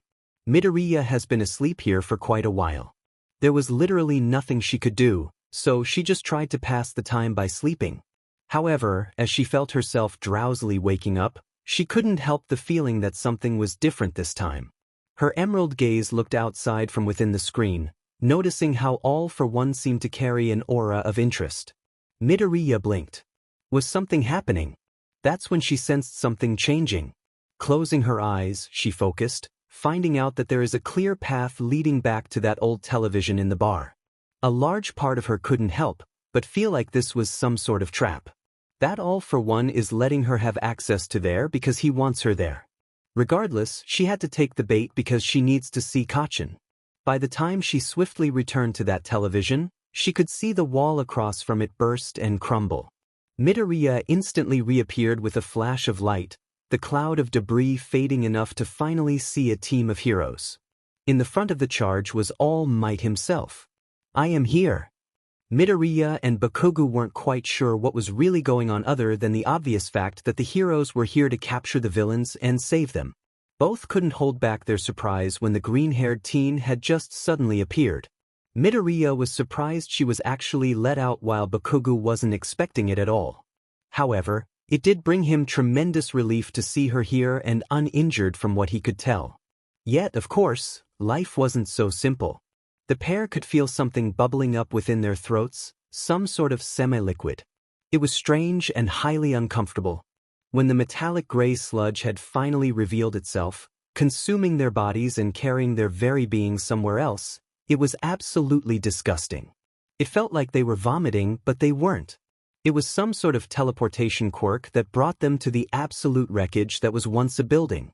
Dust, debris, and barely standing structures surrounded the pair of teens. Midoriya's gaze glanced down, eyes widening at the pair of formal shoes nearby. When she looked up, she saw All for One with a strange helmet-like device. She could only assume that was some sort of support gear considering that she saw him before with all sorts of medical devices connected to him.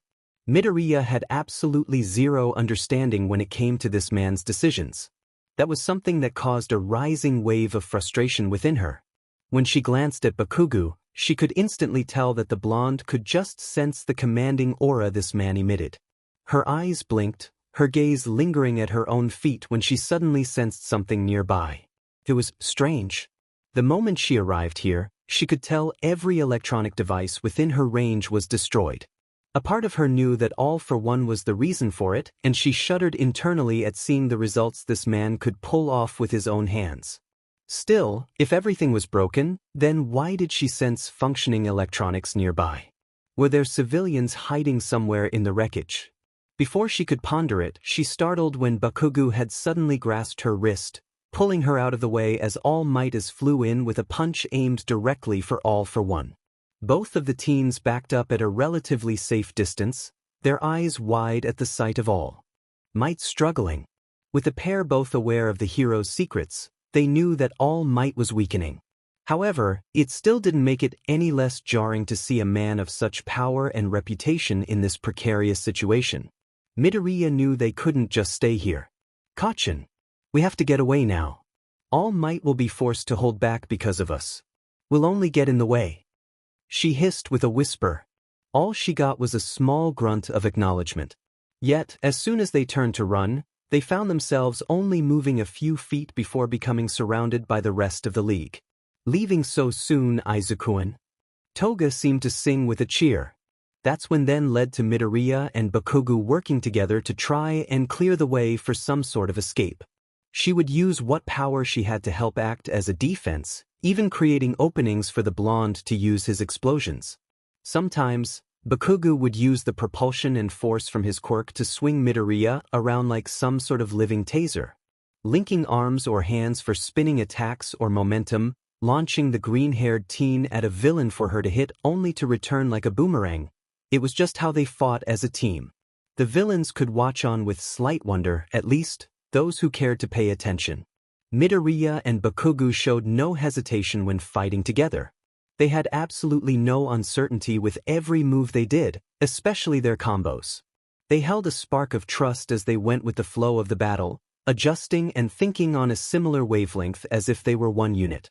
In all honesty, if Midoriya and Bakugou weren't under such a stressful situation, they'd actually be enjoying their partnership. It's been a long time since they fought together. Aizu. The short teen found herself stumbling with gritted teeth as she fell over, her emerald eyes quickly roaming down her legs until it saw the obvious gashes in her leg. Looks like Toga managed to get a lucky hit in and that crazy blonde was way too happy about it. Bakugou was swift to lift her over his shoulder and Eni from yet another attack attempt. How bad is it? Sliced pretty deeply from what I felt. I don't think I can walk around. Bakugou just hummed in thought. Care to watch my back while you're like this? You're the one who decided to pick me up like this. So I guess I'll have to. The blonde managed to get both hands free as Midoriya latched herself onto the other's body so she didn't fall. While Bakugou focused on what was in front of him, Midoriya would shout out warnings or create shields to protect his blind spots. Thankfully, Midoriya was very light. While her positioning did make it a little awkward for the blonde to move half of his body, it certainly could be worse if Midoriya was not such a shorty and lightweight at the same time. It was a good thing that the pair had practice with fighting if they ever had to carry one another. It was a safety precaution just in case a situation like this popped up. It was just as effective as they hoped it would be. Suddenly, the entire battlefield seemed to pause as a familiar gigantic glacier appeared off to the side. Within the blink of an eye, Midoriya and Bakugou noticed some of their fellow students launching themselves into the air. Their eyes widened at the launching figures of Ida, Uraraka, Kirishima, and, wait, that person wasn't one of their classmates. No one in their class had actual bird wings. Emajiki-senpai. Midoriya mentally exclaimed. She shook the unnecessary thoughts away to deal with later. Kachin. On it. Bakugou managed to swiftly pull out his phone that he kept well hidden on his person, his hand practically shoving it in Midoriya's face. Get in. With a flash, Midoriya went into her friend's phone, the blonde's grasp being free to launch the pair up to their awaiting classmates. DMN it. The villains were blocking the way again, Bakugou just barely getting himself singed as he hurriedly put his phone in one of his briefs pockets. Just as he was about to propel himself, he found his hands shoving a small figure away as well as his phone pressing tightly against his skin as something ran into him. He growled, setting off an explosion at Toga's face, the girl growing startled for a second as she backed away to prevent getting burned.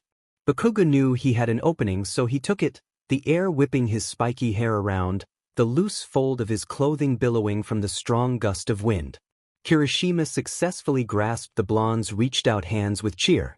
They did it and Kirishima could not regret this decision of his to try and retrieve their kidnapped classmates. FING morons. What are you even doing here? Good to see you, Baku bro. Whatever, shitty hair.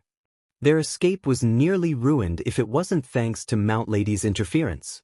From where All Might stood, he couldn't help the worry that swelled in his heart at knowing so many of his students were here. He was glad, however, that they managed to escape safe and sound. But time to finish what the previous users couldn't. When the group landed, they immediately found themselves in a city, practically every citizen having their eyes glued to the digital screen of All Might's fight.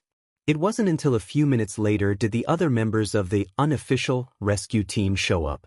Todoroki and Yaoyorozu had appeared, weaving through the sea of people to reunite with the rest of the class. Seeing how they were personally safe, Bakugou couldn't help himself from sighing with exhaustion. His mind was full of stress, and he could tell it was about to get worse now that All Might still had that villain to deal with. Bakugou went to grasp his phone. After all, it was safe enough for Aizu to come back and get some medical help. The blonde hissed in confusion when he felt something cut his fingers. When he looked down, both hands opening up his pocket, he swore his heart stopped. His phone, that Izuku was resting in, was broken with obvious shatter marks. He thought back on that last attack from Toga and how he managed to not get hurt. It was no wonder why he didn't. That was because his phone accidentally shielded the stab which prevented it from piercing his flesh. Bakugou. The blonde had never wished to be stabbed as much as he did at this very moment. A pair of hands slammed against the surface of the polished desk, the owner's expression twisting into disbelief. What do you mean by stuck indefinitely? Aizawa held back an exasperated groan, his mind straining from the stress of the past couple of days. It has been over about 48 hours since the fight between the formerly fabled All for One and All Might. Over the span of those many hours, the public has been in an outcry of anger and mourning since the devastating battle in Kamino Ward was the symbol of peace's last. Just yesterday afternoon, All Might had made an official announcement of his retirement. That left Aizawa, along with the rest of UA's faculty, to deal with the ever-growing press and parents of the students. That also counted the parents of students even outside of the hero course. The pressuring scenario they have all been forced into has allowed Nizu the chance to enact an idea that had been on the principal's mind for a while now. Aizawa doesn't think it's too bad of an idea other than the fact he's going to be stuck with troublesome teenagers for longer than he would like. Regardless, if it helps in improving their safety, Aizawa will learn to adjust and manage. Currently, there has been a somewhat precarious situation that had popped up uninvited. Of course, it included someone by the name of Midoriya, flipping Izuku. Midoriya-san, do understand that we are trying our very best to recover your son. What happened to him is an absolute mystery and something that has never been tested before. The situation is complicated and we've been running on theories purely thanks to Bakugou Katsuki. And what if my son never comes back, huh? Then, the responsibility will fall on us as a whole. Your son is incredibly promising, but regardless of that fact, we are doing everything we can in order to bring him back into the real world. At the moment, we can only assume he's trying to recover within the phone of a student Midoriya trusts. Aizawa really should be telling Hisashi more details considering this was the man's only child, but something within the tired hero held him back. He was about to say, one of the school's seniors, but quickly crossed that out with one of his trusted classmates. Yet, his mind even crossed that out and made it even vaguer by just saying, a student Midoriya trusts. He tried to ignore the nagging feeling that he did something right. Something also told him that this man had no idea Midoriya had connections with any of the seniors. Safe? She'll be safe. A voice deep within his mind seemed to whisper. Aizawa remembered when he found out about how those disobedient students had run off to make their own rescue operation in secret. He was beyond furious and made sure their location was secured so he could march over there and yell at them. If anyone said he was beyond worried, worst-case scenarios flashing in his mind, he wouldn't ever admit it. When he marched into that crowded hospital where his students were waiting, he was instantly swarmed by them. Their voices mixed and blended and he had no idea what they were saying other than there was an issue no doctor at the hospital could fix. That's when he eventually learned about how Midoriya was inside Bakugou's phone only for the blonde to realize too late that it was shattered. No one even knew if Midoriya was still in the phone or somehow escaped for whatever reason. Bakugou admitted that Midoriya and he have contemplated this exact scenario many times. The scenario of what would happen if Midoriya was inside a device when it completely broke. Of course, both were too nervous to even discuss it anymore, so they decided that to automatically label it as death. By doing this, it just meant that they weren't absolutely sure of it, but it was something to be avoided at all costs. The explosive blonde immediately handed over his phone for repairs and scanning. The teen was helpful in saying that if Midoriya was still in a device, certain scans could pick her up by labeling her as an unknown entity, program, or whatever technology term it was. Just in case the green-haired teen did end up transferring to someone else, everyone involved in the secret rescue had their phones examined and scanned. It was an incredible relief when Amajiki Tamaki's phone turned out positive. Bakugou was given a look and instantly recognized the results of the scan. Midoriya had managed to transfer to Amajiki's phone. Yet, whenever any texts were sent through to try and contact Midoriya, they got nothing but silence. That led to many worries. Was the green-haired teen unconscious, incapacitated in some way, or is the teen glitched out and unable to escape? Everyone tried to ignore the horrifying possibility that the scan picked up some sort of digital corpse left behind. No one truly knows what Midoriya experiencing when it came to this side of the short teen's quirk. The only one who's close to knowing was Bakugou Katsuki, but not even he knew everything since he could only go by what Midoriya had described. After a few more tests and a few more favors and calls for people with certain quirks, everyone was able to confirm for sure that Midoriya Izuku was indeed alive. Bakugou could only give the theory that his phone must have not died instantly and that Midoriya could have felt the danger. The green-haired teen could possibly be having trouble because of any injuries or complications that came with escaping a rapidly dying device. The only thing they could go by was the theory that the short teen was resting or trying to recover. That was, unfortunately, the best they had. Niza did try and get into contact with people with quirks that could try and force Midoriya's body to be safely removed from Amajiki's phone, but every single attempt failed. Midoriya's incredibly unique quirk was turning out to be a frustrating thing to find a way around. At the moment, it seems that only Midoriya has the ability to get out of the senior's phone. Now, Aizawa was dealing with breaking the news to Midoriya Hisashi, who was simmering with anger. Please, just give us some time. It has only been a couple of days since this happened and we are still trying out many different things. Eventually, the meeting with Hisashi was forced to a close because Aizawa did not have the free time to just keep arguing. As the door slammed shut with the man's departure, the tired hero just slumped into the couch he found himself falling onto. He just sighed with a heavy huff. Once the green light for the Heights Alliance was given, teachers were going to be sent out to visit parents and get them to agree to have their child continue their education by moving into a dorm system. As far as he knew, Class 1 as parents were up to Yagi and him. A part of Aizawa prayed that he didn't have to go and deal with that man.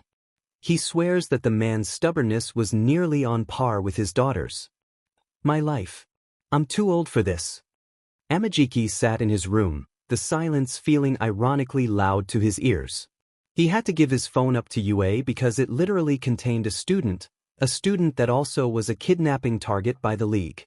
While it was unlikely any villains knew that Midoriya was now in Amajiki's phone, it was better to be safe than sorry.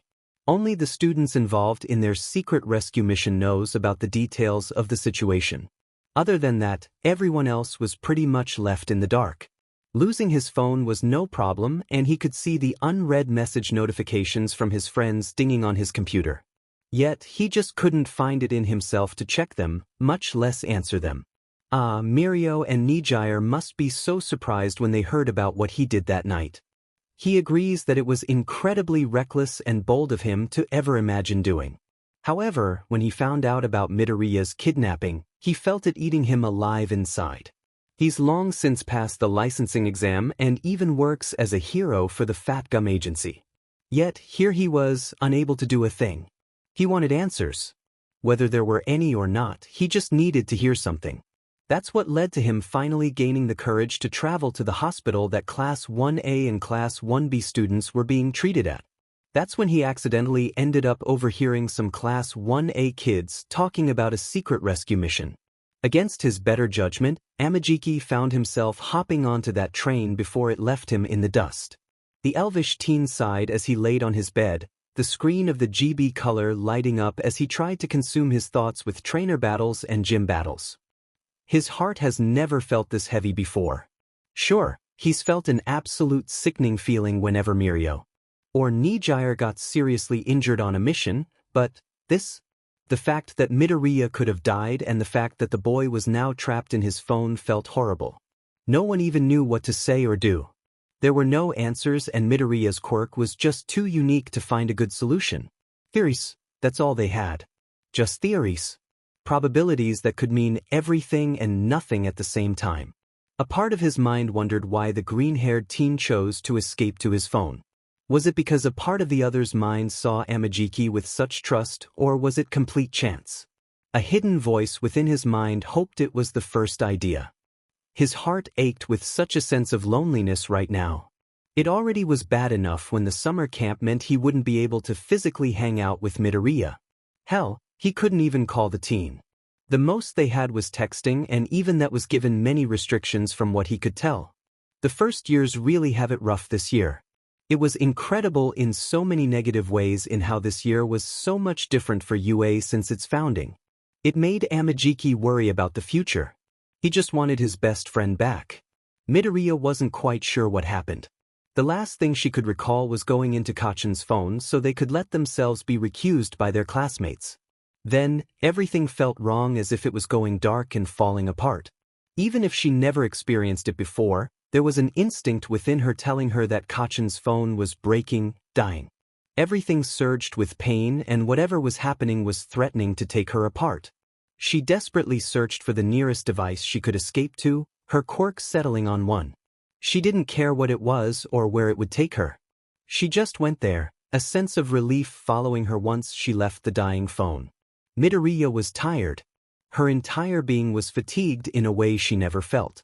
Her body was numb, and she found herself just barely able to think for herself. She just needed to rest. So, she let herself fall into a deep sleep. When she finally awoke, she still felt awful. However, she at least had more awareness than before. That's when she decided to check if there was a clock built into wherever she was. Midoriya was surprised when she found that many days have passed. The teen can't even imagine how much her friends and teachers must be worried. She closed her eyes, just letting herself be taken over by the sensation of her Quirk. Midoriya was pleased with the feedback she received. She should have the energy to get out.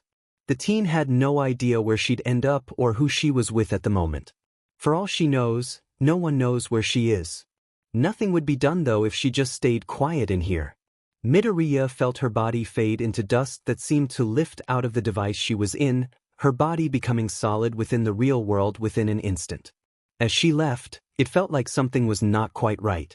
The first thing Midoriya heard once she finally returned to the real world was shouting and the solid floor underneath her. A part of her torso ached with pain, and it wasn't until a moment later did she realize she must have fallen off a table. Looking around with what energy she had left, she noticed a familiar phone resting on a desk right next to her. Was that Amajiki's phone? Midoriya tried to get up only to gasp in pain. When she tried to move, all she got was this agonizing sensation in her right arm. What was wrong? There was also the jostling of the stab wound that was in her leg.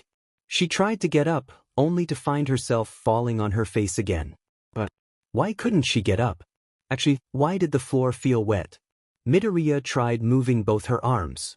The left one was good, but when she moved the right one, all she felt was pain. However, she could still feel it moving. Did she get injured and not realize it? Maybe every time she put weight on it, she's just collapsing from it being weak. For the first time since escaping the phone, she did her best to clear her mind. Her emerald eyes actually let themselves have a look at where she was and what was going on. Midoriya ignored how the door to the room she was in burst open with paramedics. She could only stare in silent horror at her right arm. Half of her arm was missing, trickling out blood as the whole thing glistened with crimson. She swore she could have seen the off-white protrusion of bone. By the time her body was carted off into the back of the ambulance, she had fainted from the stress and overstimulation her surroundings gave her. Her mind was not prepared for the sudden jolt into reality. When Midoriya awoke again, her nose was assaulted by the thick scent of antiseptic. Her eyes saw nothing but light colors, mainly white. A hospital. Her head tilted around to try and gain a better understanding of where she was. She ignored the fact that her bindings were undone because, at the moment, she could care less. Midoriya looked at her own body, seeing how she had versus sinking into her skin as the monitors glowed to prove she was still alive. She could feel the wrappings of bandages over her body, but she could tell they were pretty small and nothing major. The heaviest bandages were around her leg and arm. The leg she could understand, but that's when she decided to take a glance at her right arm with a held breath. It wasn't as much of a gory sight as she remembered it being. There were some bloodstains leaking through the wrappings, but it was mainly a neatly wrapped stub around where her elbow should have been. If she thought about it, she believes her right arm was cut off maybe half an inch above her elbow. Midoriya could only sigh. Even if it was uncomfortable and disturbing to acknowledge, at least she didn't lose her entire arm. That would have felt more shocking in her opinion. How did her arm go missing anyways? Was it an error when trying to leave the phone? Was she really not rested enough to leave and she didn't bring a part of her body with her? Was she like this the whole time as a result of leaving Kachin's dying phone and she just wasn't aware? The green-haired teen decided to not think about it too much. What happened can't be taken back. With one last sorrowful glance at her injured arm, she lifted her gaze to the rest of the hospital room. She blinked at the three people who rested in those uncomfortable chairs near her beside. On her right was Aizawa, on her left was Amajiki, and on her right near her ankle was Kachin. While her teacher slept close by, his hands were kept to himself as he rested. Amajiki was asleep, his body slightly leaning to the side as one of his hands rested next to hers. Meanwhile, Kachin was practically falling out of his seat with how much he is hunched over. His arms were crossed as they rested on the foot of her bed. All it would take is for the bed to move away and the boy would fall flat on his face. A part of Midoriya let off a tiny smile at the three. Midoriya glanced down, her emerald eyes meeting ruby red. Kachin slowly lifted himself up and out of his chair as if he thought he was dreaming. He was unnaturally silent as he walked closer to her, stopping to bend over by where her head was resting. She kept herself still as his rough hands gently cupped her face as if testing to see if it was all a joke. She could feel how his eyes seemed to be piercing the stump that was now her right arm as his body began to tremble. Kachin, Midoriya reached up, careful to not wake Amajiki up as she used her only hand to wipe away the tears that silently trailed down the blonde's face. Demented Aizu? Why is it always FINGU? His voice was quiet and hoarse as if he used it too much, or maybe because he used it too little. I thought we agreed to never let you get into that kind of situation. She could tell that Bakugou looked a little set off by the faint smile she gave him. I'm sorry. I really did try. But I'm still here, aren't I? Of course, you're still FING here. Just like you should be. The blonde leaned over as he carefully hid his face in the crook of her neck, his sobs practically silent. A hand gently played with her viridian curls. Don't scare us. Don't scare me like that ever again. Please. You know I can't promise that. Especially if we're gonna be heroes. FING humor me, demen it. Don't act like a BSTD and just promise me that even if it means nothing. I promise.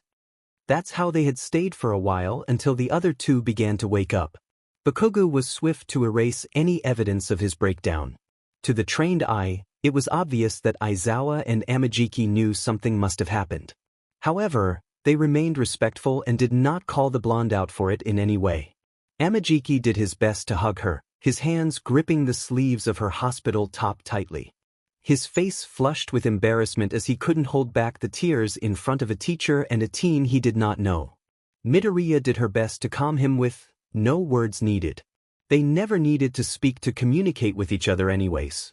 Midoriya, the girl glanced up at her teacher who had obvious sorrow and regret masked within his dark eyes. She blinked in surprise as he bowed. As your teacher, I should have done better to assure your safety. The same goes for Bakugou as well. Yue and I have continued to fail you as well as your fellow students. I apologize that we could not do better to protect all of you from these villain attacks. Aizawa subtly glanced at Midoriya's right arm, his gaze swiftly returning to the floor. He felt himself still with uncertainty at the long pause of silence. The man blinked when he felt calloused hands rest on his head and pat him. Aizawa raised himself up only to be met with Bakugou. The blonde was embarrassed and staring anywhere but at him. Aizu would have done this if you were on her left side. I could see it in her DMN eyes that she wanted me to do this in her place. K-Vivers?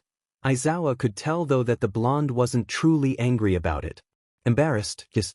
Regretful, no. Aizawa-sensei. I know you have been doing your best. All of you at UA have been doing your best. Sometimes though, your best is not enough when you can't tell what is going to happen.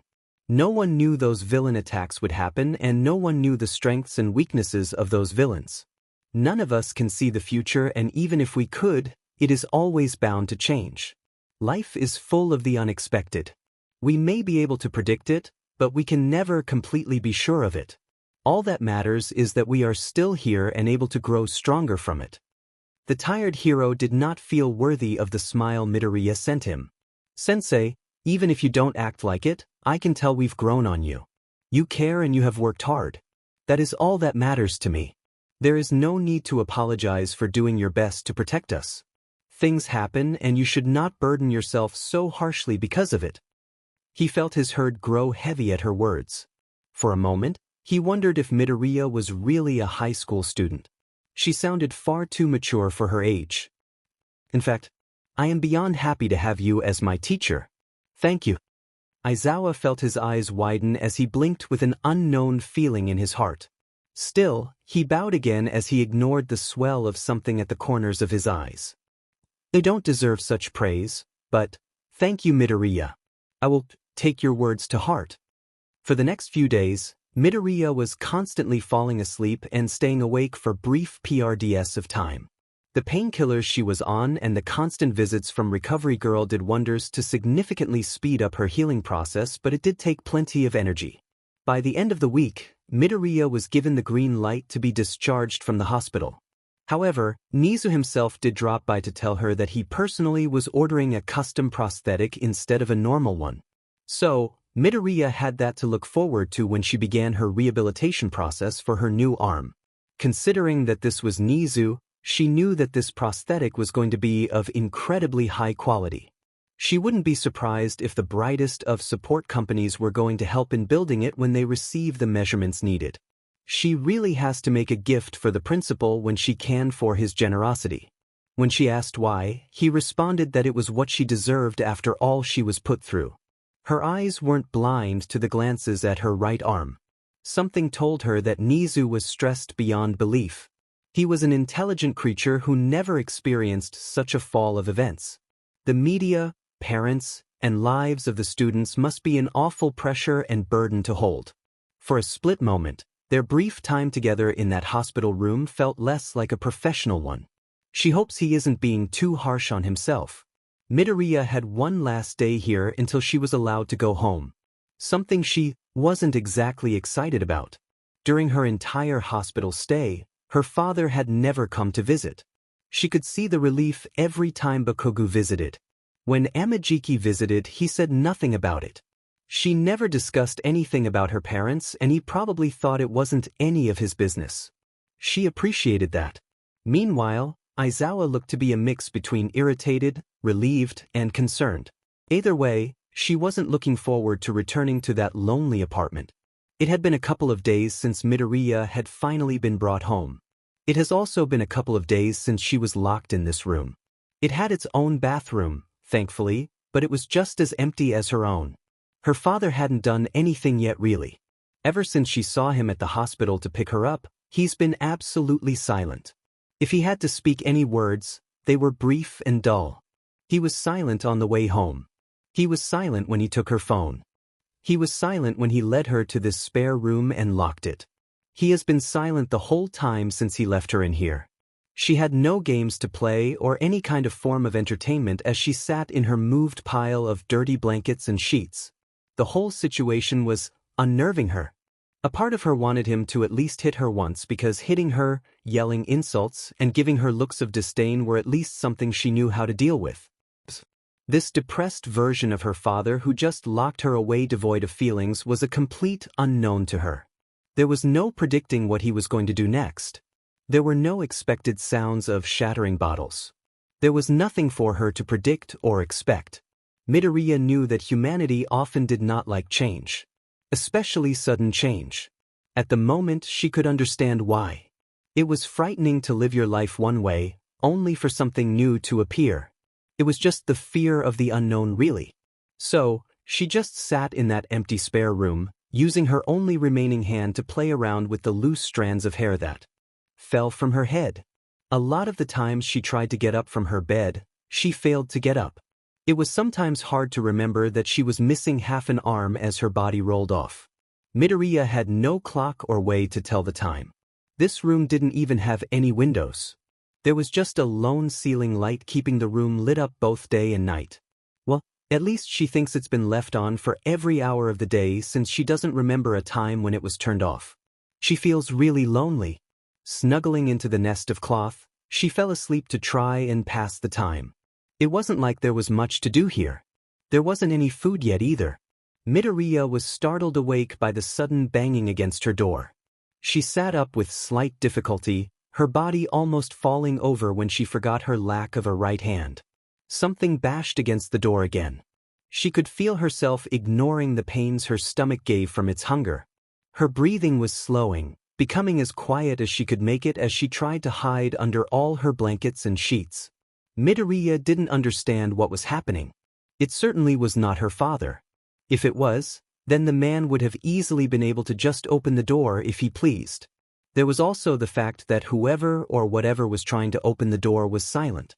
Her father was never silent if he ever mustered the anger to try and break a door down. That just left the possibility of some sort of break-in. An intruder. A part of her panicked because in this state she would be unable to properly protect herself. There was the fact she could probably figure out a way to weaponize these sheets. Kachin said she was smart like that, but it was risky. Either way, her body remained tense as he prepared to release a shockwave to stun whoever was trying to get in. Oriya. The green-haired teen felt herself pause as she blinked in confusion. That was someone calling her name. Again, she listened and heard the muffled sound of what seemed to be her name. It confused her. The yelling held no malice or aggressiveness in its tone. For a split second, she thought she was mistaken. Perhaps it was her father since he was acting so strangely. However, she shook that idea away because she is absolutely sure that wasn't Hisashi's voice. She scooted back as far as she could when the door finally slammed open with a snap, wood splintering and cracking. Dents made their way into the surrounding wall and doorframe. In the open doorway, there stood two figures, one staying in the background on the phone while the other was breathing heavily. In their hands was a small metal table. "Sensei." "Midoriya," Aizawa breathed out, immediately dropping the table as he rushed over. The girl noticed how the man had his capture scarf around his neck despite the formal clothes and hairstyle. "Are you injured in any way?" The green-haired teen was too stunned to use her words. She could only shake her head to say, "No. But the police will be here in a bit." Yagi-san called them. "What? What do you mean?" Aizawa looked her in the eyes as he spoke. "Midoriya Hisashi has been restrained and is going to jail." Midoriya didn't know what to say or do. She's never felt so confused and conflicted in her life. Her father was being handled by the police, something she should be relieved about. Yet, everything just felt so sudden. It was like being punched repeatedly in the gut. The first one takes all the air you carried, and before you can take a breath to recover, the next hit came. There was nothing gradual about it. Her father was acting strangely, breaking the routine she was so adjusted to, and then she wakes up to her teacher breaking the door to the room down. Now, she's in an interrogation room to wait for the detective handling her case. She has a case now. "You must be Midoriya Izuku." Her eyes widened at the sudden voice. The green-haired teen looked away from the table, seeing Aizawa enter the room with another male with short dark hair. "It's been ages since I've been called that." "I figured as much." The man spoke as he sat down across from her. "Detective Tsukachi Naomasa. I'm the one handling your case. Didn't you also handle the USJ incident?" "Yes, that was me." "I see." The room was silent for a moment. Tsukachi's pen clicked, the sound seeming to be louder than it truly was. "Midoriya, I hope you are all right with answering my questions." She just shrugged. "I don't really have a choice. Either way, I don't mind. May I at least know what caused Hisashi to be arrested?" Aizawa was the one to speak up this time, his back leaning against the nearby wall. I've had some suspicions for a while now that something was going on in your home life. Nizu also noted some inconsistencies within your more personal files as well. It took lots of time to try and dig through it all, especially when your class began to be the target of multiple villain attacks. Either way, Yagi-san and me were visiting parents for the student dorm system. The tired hero sighed, the stress of it all being obvious in his posture. When we knocked at your apartment door, we received no response for quite a long time. Yagi and I assumed the worst as we busted down the door. Ended up catching Hisashi trying to poison you. Midoriya was silent. Poison me? Tsukachi nodded. The officers at the scene found the poison, a lethal one, in the apartment's kitchen as well as food nearby. We can only assume that he locked you in that room and was going to offer you a poisoned meal. The men observed her reaction, somewhat concerned at the dull and expressionless face. Sounds about right. They both blinked. The detective gave a small cough out of surprise. Excuse me. I said, sounds about right. Wait. Aizawa straightened himself as he walked closer. Are you saying that you are not surprised that he attempted to kill you? Midoriya just blinked. Was she not making her response clear? Yes. Aizawa felt like punching something at the innocent reply. Tsukachi just glanced at the hero with worry before redirecting his attention to the teen in front of him, pen and notepad at the ready. Midoriya, please tell us all that you can about you and your father. Midoriya just nodded. For the first time in her life, she truly spoke. Midoriya Izuku was a blessing to Midoriya Inko and Midoriya Hisashi. Her parents often told her how appealing she was the second she entered the world. It certainly could be embarrassing at times, but she embraced every bit of love and care they showered her with. They were a perfectly happy and average family. They had nothing special or unique about them, but they didn't need to be special in some way in order to be happy. She remembers the days when her father would act off. He always seemed sad, that's why she did her best along with her mother to cheer him up. However, there were just days where nothing could make him smile. Izuku faintly remembered how her mother kept a closer eye on her father during those times. Eventually, she tried asking why her father became like this sometimes. Sweetie, your father has been sick for a very long time. Sick? Is he going to be okay? The memory of how her mother's gentle hand patted her head was vague. He'll be okay, he has us now after all. Don't worry about it. Just remember to make sure he knows how much you love him, and that will be enough. Izuku just agreed with an innocent smile. She thinks she continued to draw. More crayon pictures for her father though. Yes, they had their ups and downs like any other family. Yet, despite that, they were happy and content with what they had. Happiness was not a foreign concept to Izuku. She grew up with it before she could even open her eyes for the first time. However, she was still a young child who never got to experience reality. Imagine her surprise when her life took a turn from a fairy tale to a colorless world. It all began on that day when her mother went to work. The television was on at the time, and while she was still learning how to read, she could remember the image of her mom's workplace. She could recognize it despite the burning orange flames that consumed it. Izuku knew that the orange stuff that emitted smoke was fire. Her mom and dad always told her how dangerous fire could be even if it was a gentle flame on a candle. Fire safety is what she thinks they called it. So she didn't understand why there were such big flames that were as big as a building. It scared her. She never saw anything like it. When her father had arrived, he stared at the screen with horror.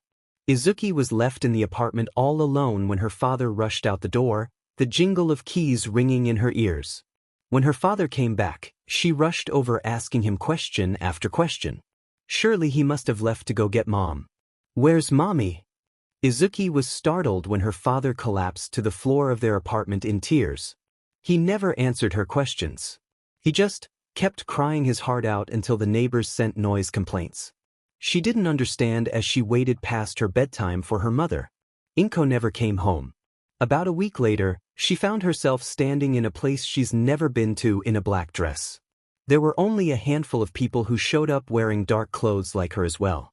The air was filled with a sense of sorrow as she watched something being lowered to the ground, A picture of her smiling mother staring back at her. That day, Izuku asked her father where her mother went. She learned about life and death that day and just how unfair the world could be. For days, she remembered how her father was quiet. Everything felt sad and lonely. Wherever Inko went, the happiness must have gone as well.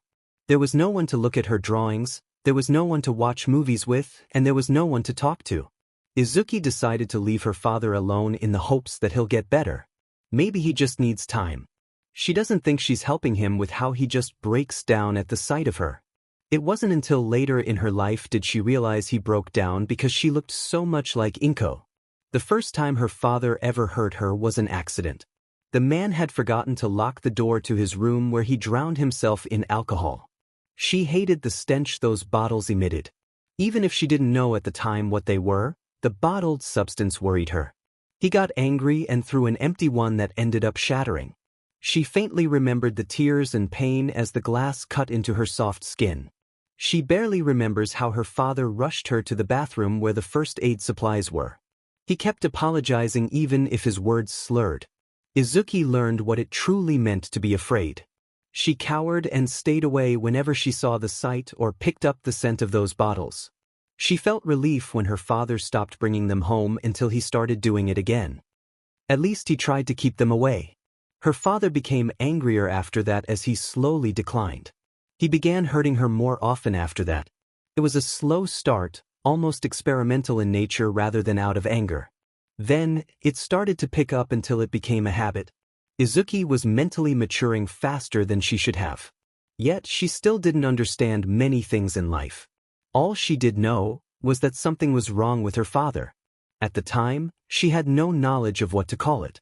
Izuku just knew that her father was broken. She couldn't find it in her heart to truly hate him. All she could feel was pity, sympathy, and concern through all the fear. She held on to the hope that she could find a cure to fix him. Izuku never did find one in the end. At some point, she learned to give her valuables to Kachin. It was around the time she was forced to act like a guy. She thinks she was around 6 years old when the change was ordered. Her father would judge certain things she owned as too feminine. When Kachin introduced her to video games to cheer her up, she knew they'd probably be accepted by her father. Yet, such collectibles were expensive, so she let her friend hold on to them as a precaution. However, the blonde wasn't stupid despite being a kid just like her, so she eventually had to confess about her situation. Kachin was enraged when he heard about it.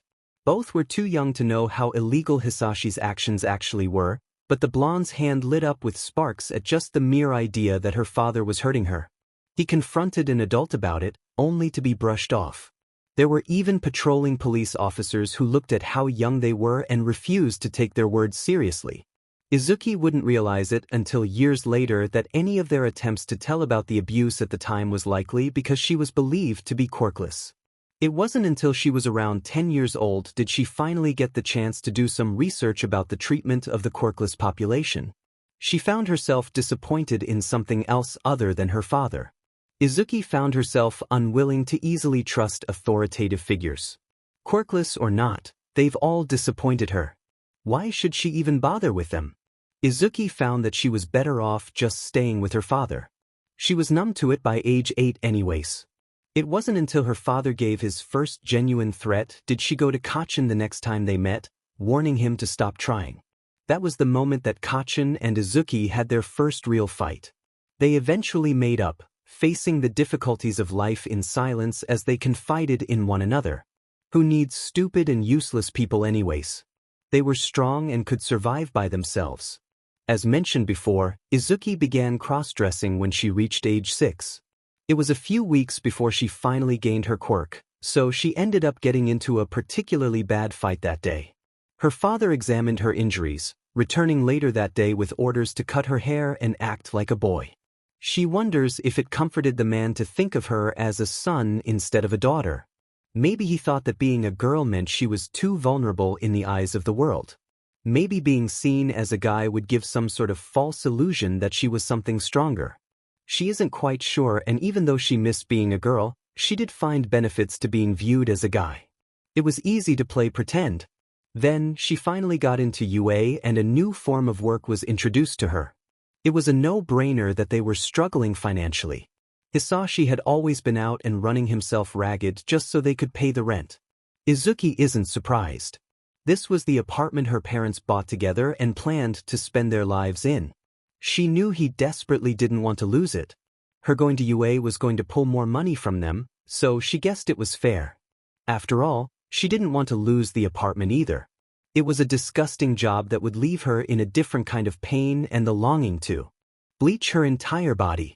The clothes she wore, the wig, the eye contacts, and everything made her feel like she was wearing a second skin. A distant part of her wondered if that's how reptiles, like snakes, feel whenever they struggle to shed their old skin. That pure uncomfortable feeling and need to just be free of it all. In all honesty, a couple of times, she had the rare occasion of actually seeing what she looked like in the disguise her father made her wear. She swears that she's seen a woman who looks very similar to how she dressed. It wasn't her mother, nor was it anyone she saw on the street. Perhaps it was someone from a photo album. Previously, she'd make money as a kid by helping her father transport items within sketchy alleyways like some sort of DLVRY person. Then, she became a source of money as strangers paid some yen to beat her up. Her father always made sure they were never life-threatening injuries, as those cruel people would vent out their frustrations on the world. An innocent part of her wondered if she could help them stop having such anger. That innocent part stayed when some clients unknowingly were verbal about their issues as they hit her. Izuku was able to witness how much life could break down other people who probably could have lived decent lives if given the chance. Unfair. It was so very unfair. That was the life that she lived, holding on to the dreams of being a hero with Kachin as she hid herself away. Izuku lived a lie, and a part of him was okay with it. Her father was a broken man who lived a young life without love until he met Inko. That was something she was sure of. Even if he did terrible things, the Hisashi she knew before Inko's passing was still buried within his soul. No matter how awful things were, he always made sure she stayed alive. No matter how much he was angry with her, he still showed a tough love towards her. Izuku kept her mother's words close to her chest. She learned what it meant to understand someone. It really was no different than having sympathy for a villain who was given the wrong cards.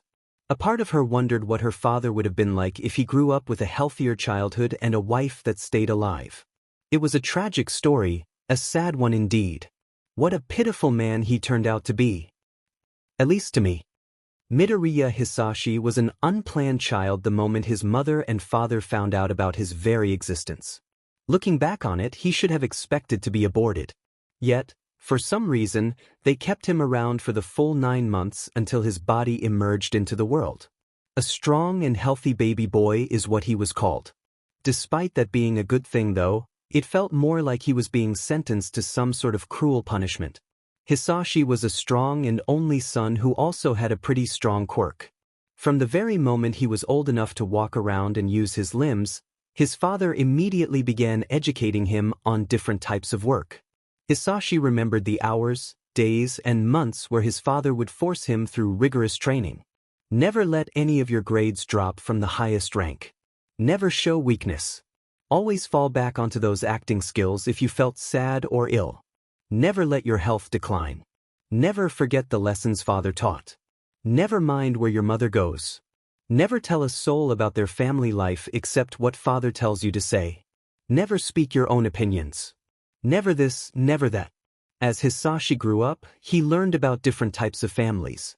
Some kids in his school always openly complained about their parents within the halls or say they couldn't do something because their parents were strict. Strict. He'd question to himself. Ah yes, his parents are strict. That's what described his family well. They were controlling, would always make sure he was disciplined and made sure he was doing his best constantly. Yes, from what he learned about strict parents, that must be what his parents are. So what if his father was harsh on him? It was because he was being strict. So what if his father hit him? Then, Hisashi was the one who did something wrong and his strict parents would de-escalate him. Simple as that. So what if Hisashi was told what to say and what to do? That was just his parents being strict. Hisashi could only internally frown at the kids around him who spoke so freely and negatively about their parents and life. Why did they get away with such language and expressions? If they had good parents, then they would know their place and keep their opinions to themselves. Hisashi wouldn't learn about abuse until his last year of middle school. He was always a good child who did everything he could for his parents. He did whatever he could to keep them happy because he owes them. His father told him in passing that if Hisashi turned out to be unhelpful, then the child would have been tossed out the moment Hisashi was born. From the very beginning, Hisashi knew he could have ended up dead. That's why he has to be grateful and do everything right, because his father spared his pathetic infant life and let him flourish into a young man. Hisashi had jobs to do. He had to take packages of things and run through alleyways to deliver them. His father told him to never question what was in the packages as well as to never tamper with them. Sometimes the deliveries were simple and easy. Go to point A and then point B, get the money, and run home in a complicated route just in case he was followed. Other times, Hisashi would scrape by death's door. Deliveries would go wrong, clients would get angry and ask questions he had no answers to. Yet, he survived the many encounters of dangerous quirks and deadly strangers. Another thing he must always be grateful to his father for. If it weren't for his father's training, then he would have surely died. He barely remembered the time when he saw his mother snuggling against other men he's never seen before. From what he's learned from being in public, that is called cheating. Hisashi approached his father about it one night, only to gain laughter and a pat on the back as a response. It didn't make sense. Cheating was a bad thing, right? He's seen others get angry or very sad about it, so why was his father acting like he told a good joke? Hisashi learned from his father that women who need money will sometimes intimately sell their bodies for money. His father said to not worry about it at all. It just meant that mother had an important role and job in getting money. Without money, they can't eat or have simple things. When Hisashi checked his mother's expressions, he noticed how she was never really sad about her job. That must mean that Hisashi shouldn't be bothered as well. Sometime during his last year of middle school, he learned about abusive relationships and the signs. In a way, his eyes opened. At the same time, though, he found himself locking himself in his school's bathroom with heavy breaths. What did it mean? His parents were just strict, right? Then, why did everything that special speaker said match up perfectly with his parents? He found himself staring heavily at his bare arms and torso, his uniform being lifted as he poked at the many bruises and cuts. What did it mean? What did it all mean? Before he became a freshman, he found himself changing. He found himself mentally questioning everything about his home life. He found himself having this new tinge of nausea whenever his parents praised him.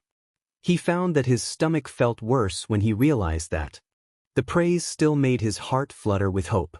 He finally began thinking about how he felt when he had the bubbling longing to do something he wants to do, only to be shot down.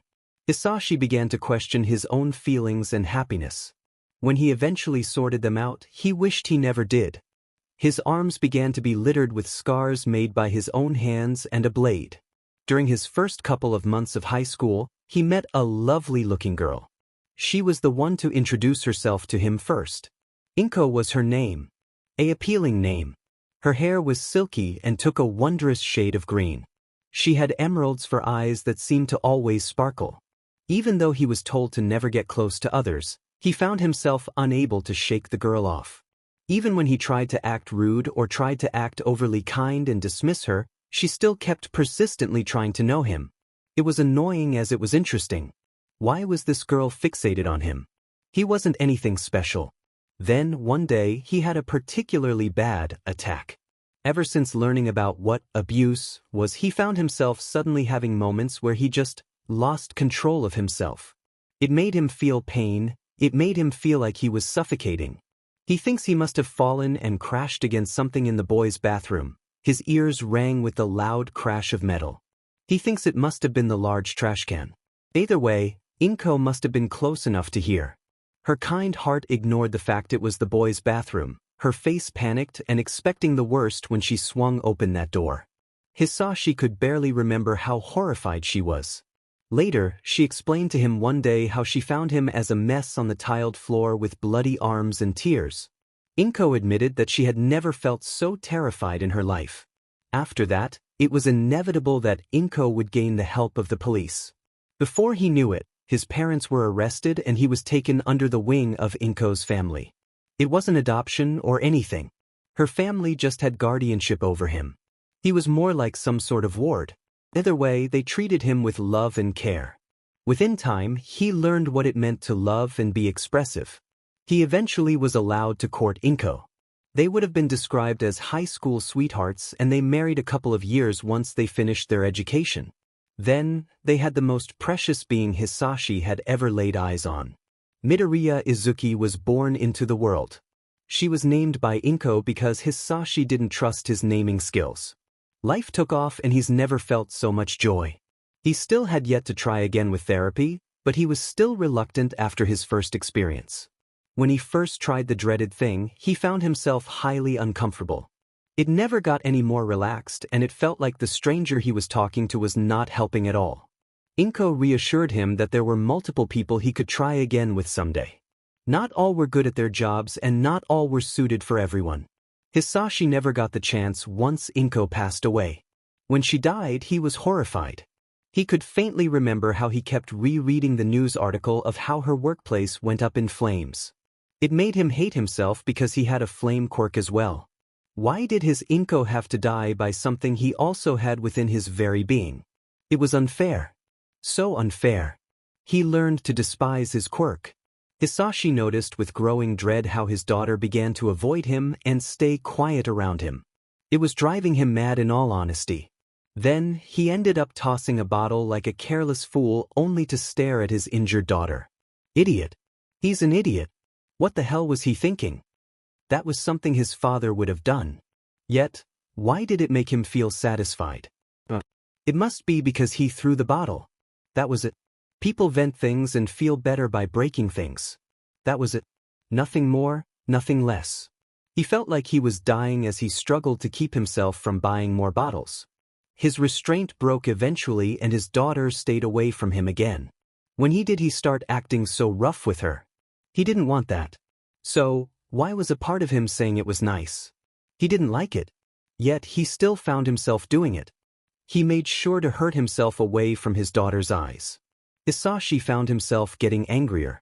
He isn't sure why. He finds himself hurting her more often, and he knows that if anyone found out, he'll be separated from her. He doesn't want that. He can't lose his daughter. He can't lose the living proof of his love for Inko. He can't lose the living proof that he was able to have happiness. He wants to keep that happiness.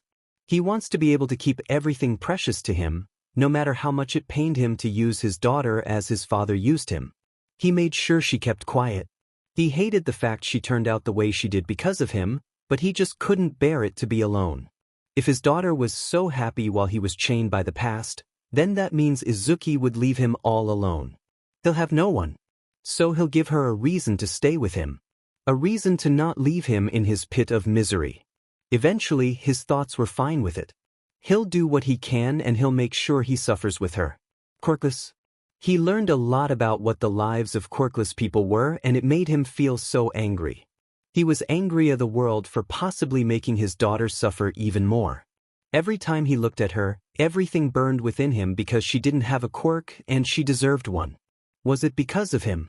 There's no way Inko's genes would allow such a curse, so it must be because of him. It always is. Why did he ever expect to let his child be blessed with a quirk? He was frustrated with the world and with himself.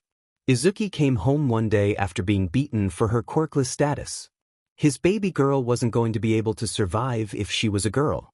No one would have mercy on her, and they'd probably do worse to her if she's a girl. Hisashi worked hard to erase Izuku from existence, doing all that he could to make her a new identity as Midoriya Izuku. As far as his daughter's classmates knew, Izuku was dead and gone, and Midoriya Izuku had finally been let out from homeschooling. Izuku was easily forgotten in time, and Izuku was there to stay. He was sure that Katsuki kid knew, but a few good warnings and failures to speak about Izuku's home life and everything was safe. A strong son. Hisashi was a strong son for his parents and survived.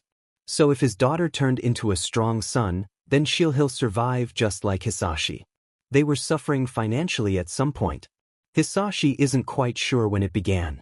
The money towards UA versus a normal high school was pricey as well, which didn't help at all. Years ago, he had to sell Izuku's furniture to gain money.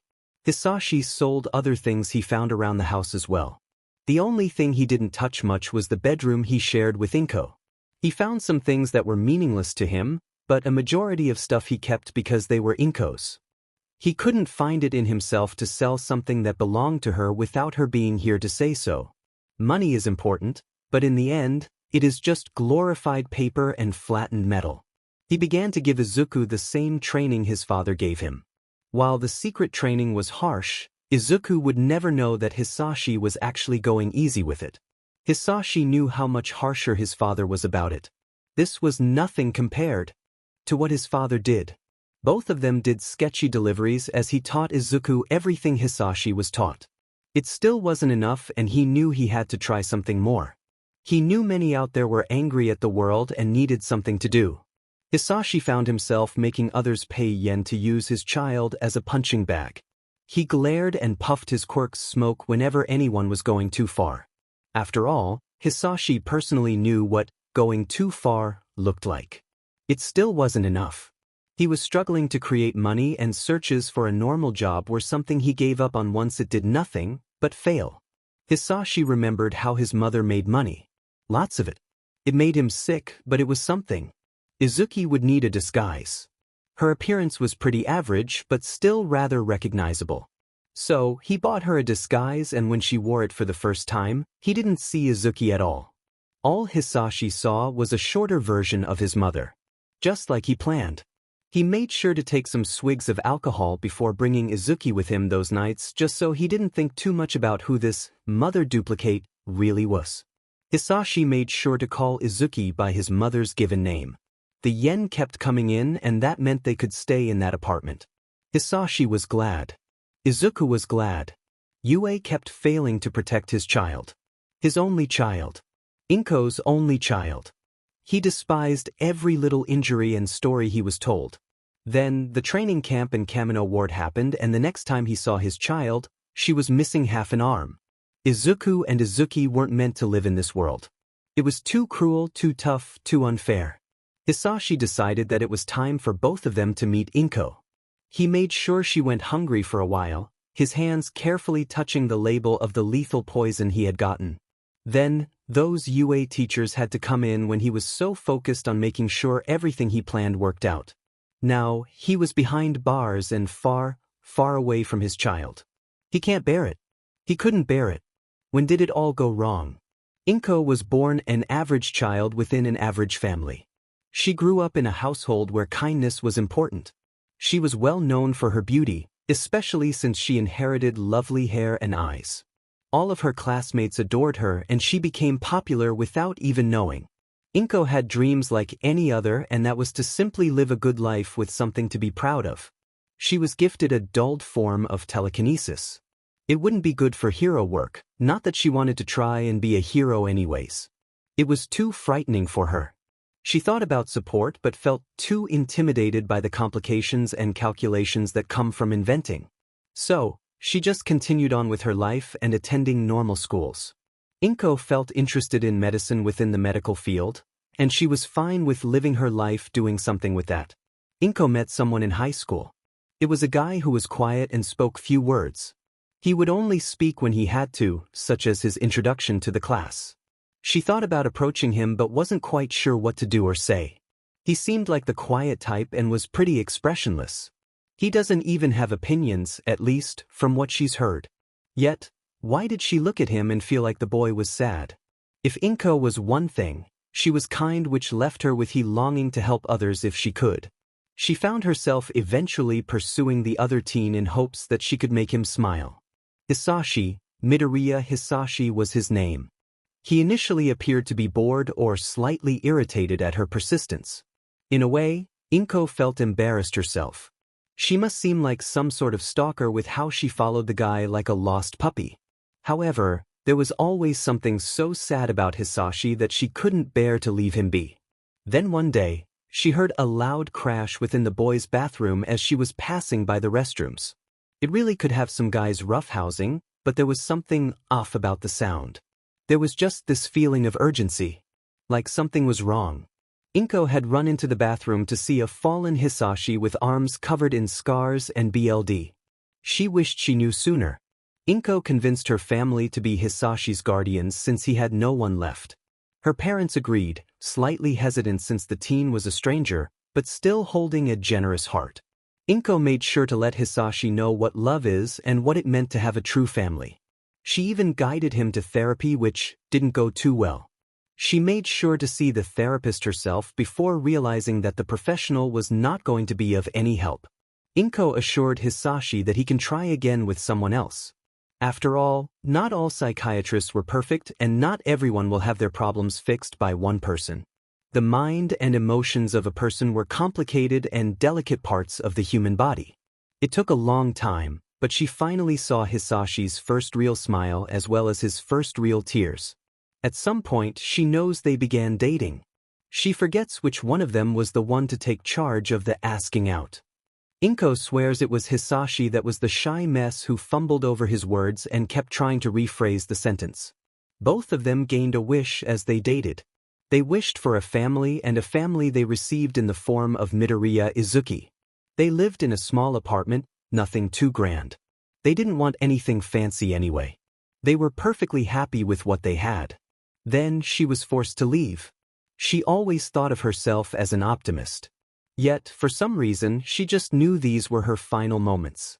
Her viridian eyes were squinting, her nose scrunching up as she coughed through all the smoke.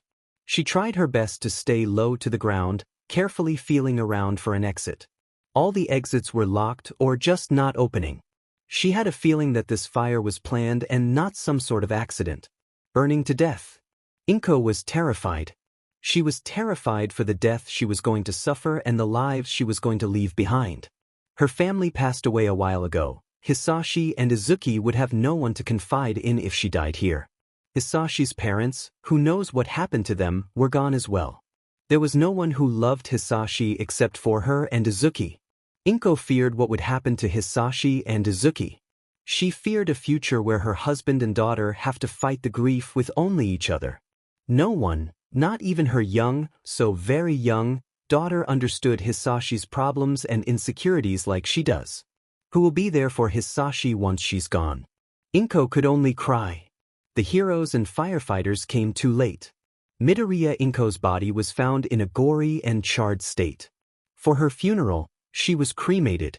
Inko lived a short life full of many experiences but left with many regrets.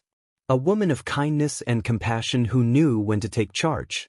She always tried to show the brighter side to things and did her best to not let things bring down the happiness she adored in herself and others. In all honesty, Inko thought to herself if she switched places with Hisashi.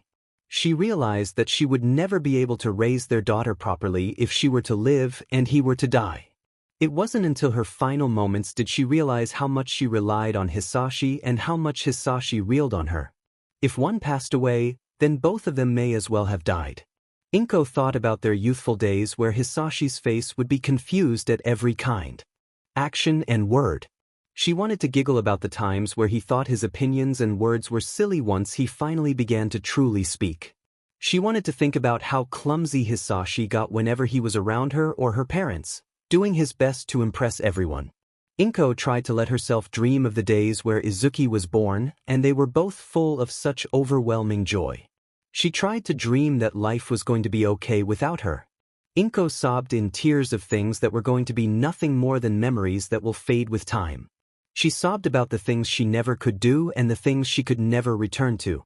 She sobbed about the bleak future that was no doubt going to befall her family just because she was unfortunate enough to die. She sobbed when she thought about her husband and child.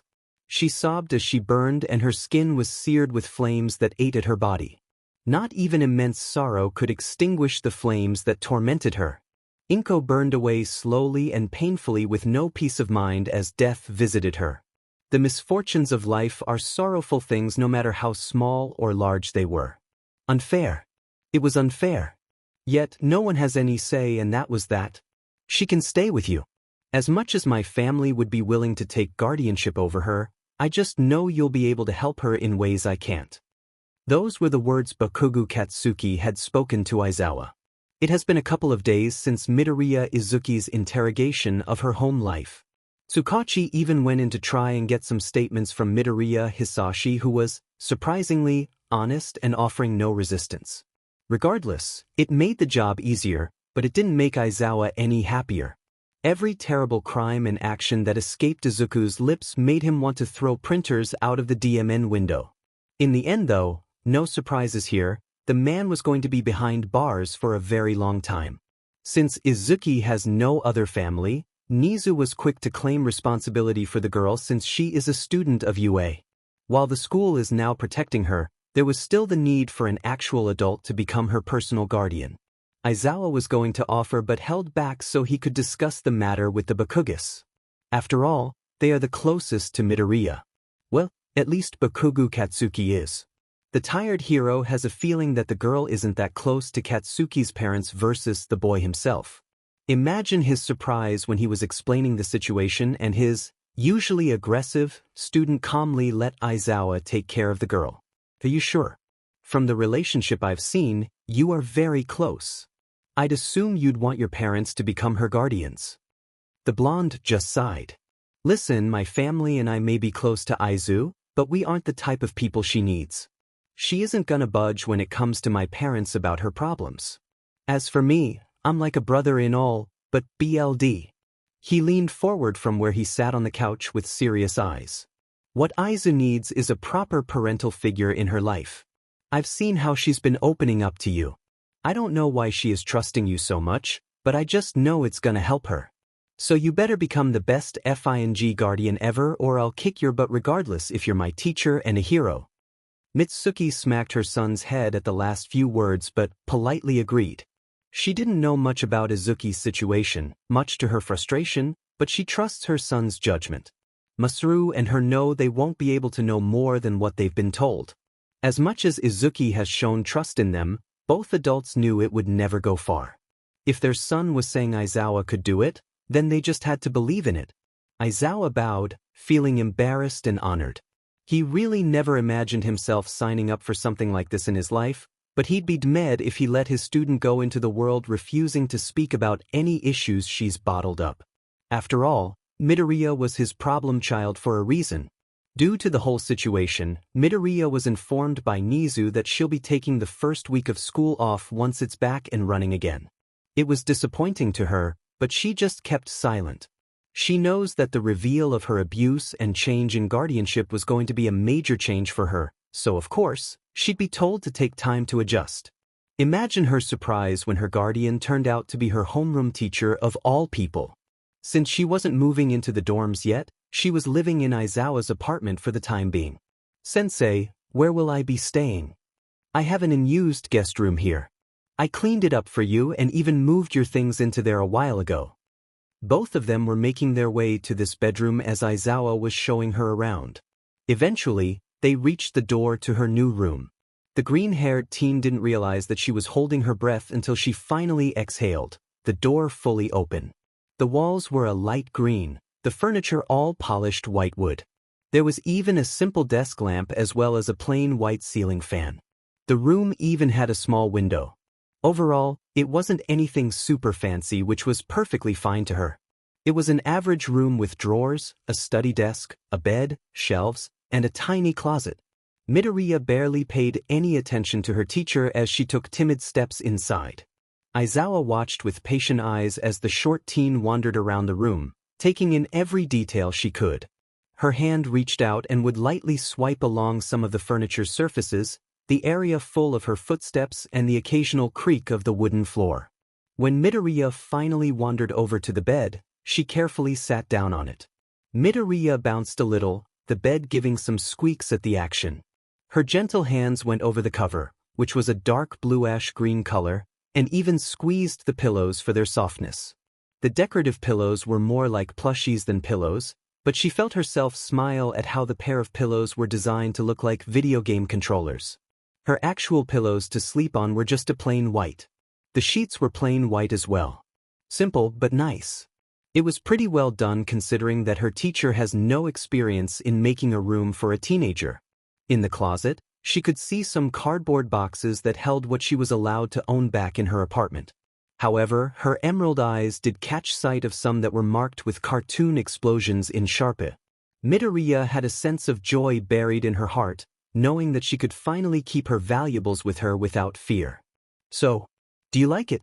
I'm not sure what you'd like, so I just got what I thought looked nice. The tired hero had spoken up, a tinge of nervousness in his tone. I think it's nice. She gave a tiny but genuine smile. I like it a lot. I'm glad, Aizawa spoke, a mental sigh of relief. He knew it was very unlikely, but he honestly thought she'd hate the room. Anyway, I should probably get you an actual dinner instead of letting you fall into my habit of eating takeout and juice pouches. The girl's eyes held humor in them at his words. What will you be making? He just shrugged. Whatever comes to mind, I guess. But do you want anything specific? Aizawa swore he was going to bash his head against the wall at the surprise he spotted in those emerald eyes. Of course, she probably wasn't given the option of what to eat. Do you know how to make katsudon? I think so. I can look up a recipe and see what we have. Needs some substitute ingredients though, which I think I have if I remember right. Midoriya stared silently, expecting the man to just give up on her request. The hero wasn't blind to her thoughts. Listen, I am making you katsudon. I don't care if I have to run on rooftops to go to a store and get some things. I will make it if that's what you want. Midoriya blinked in surprise, her chest feeling like it was swelling up in a familiar way. It reminded her of the times she felt happy when hanging out with her classmates and Amajiki. That night, the two ate katsudon in an apartment full of cats. It wasn't the best since Aizawa had some trouble making it, but it was still delicious. The two of them knew that it was Midoriya's memory of cooking katsudon that saved the dish from getting ruined. It was a little chaotic, especially with some cats trying to trip them and knock things over, but it was still a pleasant experience. The green-haired teen found herself unable to stop smiling even when it began to hurt. She is sure she never smiled this much before. It was day 2 and Aizawa decided to take her to the mall to get some clothes.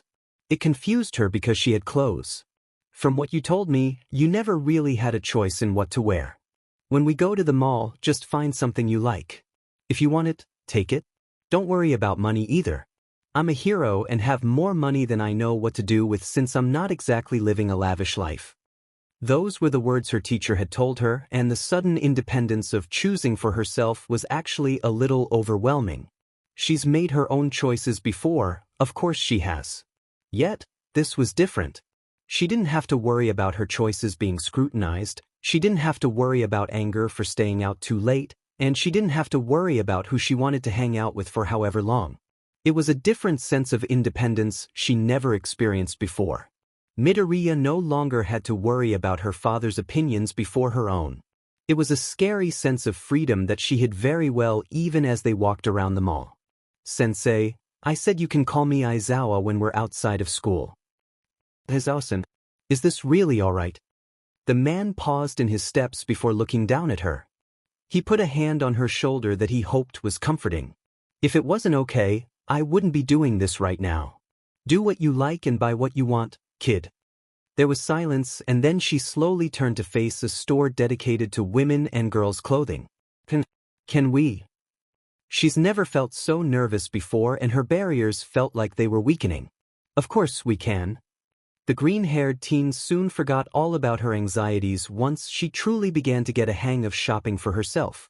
For the first time in many years, she was able to try on skirts, dresses, feminine-styled shirts, and shoes, as well as accessories. By the end, she could tell that her teacher was getting tired, but was still managing to carry some of her bags of clothes. Of course, she insisted on carrying some as well just to lighten the weight of it all for Aizawa. Either way, that day was a strange, but fun one. Midoriya felt her chest swell again, like it does when she hangs out with her classmates and Amajiki. Happiness, joy. Those were the feelings she got. The short teen had never felt happier at how much fuller her dresser and closet looked. For the rest of the week, this was how her life had continued. It wasn't until she found her new UA uniform on her bed that it all began to register in her mind. The day after tomorrow, she was going to officially move into the dorms and begin classes. As she lied in her bed, She held the female uniform in front of her eyes. It was mainly the skirt that she paid the most attention to. Midoriya's vision had suddenly blurred, startling her until she blinked and felt something fall down her cheek. Tears. The green-haired teen didn't understand. Why was she crying? Why was there this growing sense of sorrow that wasn't sorrow at the same time? Midoriya felt her mind flashing over the memories she had been making since living with Aizawa. The time she was watching the cats and something broke. Yet she didn't get punished or even glared at for it. The time she realized her hair grew an inch longer and tried to cut it, only for Aizawa to end up walking in on her with scissors by her hair and asking if she really wanted to cut it. She didn't. The time when she urged Aizawa to take a break and play a multiplayer game with her, which he totally failed at, yet there were still smiles shared between them. The time when she accidentally stayed an hour too long when visiting Kachin after he was finished with school and only got a scolding full of worry and a reminder from Aizawa to text him when that happens again. There was no yelling, hitting, or insults. Just normal reprimanding. The time when she fell into the habit of wearing her old and boyish clothes her father got, only for Aizawa to finally convince her to wear something she bought. It was strange to finally wear a skirt and a nice blouse, but it was nice. Incredibly nice. Aizawa didn't tell her to change her outfit choice when she showed him. Instead, he gave a thumbs up in approval with no protests. The time when she felt guilty for bothering Aizawa when she found it too weird sleeping in an actual bed, her body used to a large bundle of sheets and blankets. Aizawa wasn't bothered at all, and together, they got pillows and blankets to try and recreate a better version of her old bed in the living room. Together they ended up falling asleep there in their pseudo-bed/pillow fort. The time when she made a meal for them both and Aizawa thanked her and gave polite criticism if something wasn't to his taste. There wasn't shouts about why she didn't make a specific dish or insults about how her cooking sucks when she knew it didn't. Midoriya didn't even realize that she had long since dropped the UA uniform and was now sobbing into a pillow. She didn't even realize that her bedroom door opened with hurried footsteps. She didn't even realize that her bed dipped as someone else gently pulled her body close. Calloused fingers rubbed her back as Aizawa hugged her a little awkwardly, not used to providing such affection.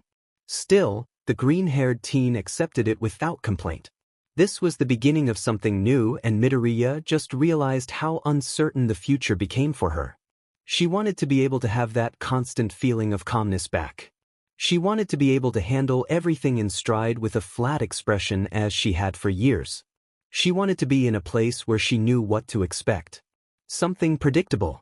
Midoriya found herself hating how emotional she was being right now, already missing the years where she long since learned to no longer have a reason to cry. Aizawa-san. Aye. Midoriya, it's going to be fine now. I promise you that, and I'm not one to make promises. If both of them got very little sleep that night, none of them said a word about it. They just ended up waking up and lightly teasing each other about the bags under their eyes, even if Midoriya's eyes were still puffy from crying. Even if her voice cracked in the tiniest of ways. It was a new routine both of them would have to get used to. Both of them found themselves not minding it that much.